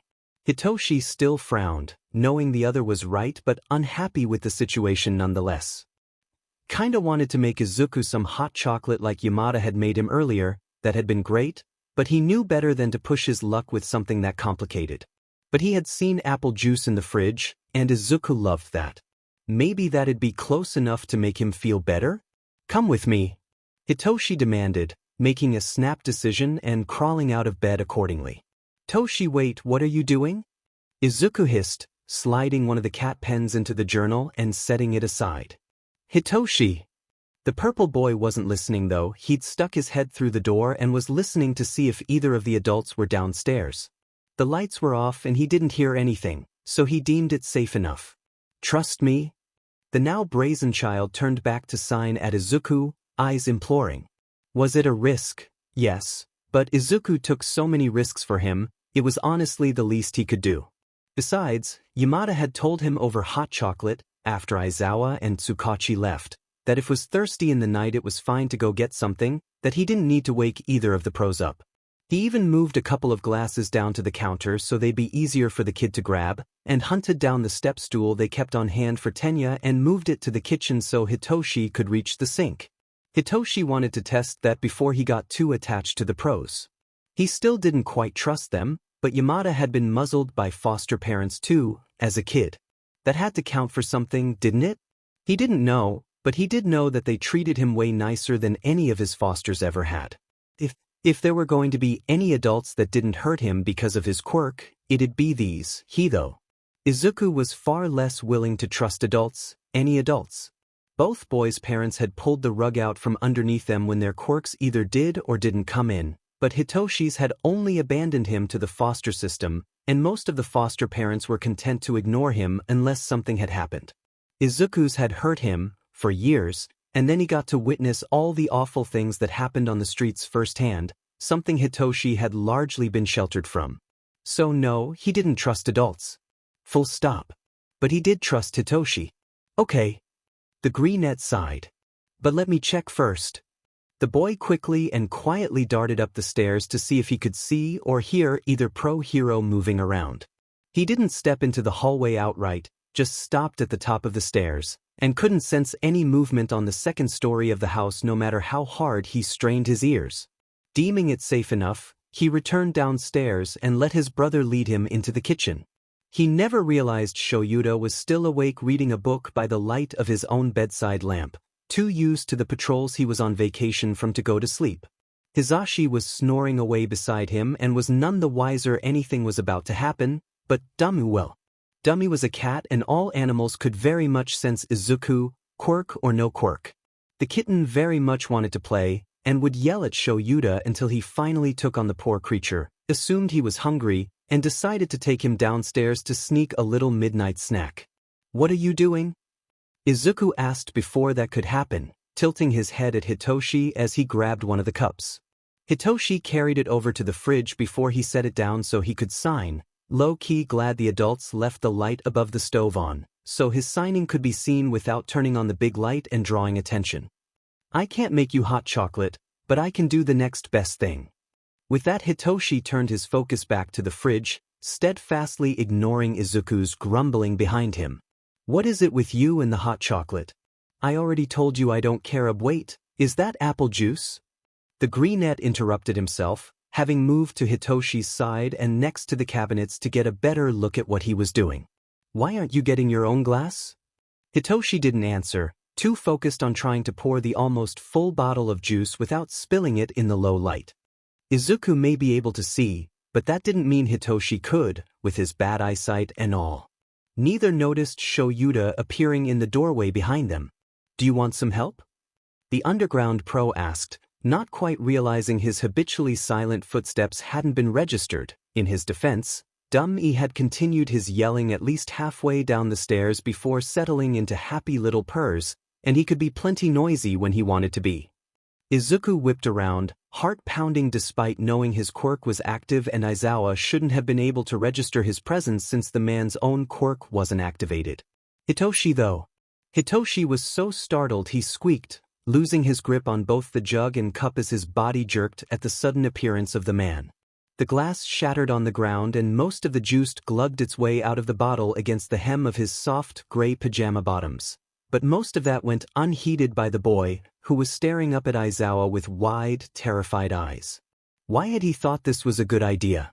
Why had he thought he could be brave, that it was worth testing the adults' reactions? He hadn't thought this through. He thought that at the most they'd just see the empty glass in the sink in the morning, not that he'd be found in the middle of the night, and this was Aizawa not Yamada. Did Aizawa even know Yamada had given him permission to get water, Would it make a difference if it wasn't water? Would the adult's punishment for that be violent? Hey, it's okay. Hitoshi, it's okay. Shoyuta rushed to soothe the boy, who was definitely starting to move into a panic attack. The teacher moved slowly so he wouldn't startle the poor kid, shifting dummy to one hand. The demon cat would be useful here in a minute, once he got Hitoshi away from the shattered glass. It's okay, kiddo, you're not in any trouble, I promise. Shoyuta crouched in front of the boy, trying to make himself as unintimidating as possible while keeping up the assurances in as calming a tone as he could manage. When Hitoshi looked like he'd calmed down at least enough to listen, he led the kid through a few breathing exercises. You're doing great, boss. Just keep breathing in with me. 1, 2, 3, 4, 5, 6. Hold. 1, 2, 3, 4. Out. 1, 2, 3, 4, 5, 6. Just like that, you're gonna be okay. I'm just gonna move you so you're away from the glass, okay? I don't want your feet to get cut. Shoyuta leaned to set dummy a couple feet away, then gently picked up Hitoshi just long enough to move him over to the cat before setting him down, continuing to lead him through the circular breathing when he started to pick up speed again. Once they were away from the mess, Shoyuta didn't care about that right now, he'd deal with it later. Sugary drink bead med. The dark-haired man got Hitoshi settled on the floor with dummy in his arms, kitten purring heartily at the attention as the kid numbly ran his hand over his fur. Shoyuta wasn't sure how long they sat like that. He couldn't see the clock from this angle, but eventually had a mostly calm, if not a little apprehensive, child sitting in front of him. Hitoshi hated himself when he calmed down enough to think clearly again. It was stupid to take a risk so soon, and now he had no idea what his punishment was going to be. He almost wished Aizawa would have just gotten to it instead of making him have to wait for it. That was just cruel, but he just continued to sit there calmly and stare at Hitoshi with a weird look on his face. It was concern. Shoyuta was concerned. What are you going to do? Hitoshi eventually lifted his hands from the kitten to sign when he couldn't take the waiting anymore, only shaking slightly. If you're feeling better, Shoyuta continued that same slow, calm tone. I'm going to get you a glass of water since it looks like you could use it and that was the only juice, then I'll clean up the juice and glass while you change into dry pajamas, then if you like I can read you a bedtime story before we all go to bed. He was pretty sure that was a thing little kids expected. He kinda wished Hisashi was there. They were better at this stuff but alas, they were still asleep. But I broke a glass. Hitoshi swallowed. And I got juice instead of water. You only dropped the glass because I startled you. Shoyuta pointed out. And I don't care if you get juice. This is your home too, as long as he was here at least, and you can get some juice if you're thirsty. That's fine. If he started drinking so much juice it was a health issue, they could have a discussion about that, but Shoyuta meant it when he said he wasn't concerned about it right now. I'm really not in trouble? Hitoshi asked, the amount of disbelief in his eyes breaking the hero's heart. You're really not in trouble. Shoyuta promised. And even if you were, neither Hisashi nor I would ever hit you, or hurt you, or use any other physical punishment. We would talk about why anything you might have done was dangerous or hurtful to others and have you apologize or try to fix what was done if needed, but buddy. He paused to make sure he had the kid's attention. That's a two-way street. If we ever do anything that hurts you, even on accident, we have to apologize too. Hitoshi stared at Shoyuta for a few long moments, searching his face for something, but eventually nodded. Shoyuta didn't think the kid really believed him yet, but he seemed to be accepting it for now. That was fine. They had plenty of time to prove his statement. Okay boss, let's get you back to bed. Shoyuta hauled himself back up to his feet, then reached down to help Hitoshi up too. He quickly poured Hitoshi a glass of water to take with him to his bedroom and sent him off to change pajamas, making quick work of the mess in the kitchen. Izuku watched the man the entire time, searching for any sign that had all been an act now that Hitoshi was out of the room. Just like every time he'd done so before there were none, and Izuku didn't know what to do about that. Everything Aizawa and Yamada did read as sincere, but it couldn't be. Adults were never sincere or nice or kind. Not when it came to them. A small part of Izuku had to wonder if this adult, technically these adults, in particular might be different though, because true to his word, after Hitoshi changed pajamas Aizawa came in to read him a story. Hitoshi didn't really have any books yet, those would be ordered online in the coming days, so Shoyuta just pulled up The Hobbit on his phone to read out loud. Izuku watched the whole thing while sitting against the wall next to the open door. Hisashi had woken up to find himself alone in an empty bed by then, and had come downstairs in search of his wandering husband to find the sweet sight of Hitoshi curled up snug in bed blinking sleepily as Shoyuta rumbled his way through the fantasy book. He didn't come into the bedroom, he didn't want to risk waking Hitoshi up again, but he was thankful he'd brought his phone with him so he could get some photos of the adorable moment. Izuku, when he realized that's what Hisashi was doing, was glad he'd chosen the spot he had because otherwise he might have been visible in the photos. After Hitoshi had finally drifted off, Shoyuta marked the spot he stopped reading on his phone and left the bedroom, gently closing the door so it was only just cracked open before pulling Hisashi into a hug. "Are you okay, love?" Hisashi was also glad he'd had the foresight to put their hearing aids in before coming downstairs. Call it a gut instinct or a slide of luck. Either way, he didn't have to worry about releasing his husband so they could sign, he could just hold him comfortingly the way he seemed to need. I startled him and he accidentally dropped a glass and spilled some juice in the kitchen. Shoyuta informed him softly, making sure not to mumble so the hearing aids could still pick up the words clearly despite how he was half hidden in Hisashi's shoulder. He had a panic attack, a big one, thinking I was going to hurt him over it. It reminded me of them, he was so scared of me, Zashi. I know, love, it's okay. Hisashi comforted him. He doesn't believe us yet, but we have plenty of time to show him we're not going to be like that. And remember, your parents aren't a threat anymore. Nedza made sure of that a long time ago. We're gonna make sure no one's a threat to Hitoshi too, the exact same way, yeah. Yeah.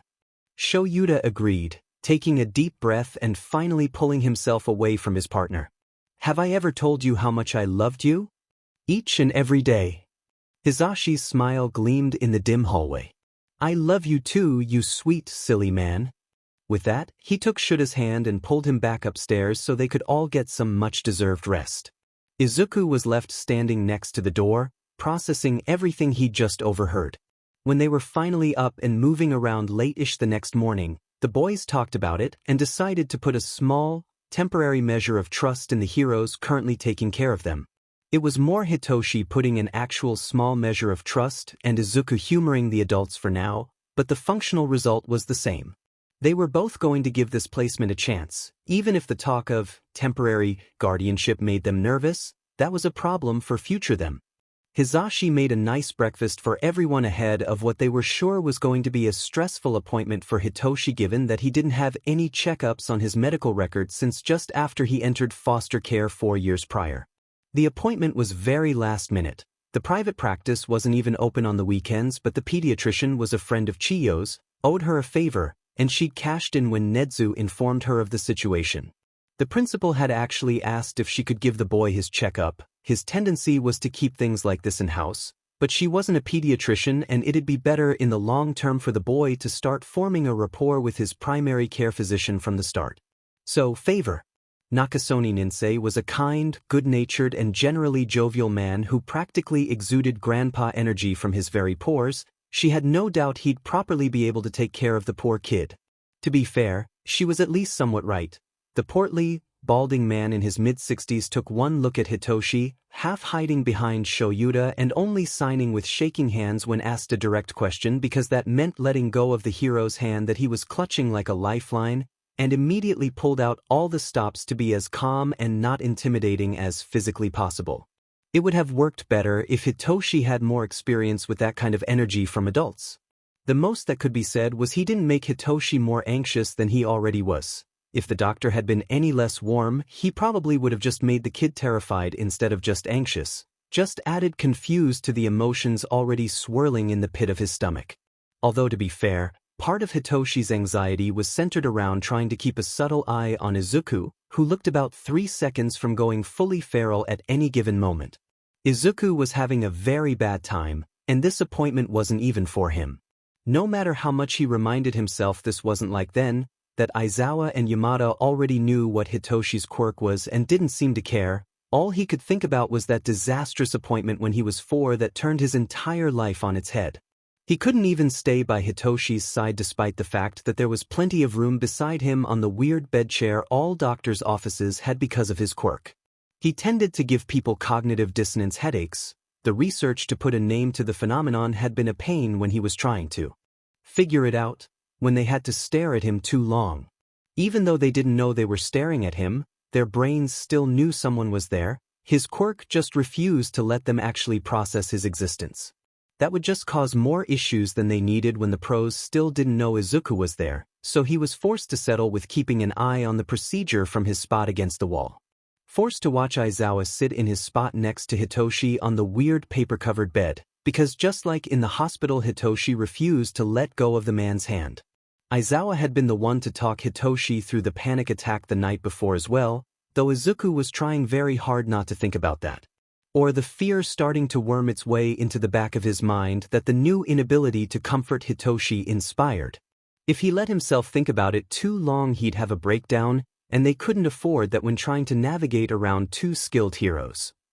Hitoshi didn't know Izuku was struggling with all that. He just thought the greenette didn't like being in a doctor's office, which was fair because he didn't particularly like it himself. But he had Aizawa's hand to hold, and Yamada had pulled one of the chairs next to the bed to flank his other side and provide another protective presence. The purple boy felt a pang of guilt go through him every time he let himself hide behind the pros, who had his back the entire appointment, especially when he had to get shots, because Izuku deserved to have that same comfort and support. He felt like an awful brother for letting himself indulge in it when Izuku couldn't. Although he did have a concern of the similar vein of, it's not fair I get this and Izuku doesn't, though part of it was petty. He wasn't particularly happy to be the only one of the pair starting to catch up on all the vaccines he'd missed, and he probably would have thrown a bigger stink over the needles if he wasn't scared misbehaving would still get him sent back to the streets or one of the bad foster homes. They did explain why the shots were so important, so now Hitoshi had to worry Izuku would catch something because he didn't have the vaccinations.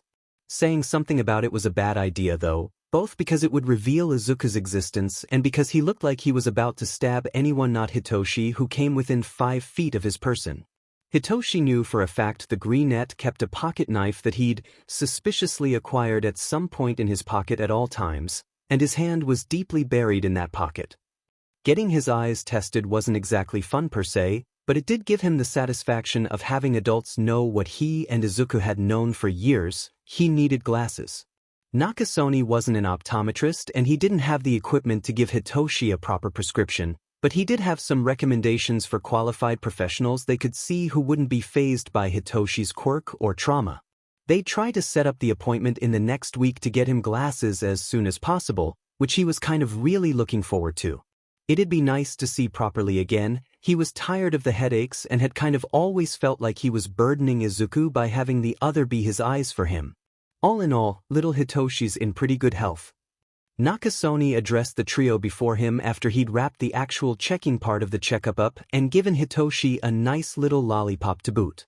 He addressed Hitoshi by his given name because the boy had shyly confirmed he preferred it to his family name when the doctor noticed him stiffen every time he used it and asked what he preferred.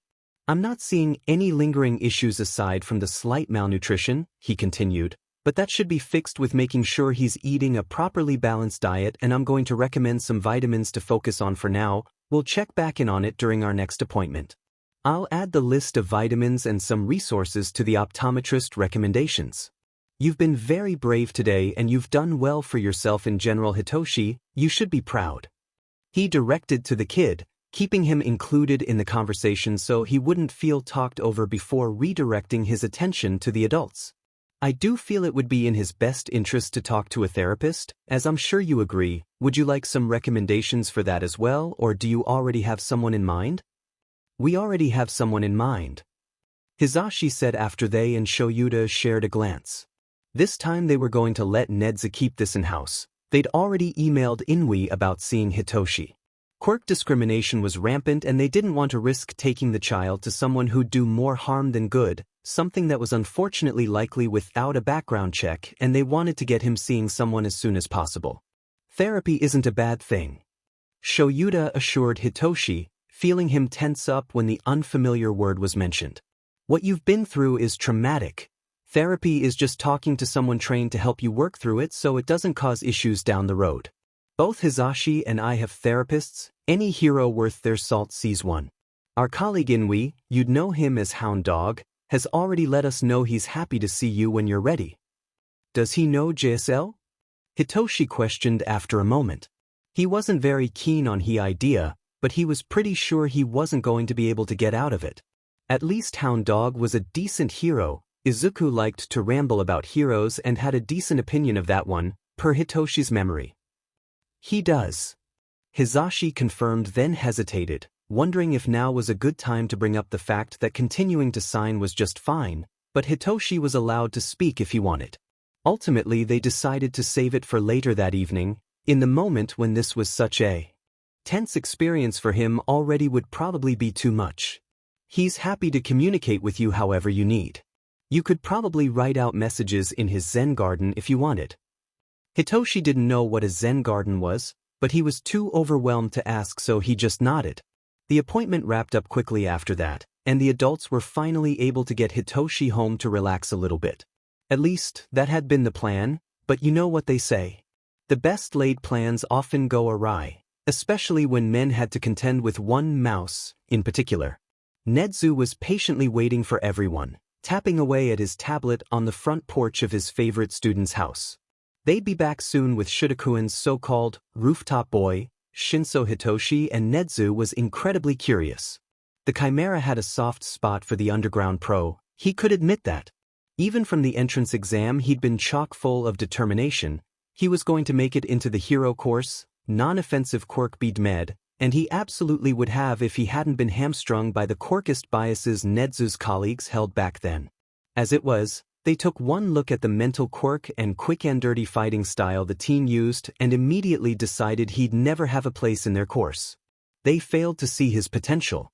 The dirty fighting style they were so hung up on wasn't indicative of a villain's mindset as they tried to claim. It was rooted in survival, a clear example of someone who'd learned how to fight the hard way through hands-on experience instead of taking classes at the nearest martial arts studio. Even more important, they missed the analysis.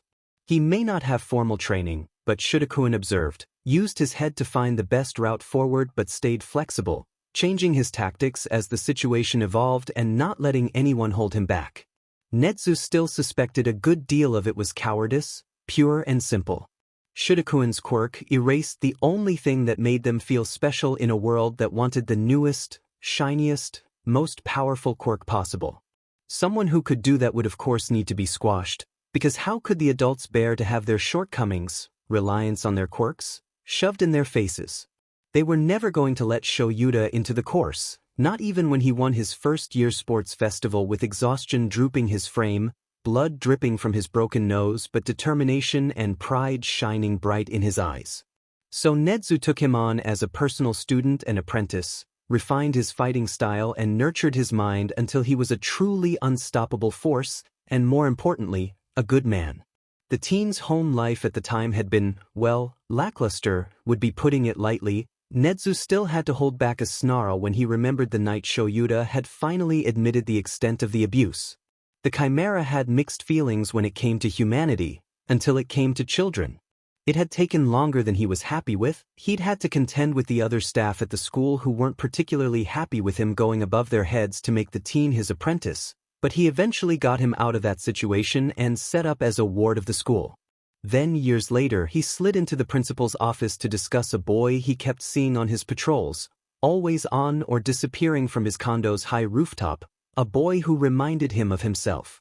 Shoyuta hadn't asked for Nedzu's assistance, he just needed an outlet in the moment and the mentor was happy to provide him one. Besides, Nedzu had no doubt regarding the pro's competency to handle the situation the way he saw fit. Nedzu wouldn't step on his toes, but he did poke around a bit. He knew the importance of always being prepared should a situation change. It was child's play to track down the rooftop the man had mentioned and adjust the angle of a few security cameras to give himself a good view of it, and what he found. That sent the biggest thrill of excitement down his spine, the likes of which he hadn't experienced since he'd observed his only personal student's entrance exam all those years ago. The green kid who'd inexplicably snuck into the Yamazawa household without being noticed was there, interacting with the rooftop child, so at least someone could see him.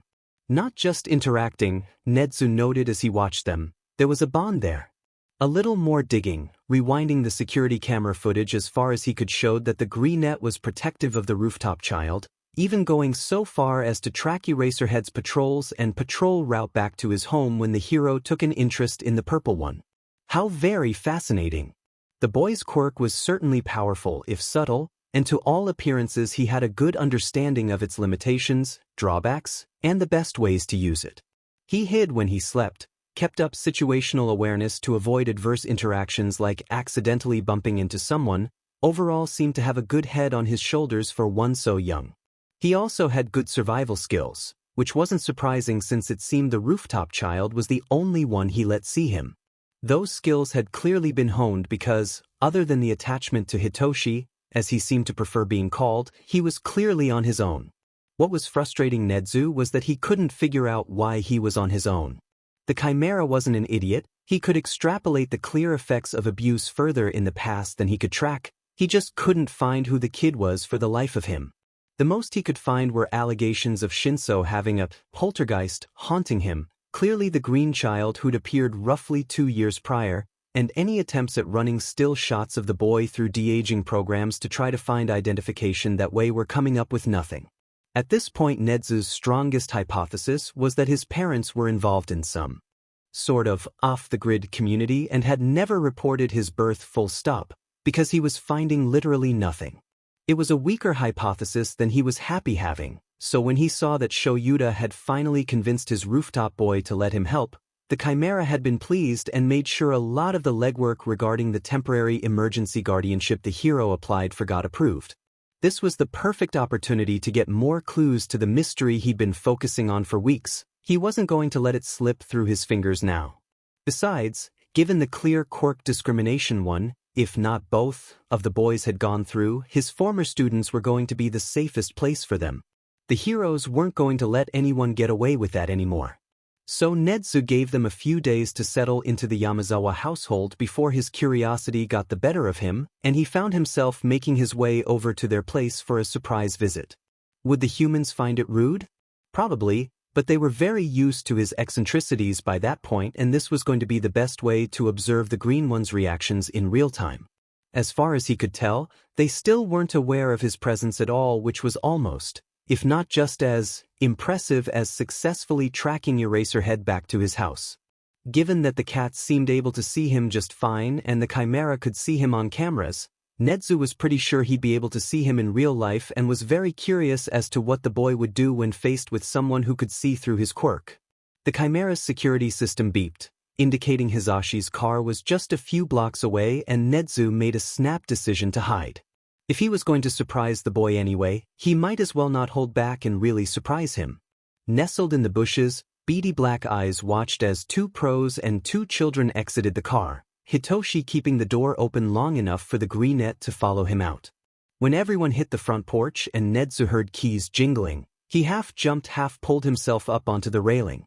Hello. Shoyuta and Hisashi, used to his antics, merely turned around with some annoyance, but little Hitoshi was startled so much he jumped and legitimately squeaked. Am I a dog, a rat, or a bear? Oh my Kami! Izuku whispered in near awe, staring at the newcomer with wide eyes. It's the Nezu. Oh my Kami! Izuku whispered in near awe, staring at the newcomer with wide eyes. It's the Nezu. The principal was in his top 10 of coolest heroes ever, partly because he just had a really cool quirk, but mostly because Nezu in general was just fascinating. He was low-key a special interest of Izuku's, and when he didn't have anything more pressing to research in his free time at the libraries, he'd often found himself going back down the rabbit hole of the principal's history. He'd rocketed his way up the hero charts after his debut, and yet part of that was because the entire Japanese public had been obsessed with a quirked animal having that level of sentience, and a lot of people tried to chalk it up to the gimmick, especially later in his career, but if you went and actually looked at his stats from the time, they were spectacular. Then the fear crept in when it started actually clicking that the smartest creature on the planet wasn't human. Everyone was so proud about quirks evolving, convinced that the new abilities marked them as the superior species on the planet, and they didn't like having to confront that they weren't that special. It might not make the most sense, but Izuku had always felt an odd sort of connection to the Chimera because he was quirkless. Nedzu proved humans weren't special, and Izuku reminded them of their roots, that a weird twist of biology could render them nothing. Or null, if you chose to use the slur.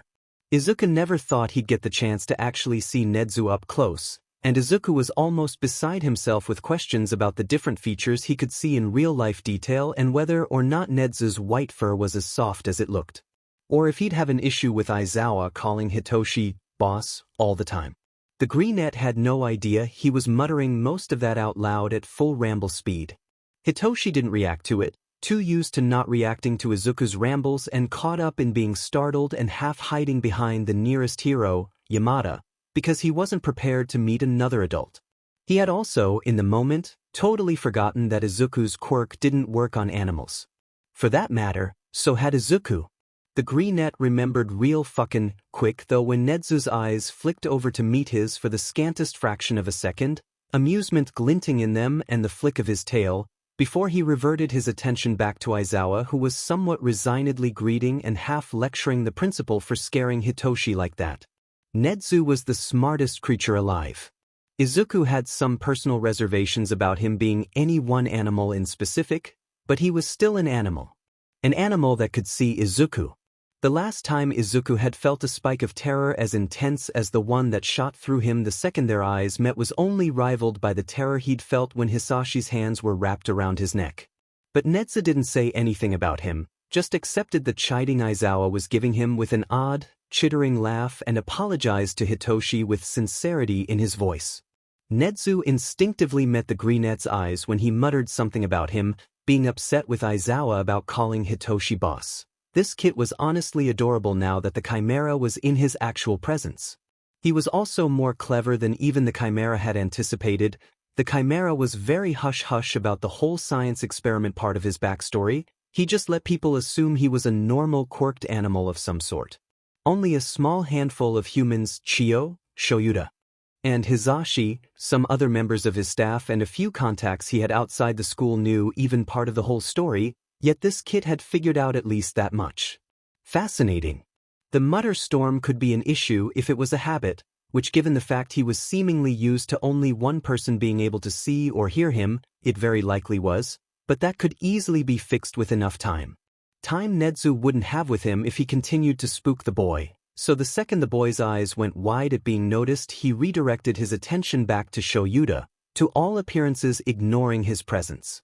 He still kept his ears open, of course, and observed the child through his peripheral vision, but he wouldn't directly acknowledge his existence again. Thankfully the kid followed everyone into the house, so hopefully Nedzu hadn't scared him so badly he decided to run. It was a delicate balancing act Nedzu was playing. He needed to make sure the child was safe, but revealing his presence before he was ready could make him run, which would be disastrous.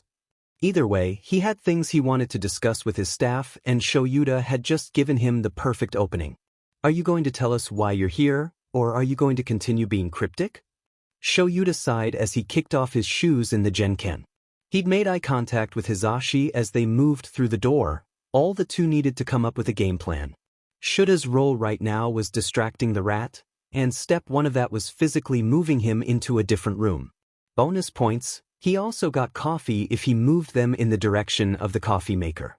I was quite excited to meet young Hitoshi, Nedzu said as he followed his personal student into the kitchen. He knew what the man was doing, but he also knew he'd startled the kid more than anticipated and it'd be best to let one of the humans check on him, though he was mildly disappointed the green one stayed in the other room. But that's not my only reason for dropping in. I wanted to catch you before you put too much thought into the kid's schooling. Why? The word was less a question than it was a warning. Shoyuta narrowed his eyes at the rat as he pulled the electric kettle out. He preferred coffee, but Nedzu had always been and would always be a tea person. I wanted to make an offer. Nedzu climbed up into one of the chairs at the table, staring placidly at Shoyuta as he puttered around the kitchen preparing beverages for everyone. Meanwhile, Hisashi was crouched next to an apprehensive Hitoshi in the front hall next to the Genken. Hey kiddo, how are you doing? They signed. We would have warned you he was going to show up, but we didn't know he was coming.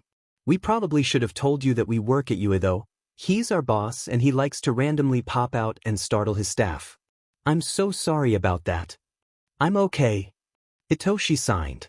He hadn't been expecting the principal to literally pop out of the bushes like the weasel from the pre-Quirk rhyme, but he had known he was the adult's boss, so this wasn't wholly unexpected.